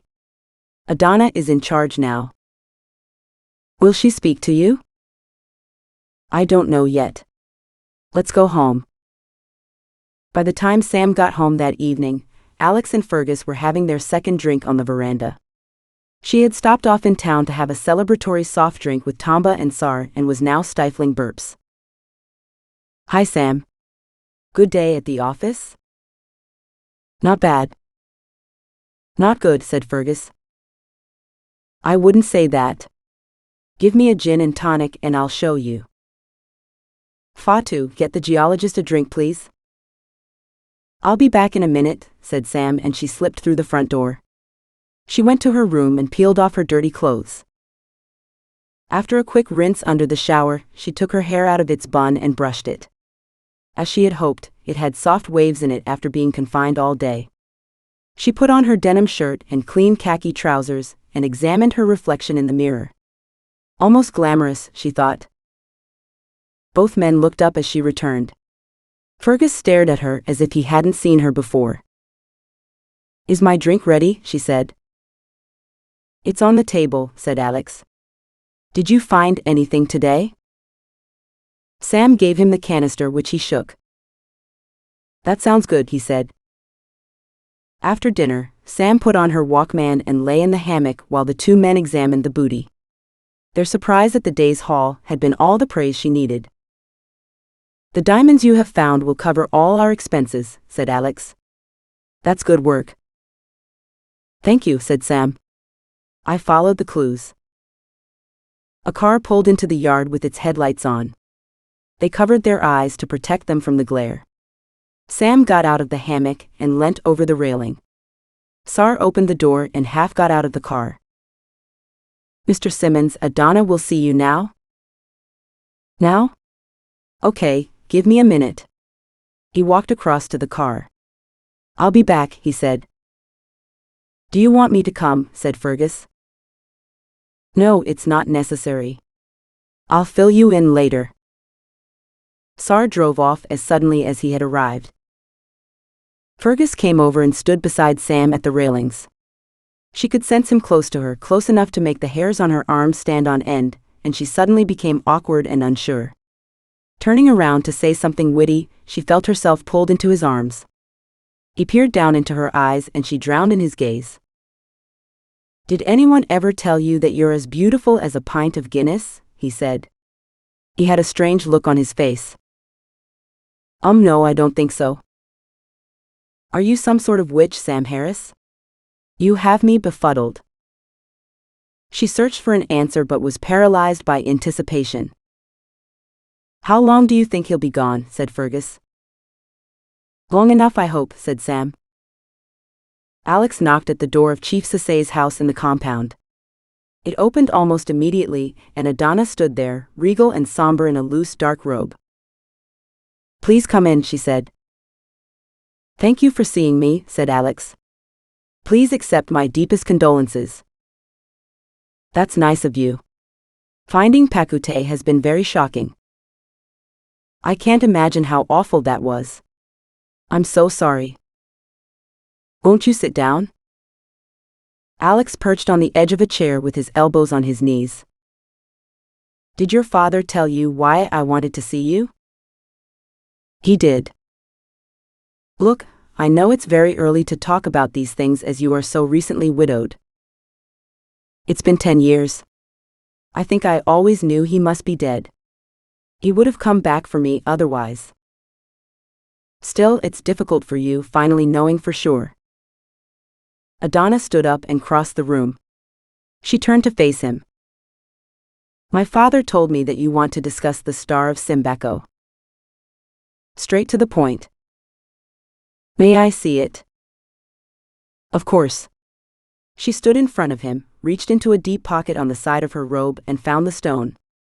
The smell of karité butter and rose oil wafted past his face. He put out his palm and she dropped the stone into it. Wow. For a moment, that was all Alex could articulate. He held the diamond between his fingers and stared at it. The oily hue did not disguise its near-perfect interior. He could see a couple of flaws, but they were at strategic places in the stone and would not decrease the overall value by much. He estimated a weight of about 25 carats. Once they cleaned the stone, the valuation could be made in a matter of minutes. What do you think? She said. It's amazing. I can't believe it has been found again after being buried for so long. Blame Sam. She's not a girl who gives up easily. I've been told. Alex chuckled. She's a gem too. How much is it worth, the stone? I'm not sure. If you can bear to part with it, I would like to get it assessed by experts in Njahili to ensure that you get a fair price. The stone is cursed. I'll be happy to sell it and send it far from Fona. We need clean water and telephones here, not lumps of carbon. Alex smiled. He had never heard anyone call a fabulous diamond a lump of carbon before. Would you like to come to Njahili and supervise the valuation? It's important a representative of the village is present at the assessment. I presume your father will not come. He's not well enough. Anyway, the diamond is mine to do with as I wish. He has given me his blessing. Alex did not show his surprise at her dismissive tone. It was unlike the woman he had grown to admire. Something had changed her. He did not wish to interfere in local politics or family feuds, so he did not comment. Okay. When can you travel? As soon as possible. Can we go tomorrow? If you wish. We can leave at mid-morning if that suits you. I'll be ready. Chapter 41. Fatimata was getting ready to go to church when she noticed Adana through the window of her house. Good morning, she said. What are you doing here? Good morning, Auntie Fatu. I need to talk to you. Come in and have some coffee. We can talk in the kitchen. Will you be late for church?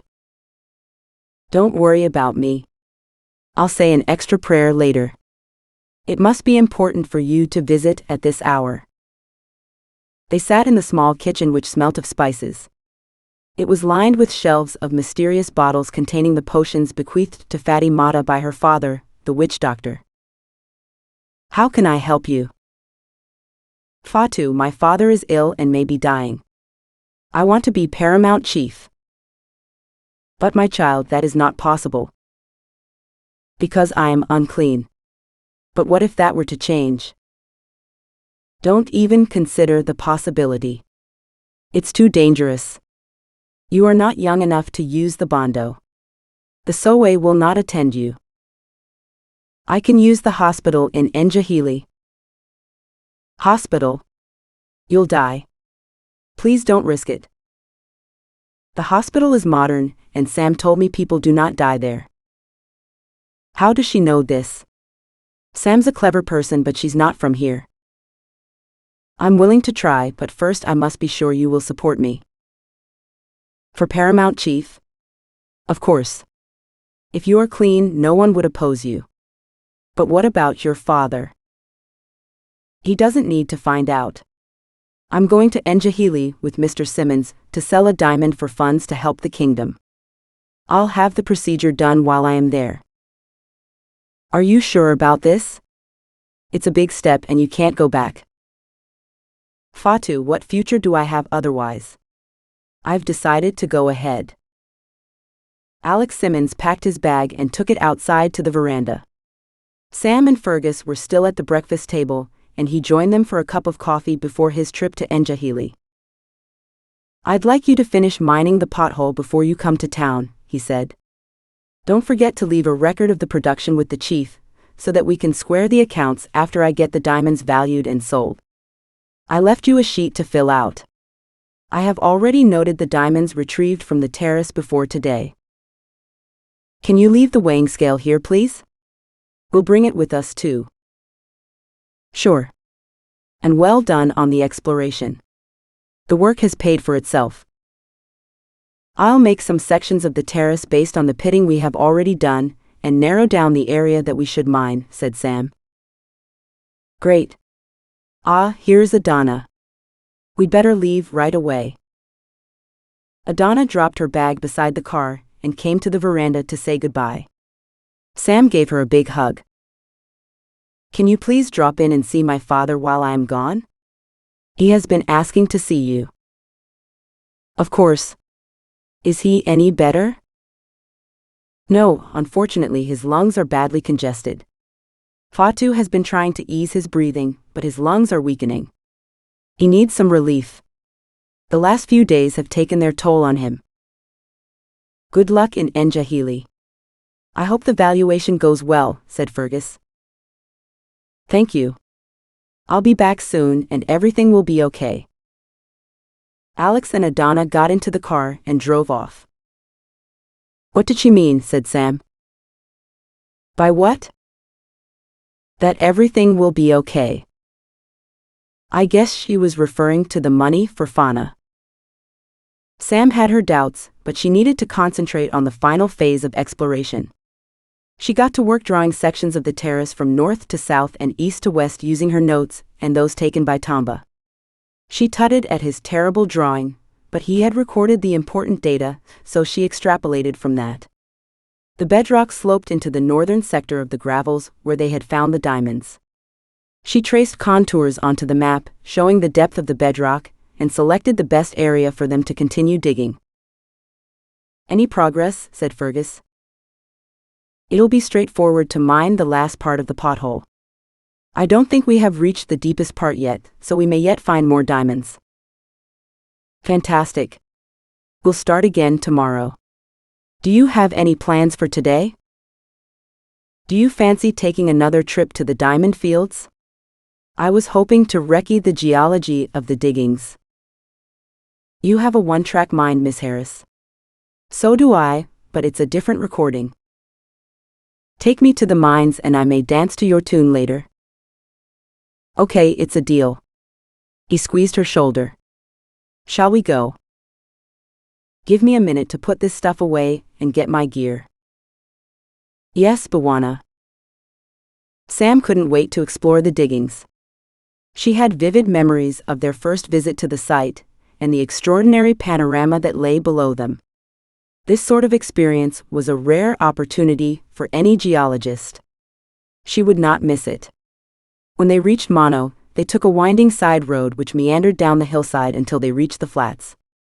They left the car and entered the diggings, walking along the tops of the waste heaps. Many of the pits were deserted, but they soon reached one where a whole family appeared to be working. A noisy pump was sucking water from the bottom. The men were excavating gravel and filling Hessian sacks.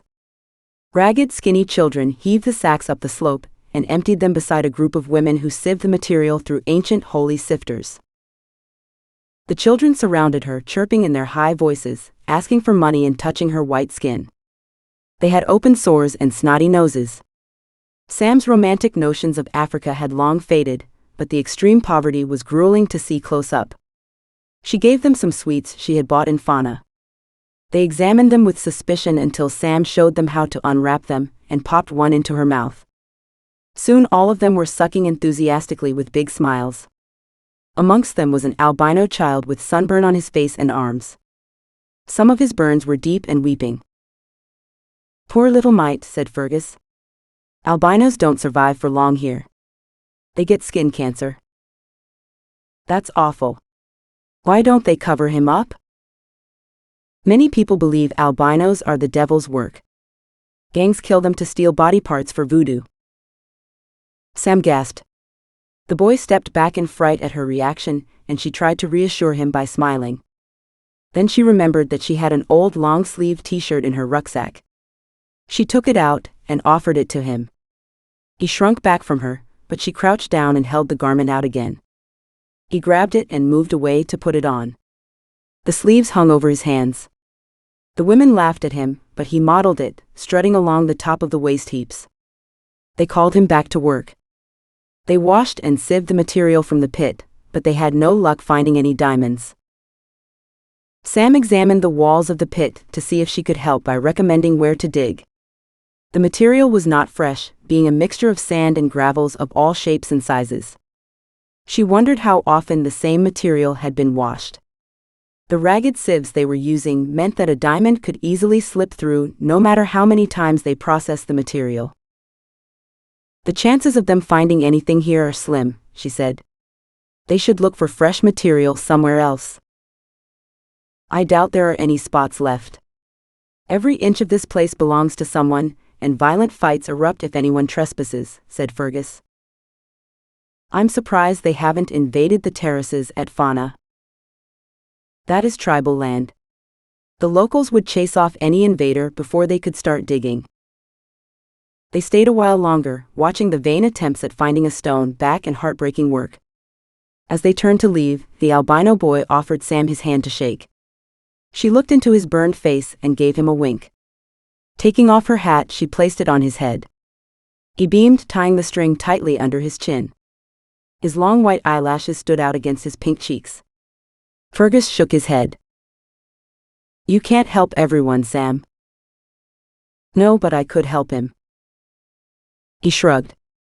"Okay, Florence, let's go home." Chapter 42. The new hospital sat on the hillside, on a side road off the main highway into Njahili. "Can we stop at the hospital, please?" said Adana. "Are you feeling all right?" said Alex. "Oh yes, I'm fine. I just want to check if they have a particular medicine for my father. He has run out." "Do you want me to come?" "No thank you, I shouldn't take long. Do you mind waiting a few minutes?" "I hate hospitals. I'm happy to smoke a cigarette in the car park. Take as long as you want." Adana pushed her way through the new chrome doors of the hospital.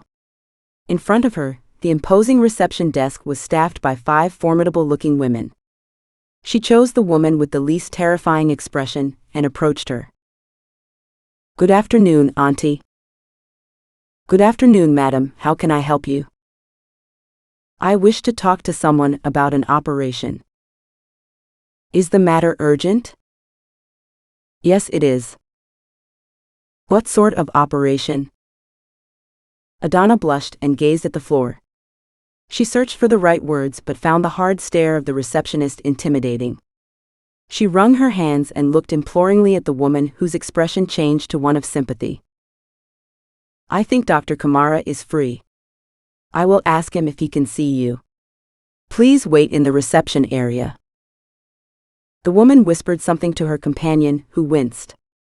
Then she disappeared behind some swinging doors. A few minutes later she reappeared and signaled to Adana to follow her. He's in room 22 at the end of the passage. Good luck. Adana walked along the shiny linoleum floor, sliding her shoes over its smooth surface. She knocked at the door. Come in. A man's voice, soft and rich. Good afternoon, Dr. Kamara. I am Adana Sese from Fona. My backyard. What can I do for you, young lady? I need an urgent operation. Please don't be shy. Patients often come to me with this issue. Do you suffer from a fistula, or are you incontinent? Neither. When were you cleaned? Oh no, I haven't been yet. My father wouldn't allow the Sowe to operate on me. He's a wise man. So why are you here? I want to be circumcised so I can be paramount chief. My friend told me the procedure is safer to do in hospital. We can't help you here. I have money. My dear, it's a barbarous practice which the government are about to make illegal. I can't help you. Please, you must. Adana broke into piteous tears. She wept silently, but the tears soaked the front of her dress. No. Don't cry. But I have to do this. There's no alternative.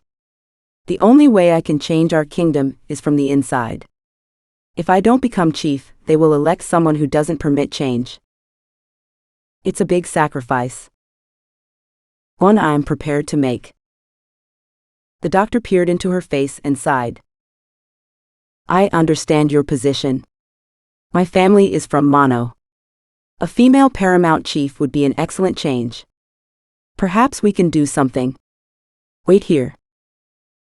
The doctor left Adana with a box of tissues.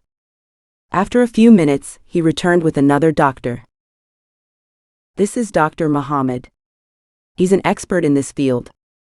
Talk to him and see if he can provide an answer for your dilemma. 30 minutes later, Adana emerged from the hospital, a radiant smile on her face. She found Alex on his third cigarette. I'm so sorry to have kept you waiting, she said. Not at all. But where is the medicine? Oh, they ran out and had to ask for a new order. I must pick it up on Wednesday. Good, well, that gives us 2 days to get the valuation and sell the diamond. Let's go to the office. You can use Sam's room. Sam was quiet on the way home from Mono. Fergus drove with studied concentration, avoiding the worst of the potholes, and they were soon back at the compound. He stopped the car and turned to her. Are you okay? I don't know what I was expecting. I'm a little drained, that's all. It's a tough life for people in Simbako. At least finding a diamond gives them a chance of a better life. The odds are horrible. I feel like a fraud. We all do what we can. Many families in Fona are better off because of us. I suppose so. Come on. Let's get something to eat. I'm starving. They raided the fridge and heated some leftovers on the stove. Fergus mixed the last of the gin with some old tonic and they sat down to eat. Cheers, said Fergus. Cheers. Thank you. I'm better now. That's all right. Mono is a depressing place up close. How long did you live in Simbako? Until I was 10 when... When what? My mother died of malaria. We left for England soon after. I'm so sorry. I didn't know. It was a long time ago. Do you remember her? Fergus sighed. He shut his eyes as if trying to see into the past. He opened them again, but he was looking right through Sam as if she wasn't there anymore. She was beautiful and funny. Every day was an adventure. I remember the time we found a snake in the garden. She wouldn't let the gardener kill it and trapped the snake in a bucket. We took it to the riverbank and released it. The funny thing is, it tried to bite her. She thought the whole episode was hilarious. She sounds wonderful. My father never recovered from her death. He sent me to boarding school so he could drink in peace. That must have been ghastly for you. I'm so lucky to have both parents alive. I'm ashamed that I complain about them sometimes. Fergus pulled his chair closer to her. His eyes were shining. She was like you, Sam. I thought I would never find someone who came close to matching her, but then I met you. You confuse and beguile me in equal measure. I don't understand my feelings for you. Sam felt as if she would faint under his scrutiny. She searched his eyes and read pain and bewilderment. This was not her usual experience of love, but she sensed its intensity penetrate her being. I'm not sure what to say, she said. Say nothing. There are no words for this. They stood up and he embraced her. His heart hammered in his chest, or was it hers? He cupped her face in his hands and kissed her. Her passion almost overwhelmed her and she pressed her body against him, but then he drew back from her. Let's take it slow tonight, he said. We have all the time in the world. Chapter 43. Fatimata bent over Chief Sese and put her hand on his chest. You won't find anything in there, Fatu. I'm a heartless old bastard. He laughed and his chest rattled like a viper. You're a good man, but you're dying. Why did you let your daughter go to Njahili? She should be here by your side. She has her own destiny. I'm too old to tell her what to do. I trust Alex to pay the best price for the stone. She'll spend the money wisely. Fona needs electricity. Oh, I don't intend for her to spend the money here. I hope that she'll travel and see the world first. She hasn't told you. Told me what? Joseph, your daughter intends to go to the hospital in Njahili to be cleaned. The chief was struck by a fit of coughing. Fatimata helped him to sit up further on his cushions. Did she tell you about this? What the hell is wrong with you? Why didn't you stop her? She's always wanted to be chief. I couldn't stop her. You say that she has her destiny. This is the one she has chosen. No, I won't allow it. This is not what I wanted. We have to stop her. Tell Sam to come and visit me, please. But Joseph? Don't butt me, woman. How could you let this happen? I didn't want that for my daughter. We may be too late. Bring Sam to me now. The traffic in Njahili ground to a halt. Alex drummed his fingers on the dashboard and whistled tunelessly. Adana stared straight ahead, her profile serious. They pulled into the parking space outside the Diamond Trading Building, only for a Jobsworth to approach their vehicle, trying to make them leave again.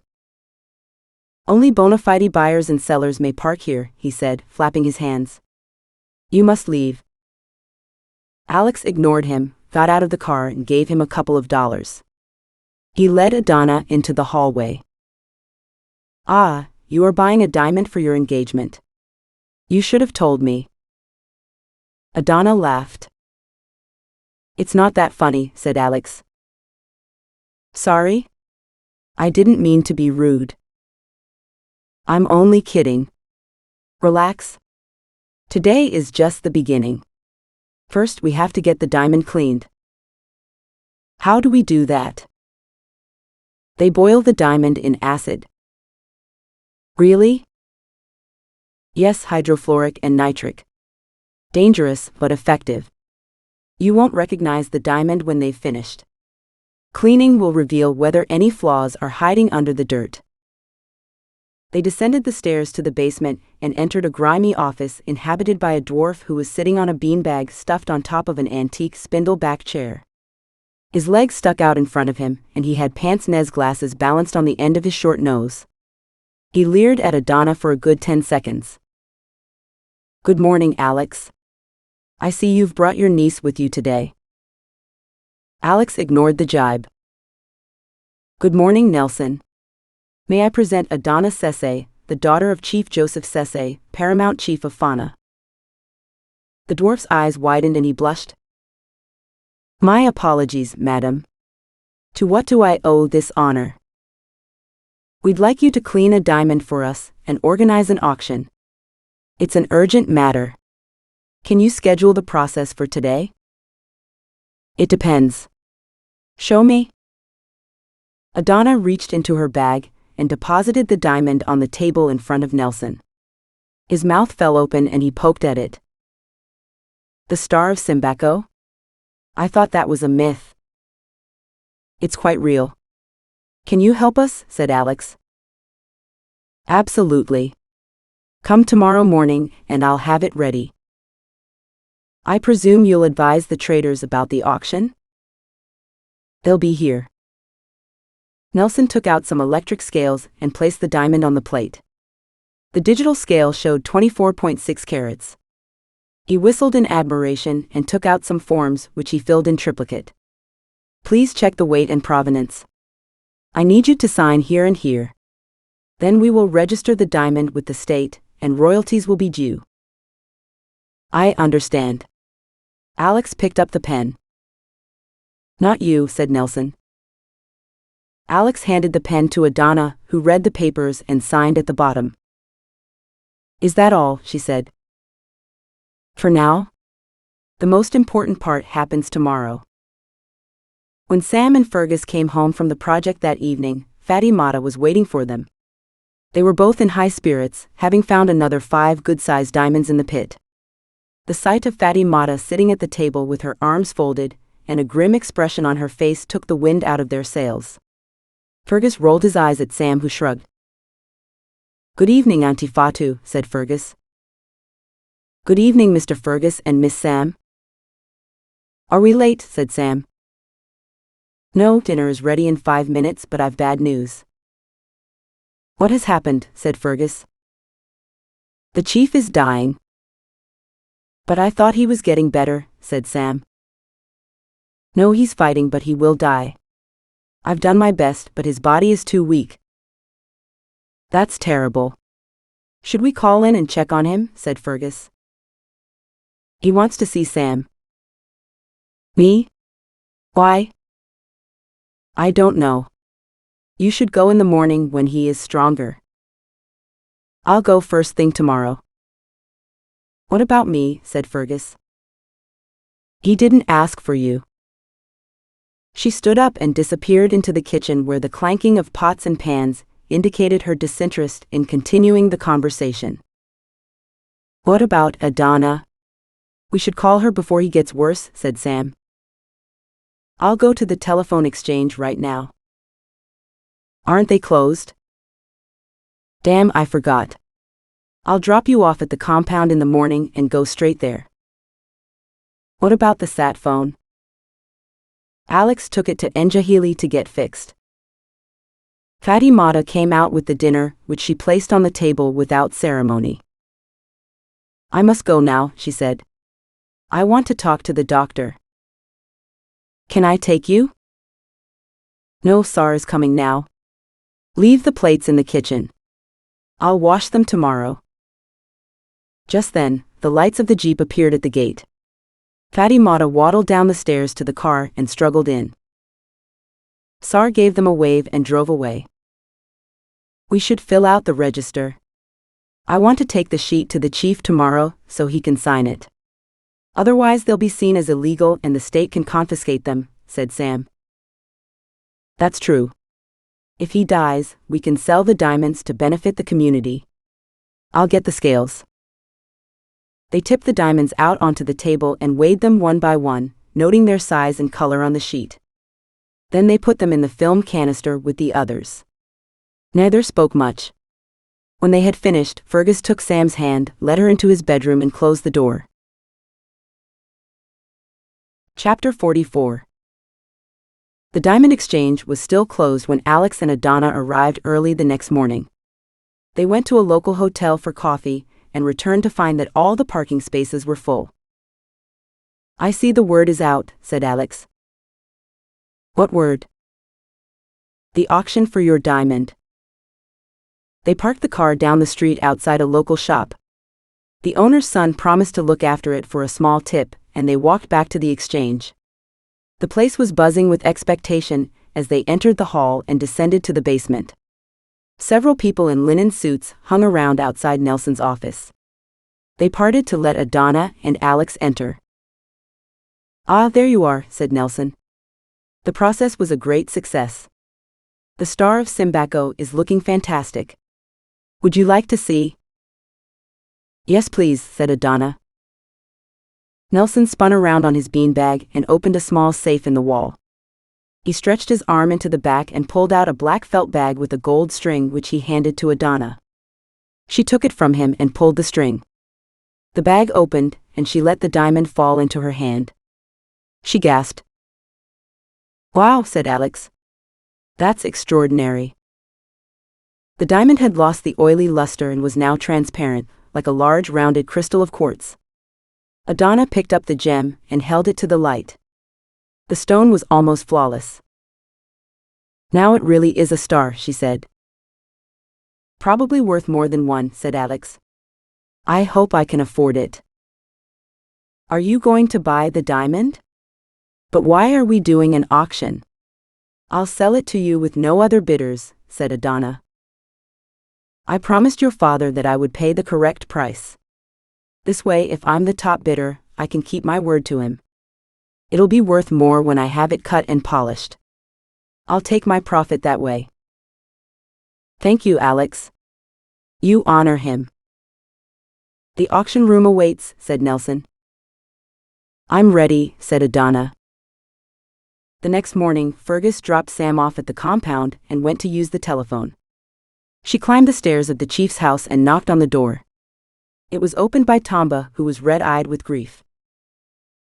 "Come in. He's waiting for you." Tamba led Sam to the back of the house and pointed to a door on the left. "He's in there." "Aren't you coming?" "He wants to see you alone." Sam walked to the door and stood outside. It was open, and she could see a bed against the wall. The chief was propped up on some pillows. He gazed out of the window. Light poured in and hit the foot of the bed. The room reeked of Vicks, and the fetishes hung around the bed. Sam coughed, and the chief turned his head. "Is that you, Sam?" he said. "Yes, it's me. Can I come in?" "Of course. Sit on the bed so I can see you." Sam walked around the bed and sat facing the chief. His face had hollowed out and his skin was gray. He choked on a breath. "Fatih Mata told me that you wanted me to visit. I need your help." "My help? With what?" "Adana. She traveled to Fona with Alex." "To sell the diamond?" "Yes, Fergus told me. But what's that got to do with me?" "She's planning to get mutilated in the hospital. You've got to stop her." "But how do you know?" "She didn't tell me anything." "You've been busy with Fergus and Alex." She discussed the risk with Fatih Mata. "But why would she do this?" "She wants to be chief after me. They will not accept her if she is not clean." "Did Alex know what she is planning?" "I don't think so. He wouldn't agree to help her if he did." "Fergus has gone to phone him, but we can call again and warn him before it's too late." "Please find her and bring her to me. I need to talk to her and change her mind." "We'll do our best. I have a favor to ask you too." "Anything." "I need you to sign the registry sheet for the diamonds that certifies their origin in Fona, so Alex can sell them for the good of the community. Tell him I said he should first take out all the expenses and give you a bonus." "I'm not sure he'll believe me on that second thing, but thank you." "No need to thank me. You've helped heal old wounds and I'm grateful you came." She pushed the sheet in front of him, flattened on a book. He signed without checking the figures. Get Tamba to stamp it with the community seal. I will. Come closer, child. Sam leaned close, steeling herself against the smell of decay. The chief lifted his hand and put it on her head. Bless you. Go find my daughter. Tell her to come home. Sam kissed him on the forehead. Get better soon, she said. Tamba was waiting outside and gave her a hug. Chief Sese can't last more than a couple of days. Please hurry. Fergus was waiting for her outside, the engine running. Get in, he said. We're going to Njahili. Alex was hungover. He was wearing dark glasses in the house to mitigate the pain caused by the sun shining through the windows. William had made breakfast, and the odor was overpowering. He stifled a retch.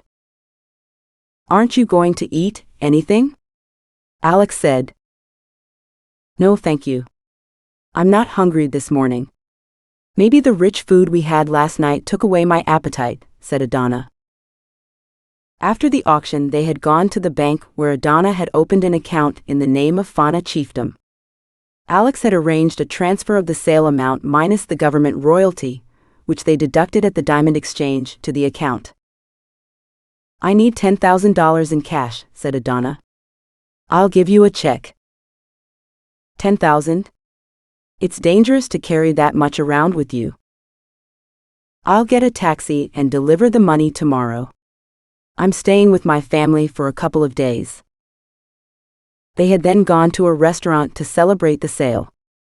As usual, he had drunk too much and was now regretting it. He sat at the table and poured himself a cup of black coffee. Alex wanted to ask what the money was for, not that it was any of his business, but he resisted. Adana was not the sort of person who invited questioning. Okay, I'm planning on traveling back to Fona on Saturday morning after I have finished my business in town. Does that suit you? That should be perfect. What about the hospital? Don't you have to pick up your father's medicine? I'll do that first. Are you sure you don't want me to drive you? I'm sure. Alex had a large amount of money in cash stored in the basement of the house, a habit he had developed to ward off sudden changes in government or outbreaks of civil war. He put $10,000 in a duffel bag and dropped it on a chair beside Adana. There you go, be careful. Adana patted the bag and carried it upstairs, where she added a nightgown, a wash bag, and some clean clothes. She had changed into jeans and a tunic when she got to Njahili, and there was no reason to believe anything other than she was a young woman off on a short visit. Alex relaxed. William went out onto the street and returned with a taxi which waited outside the gate. See you soon then, said Alex. Adana had a strange look on her face as she left, as if expecting something wonderful to happen. Perhaps she had a secret boyfriend in her life, after all. Inscrutable didn't get close to describing that young woman. Alex retreated inside for another cup of coffee. The roads were in a terrible condition after all the rain, and progress was slow. Sam changed the tape in the cassette player to break the monotony. They stopped for lunch in a small town a couple of hours from Njahili. Sam ate rice and eggs, and Fergus chose a meat stew. What meat is that? Said Sam. Bushmeat, I expect, said Fergus.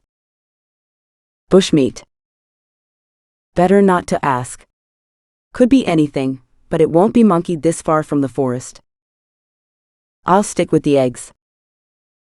Wise? Sam finished her food and watched as Fergus cleaned his plate. He had cut the meat into neat cubes, and now he was eating them one by one, with the concentration of Dembo when presented with some cashews. She had been fighting a dilemma for several days. Fergus had all the hallmarks of a serial dumper. He got nervous if she showed any inclination to be with him. If he initiated contact, she could reciprocate, but she had to play it cool most of the time, as he preferred it when she pretended she wasn't interested. Not the best basis for a relationship.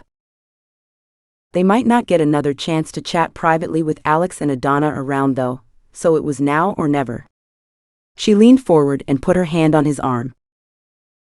"What will you do next?" she said. "Next?" He wiped his mouth with a napkin, pulling his arm away from her grasp. This wasn't the reaction she had hoped for. "After Simbako, I mean."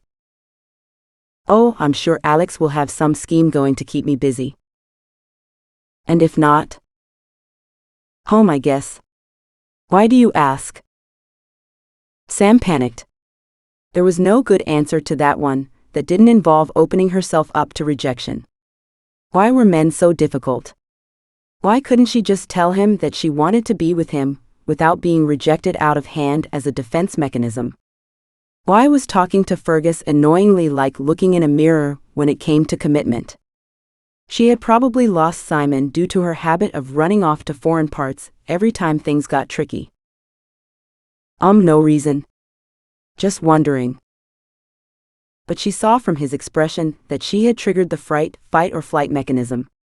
He glanced at the door, checking his escape route. "I don't expect Alex will need you much longer," he said. "I'm leaving soon myself." She wanted to slap him, but instead she grunted in assent. Suddenly, a telephone rang in the background. "Listen. They have a phone. Let's ring Alex." "Okay, you call him. I'll finish my lunch. Tell him we are about 2 hours away, roads permitting. I've got the telephone number written here." He handed her a scrap of paper. Sam asked the owner if she could use the phone to call Njahili. "That will be $1, madam. I'll add it to the bill."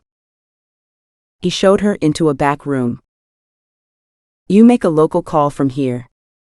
Just dial the number without the code in front." "Thank you." Sam fiddled with the piece of paper given to her by Fergus and made out the numbers scrawled across it. Holding the receiver between her ear and shoulder, she dialed. "Hello? Alex, it's me, Sam. How are you? Where are you?" "I'm not sure. We're in a small town about 2 hours from Njahili. We tried to call you from Fona, but the line is down. I'm afraid we have bad news. The chief is dying." "That's terrible. We should go back at once." "He asked me to bring Adana." "Oh, but she's gone." "Gone? Gone where?"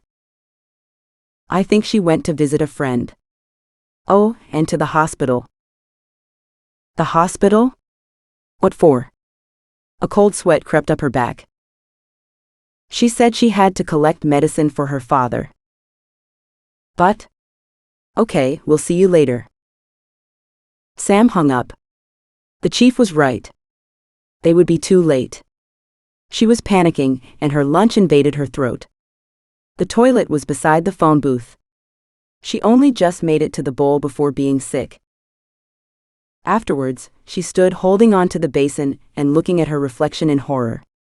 As if the debacle with Fergus wasn't bad enough. This was turning into a nightmare. She cleaned up and came back outside. Fergus was standing in the doorway, ready to leave. "Are you okay? You look like hell."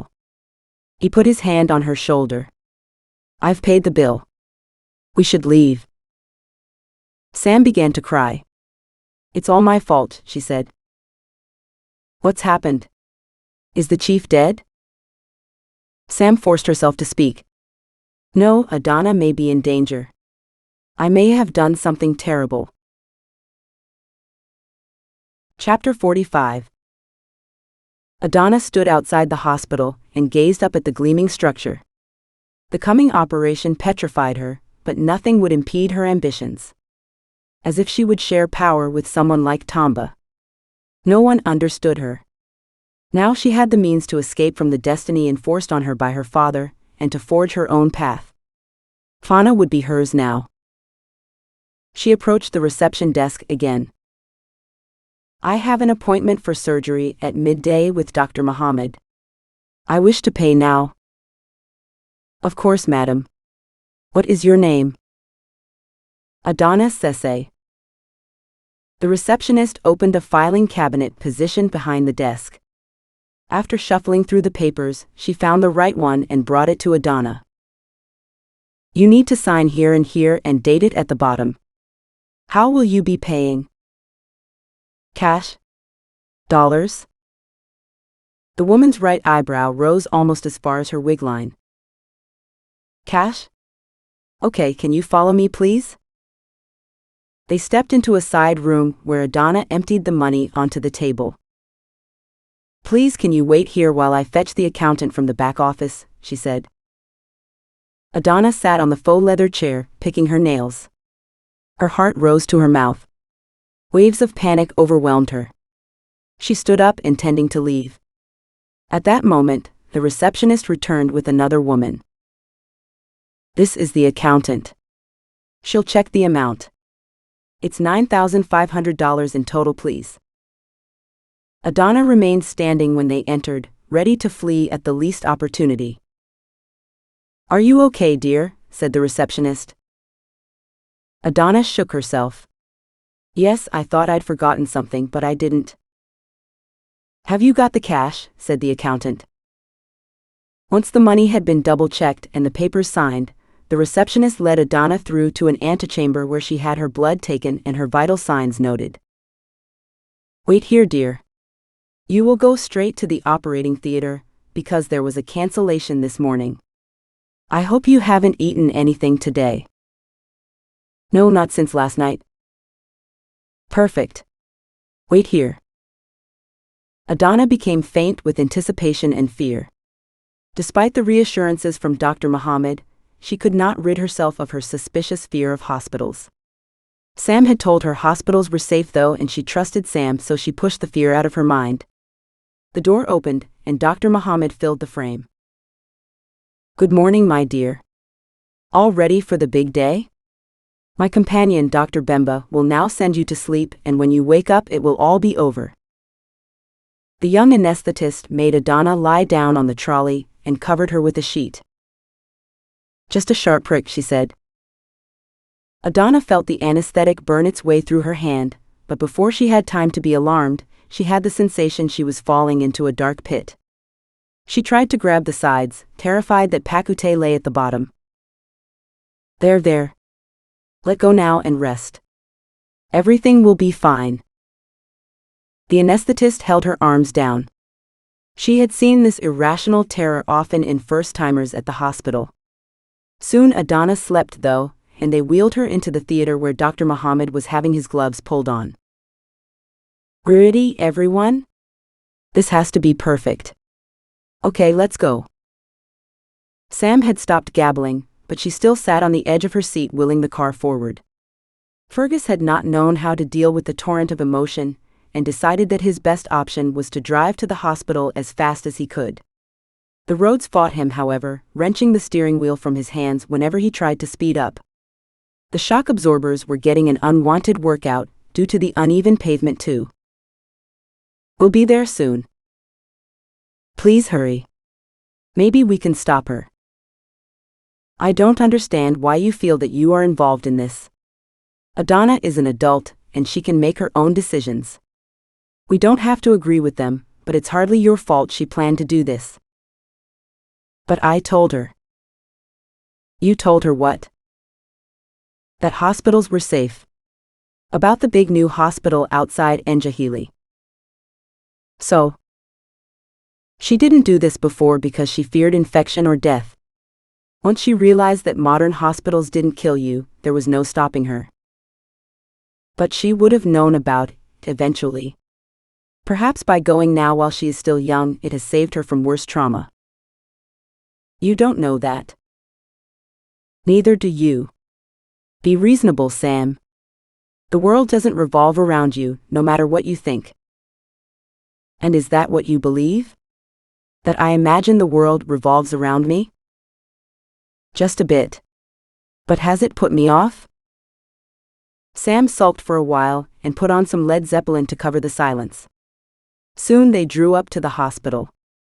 Fergus parked the car and turned to Sam. Do you want me to come? Can I go in first? I'll have a cigarette. Sam leant over and kissed him without thinking, and when he didn't resist, she kissed him again for good luck. "Get out of the car, Sam." She walked across the car park and entered the double doors to reception. "Hello, have you got patient called Donna Sese here today? Are you a relative?" "Not exactly." "Then you can't see her." "But her father is dying, and I came to give her a message." It wasn't hard to force out a few tears in her emotional state. "I'll see what I can do." 5 minutes later, Sam walked into a private room in the east wing of the hospital. It was painted in hospital magnolia with cheap furnishings and chrome beds. Adana lay on the second of 2 beds beside a window looking out over the main road. "Sam, you came. I'm so glad." "You were expecting me?" "No, well, yes, I thought my father would send you. Fatimata is not good at secrets." "I don't understand why you did this to yourself." "I didn't." "What do you mean?" "Dr. Muhammad is a genius. He has hidden the evidence. It looks like I had it done, but I still have my clitoris, it's hidden beside the urethra. I have the best of both worlds." "Really? That's amazing. You had me so worried. I blamed myself for you coming here." "Well, that was your fault, but it brought me to Dr. Muhammad, so the result is brilliant." Fergus knocked on the door. He came in with his fingers in his ears. "Whatever you did, please don't tell me the details. Hospitals make me faint." "Are you all right?" "That's the only thing that matters." "Yes, I am fine. I can leave hospital tomorrow." "Have you told her?" said Fergus. Sam looked blank. "About her father." "Oh God, I forgot." "You forgot what?" "I'm really sorry. Your father is dying. He sent us here to get you and bring you home." Adana did not reply, but fat tears rolled down her cheeks. "We need to see Alex first this evening, but if you wish, we can leave tomorrow when you are discharged." Adana nodded. "Your father isn't in any pain. I promise. His body is just slowing down. He wanted to die without me, because he couldn't bear to leave if I was at his side." "We may get to Fona in time," said Fergus. Chapter 46. "You're here. Thank goodness." "Did you find Adana?" said Alex. "Yes, she's in the hospital," said Fergus. "What's she doing there?" Just a minor procedure. She was too embarrassed to tell you about it," said Sam. "Ah, well, glad she's all right. William has made dinner. Get washed up and we'll eat." Dinner was delicious, but Sam struggled to do it justice. Her jumbled emotions killed her appetite. The whole affair with Adana had confused and upset her. It may have ended well, but she felt guilty for being the instigator even so. Alex was still hungover and didn't seem to notice. He was thrilled with the haul of diamonds from the terrace. "I'll take them to Nelson tomorrow. Everyone will do well out of this, including you, Sam." "Thank you. It surprised me they had missed the best bit of the pothole. I guess Pakute stopped them working just before they hit it." She excused herself and went to the bathroom. "I've got to go back to Britain," said Fergus. "Right away? Can't it wait? What about the ceremony?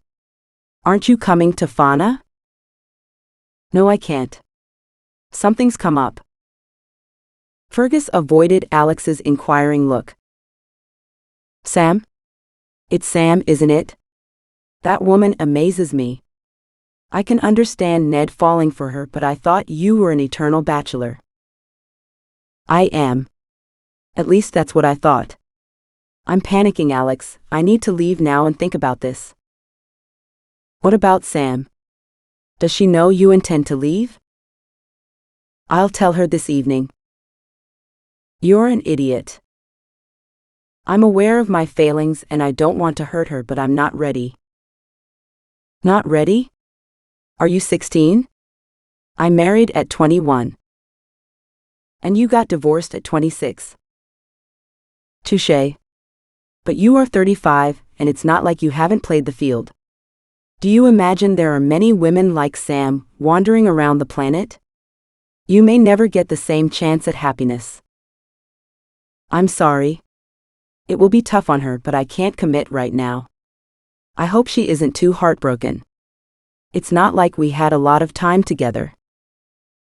You've been through near-death situations with her. That forms bonds that are not easily broken. My friendship with Joseph was built the same way. If it was meant to happen, I'd find a way. I just don't want to hurt her. I don't think that's a realistic expectation. But she can deal with it. Can you? Their conversation was cut short when Sam reappeared. They chatted for a little longer, and then Alex stood up. I'm going to bed. See you 2 in the morning. Night, Alex, said Fergus. Diamond dreams, said Sam. They were left sitting together at the table after William cleared away. Fergus poured them each a glass of whiskey and water. Cheers, he said. Cheers. I've got something to tell you. That sounds ominous. I have to leave for England. There's a matter I have to attend to. You won't be coming back to Fona with us? No. I'm sorry. I wanted to spend more time with you. Is that it then? Despite the heat, a cold shiver went up her spine. Is what it? Will I see you again? Or was it all a mirage? You know I care about you. I thought I did. I can't explain now. You must trust me. Give me your number and I'll call you at home. Alex has got it. Ask him for it. Sam stood up abruptly and stuck out her hand. It's been a pleasure working with you, she said. Sam. Don't Sam me. Call me when you grow up. She ran upstairs and just got to her room before she lost control, throwing herself on the bed and shoving her head into the pillow to scream abuse and misery. She should have known. Simon Mark II. It was her fault for allowing lust to overcome judgment. She punched the pillow and bit her lip. Why was she surprised? Einstein defined insanity as doing the same thing over and over and expecting different results. She switched out the light and got under her mosquito net. Fergus had gone when she came downstairs in the morning. He went to the diamond exchange to register the diamonds and leave them for auction, said Alex. Afterwards, he's going straight to the airport. He told me to say goodbye. Do you know why he had to leave? Said Sam. Some woman, I expect. He's quite the lad. Yes, he is. She forced herself to eat breakfast. Alex avoided her eyes and fiddled with his toast. Finally, he said, You've done a great job at Fona, and I've deposited a bonus in your account along with your salary. He paused, but Sam stared at her plate and said nothing. However, I came here for the Star of Simbako, and mining the terraces was only secondary.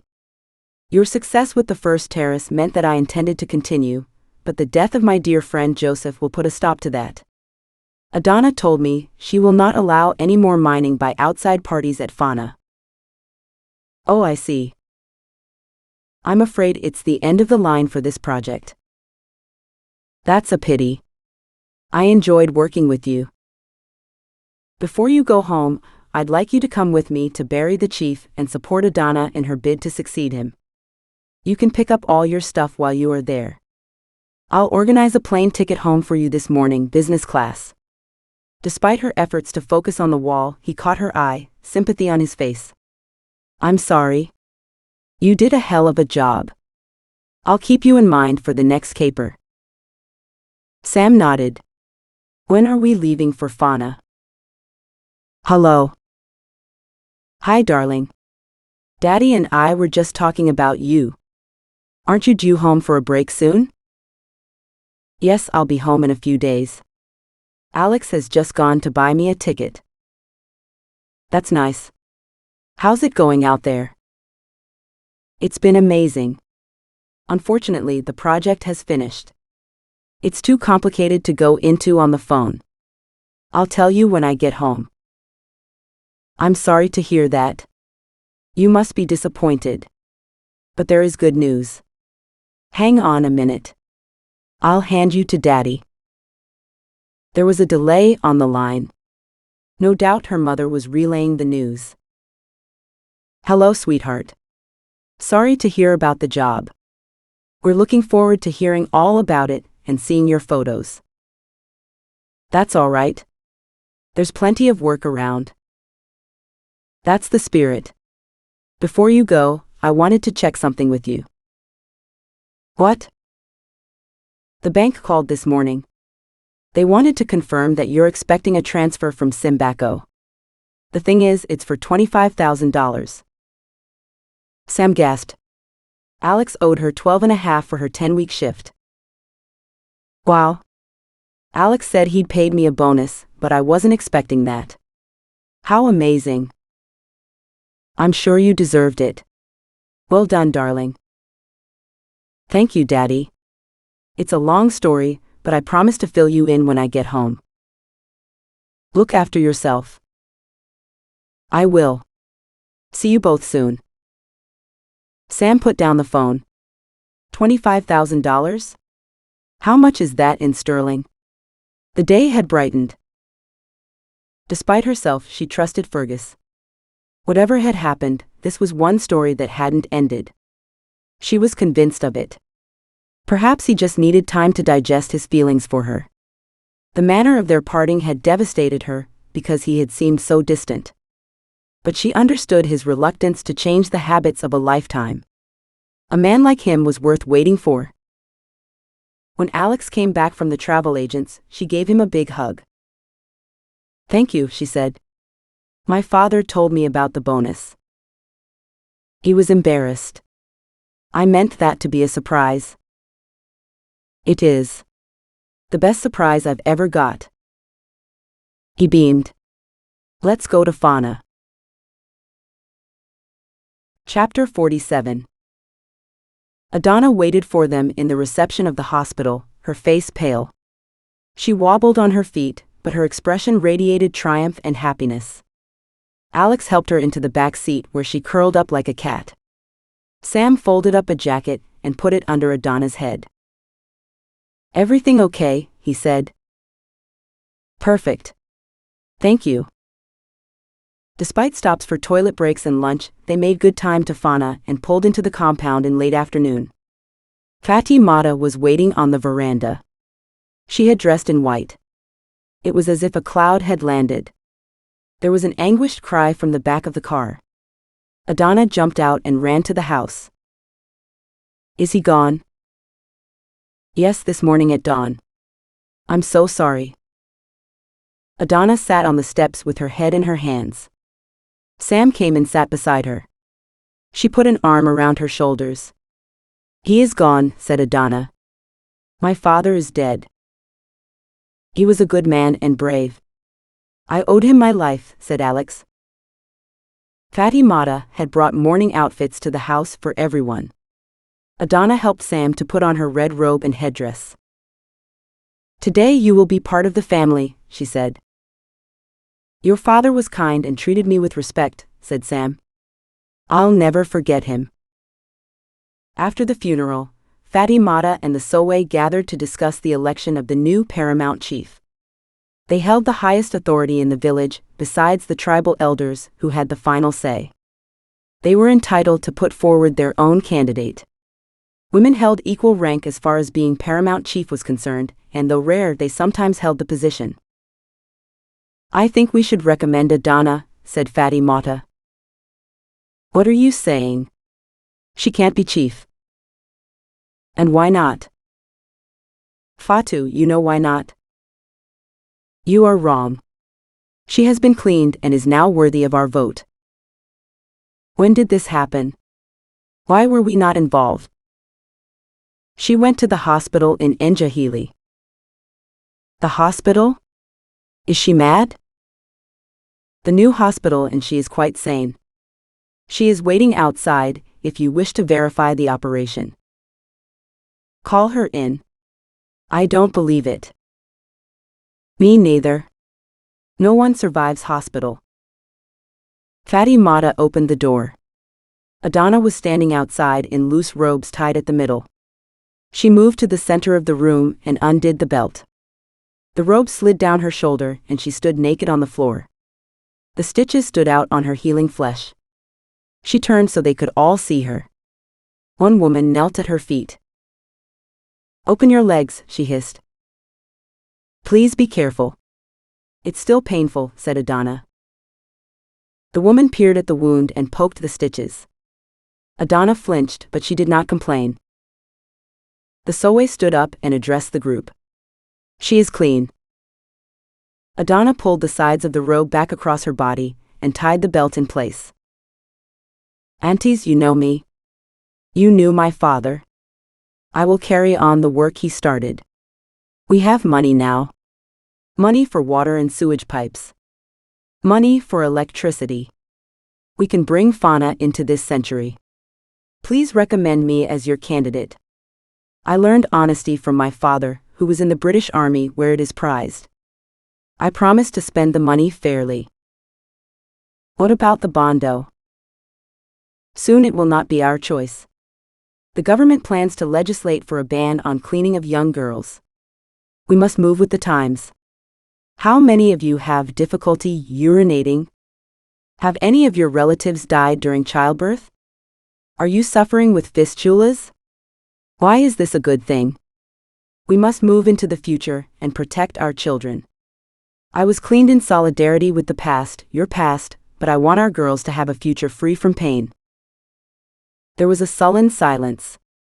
Fatty Mata ushered Adana out of the room. Be strong. I'll persuade them. It is your time. They held the coronation ceremony in the paramount chief's compound. All the plastic and rubbish had been swept away, and random benches placed in a semicircle in front of a platform made of old shipping pallets and covered in a tarpaulin. The throne had been removed from the ceremonial hut and placed on the platform. The whole village thronged the compound, sitting or standing depending on their seniority, waiting for the coronation. Sam and Alex sat to one side of the crowd, taking photographs and shaking hands with the locals. There was the sound of a trumpet from the village band, and the crowd parted to let a group of women enter in single file and stand in line below the platform. Sam felt a cold chill as she recognized the Sowe women from the Bondo. She screwed her eyes shut to push away the memories of the screaming and hung her head, considering running away. Alex noticed her discomfort.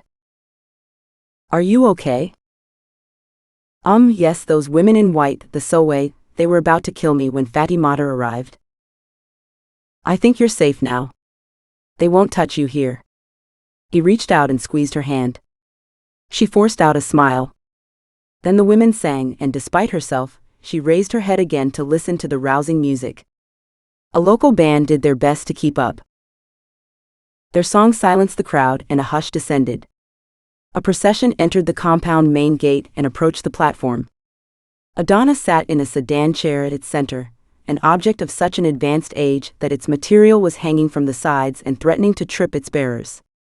They tottered under the weight of the chair and set it down on the ground with a thud, sweat soaking their ceremonial robes. The dignitaries from the procession spread out onto the platform, sitting on either side of the throne. When they were all settled, Adana stepped down from the sedan in a purple gown with blue stars and stood in front of the throne, turning to face the crowd. The tribal elders approached Adana, and one of them spoke. Do you, Adana Sese, accept the will of the people and agree to be our next paramount chief? I do, she said. To Sam it sounded like a marriage vow. Until death do us part. The elders put a lion's mane headdress on Adana's bare head with tresses made of claws.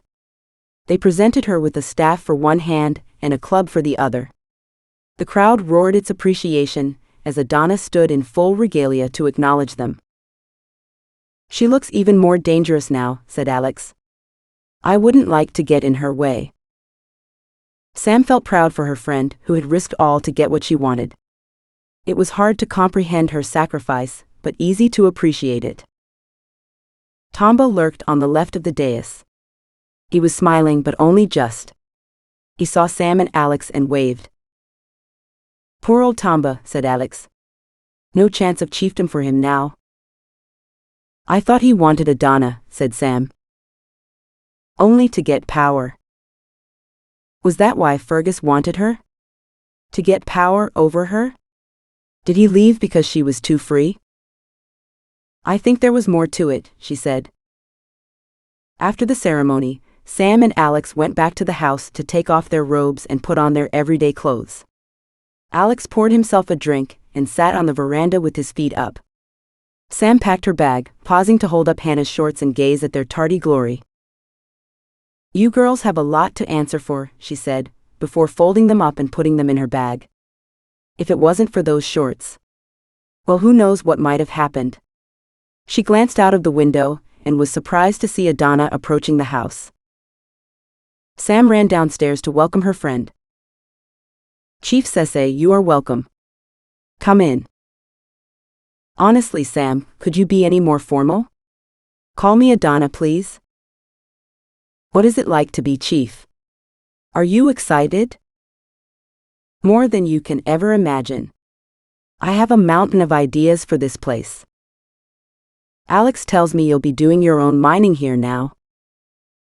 "That's true. I am sorry if you'll lose your job, but I'm determined that we must take charge of our destiny in Fona. Mining is part of it. I've asked Tomba to train the other young men and women in the methods you have taught him." "Tomba? Is that wise?" "Keep your friends close and your enemies closer," my father used to say. "Anyway, perhaps if he has an important job, he won't bother me. It's high time he got married." "And you? Are you planning on it?" "Not really. You?" "Hard to say. If I don't meet the right person, I won't. But how will I know?" "What about Fergus? I presumed something was going on there." I'm not sure. Perhaps he panicked. He'll be back. If a man ever looks at me the way he used to look at you, I might change my mind if I were you. I'll keep you posted." "So where should we start the mining operation?" "The terrace across the river from where we were working looks fantastic. You should send Tomba there." Adana laughed, her whole body shaking with mirth. "We won't be mining that terrace in a hurry." "Why not?" "I've had a look at the geology, and it's the most prospective of them all." "Where do you think we buried the rebels' bodies?"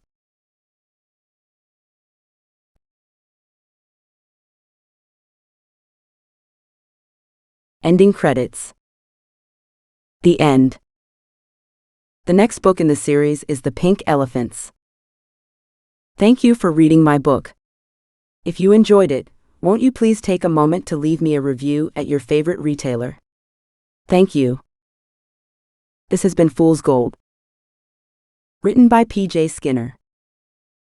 Narrated by Archie, Google AI. Copyright 2018 P.J. Skinner. Production copyright 2022 P.J. Skinner.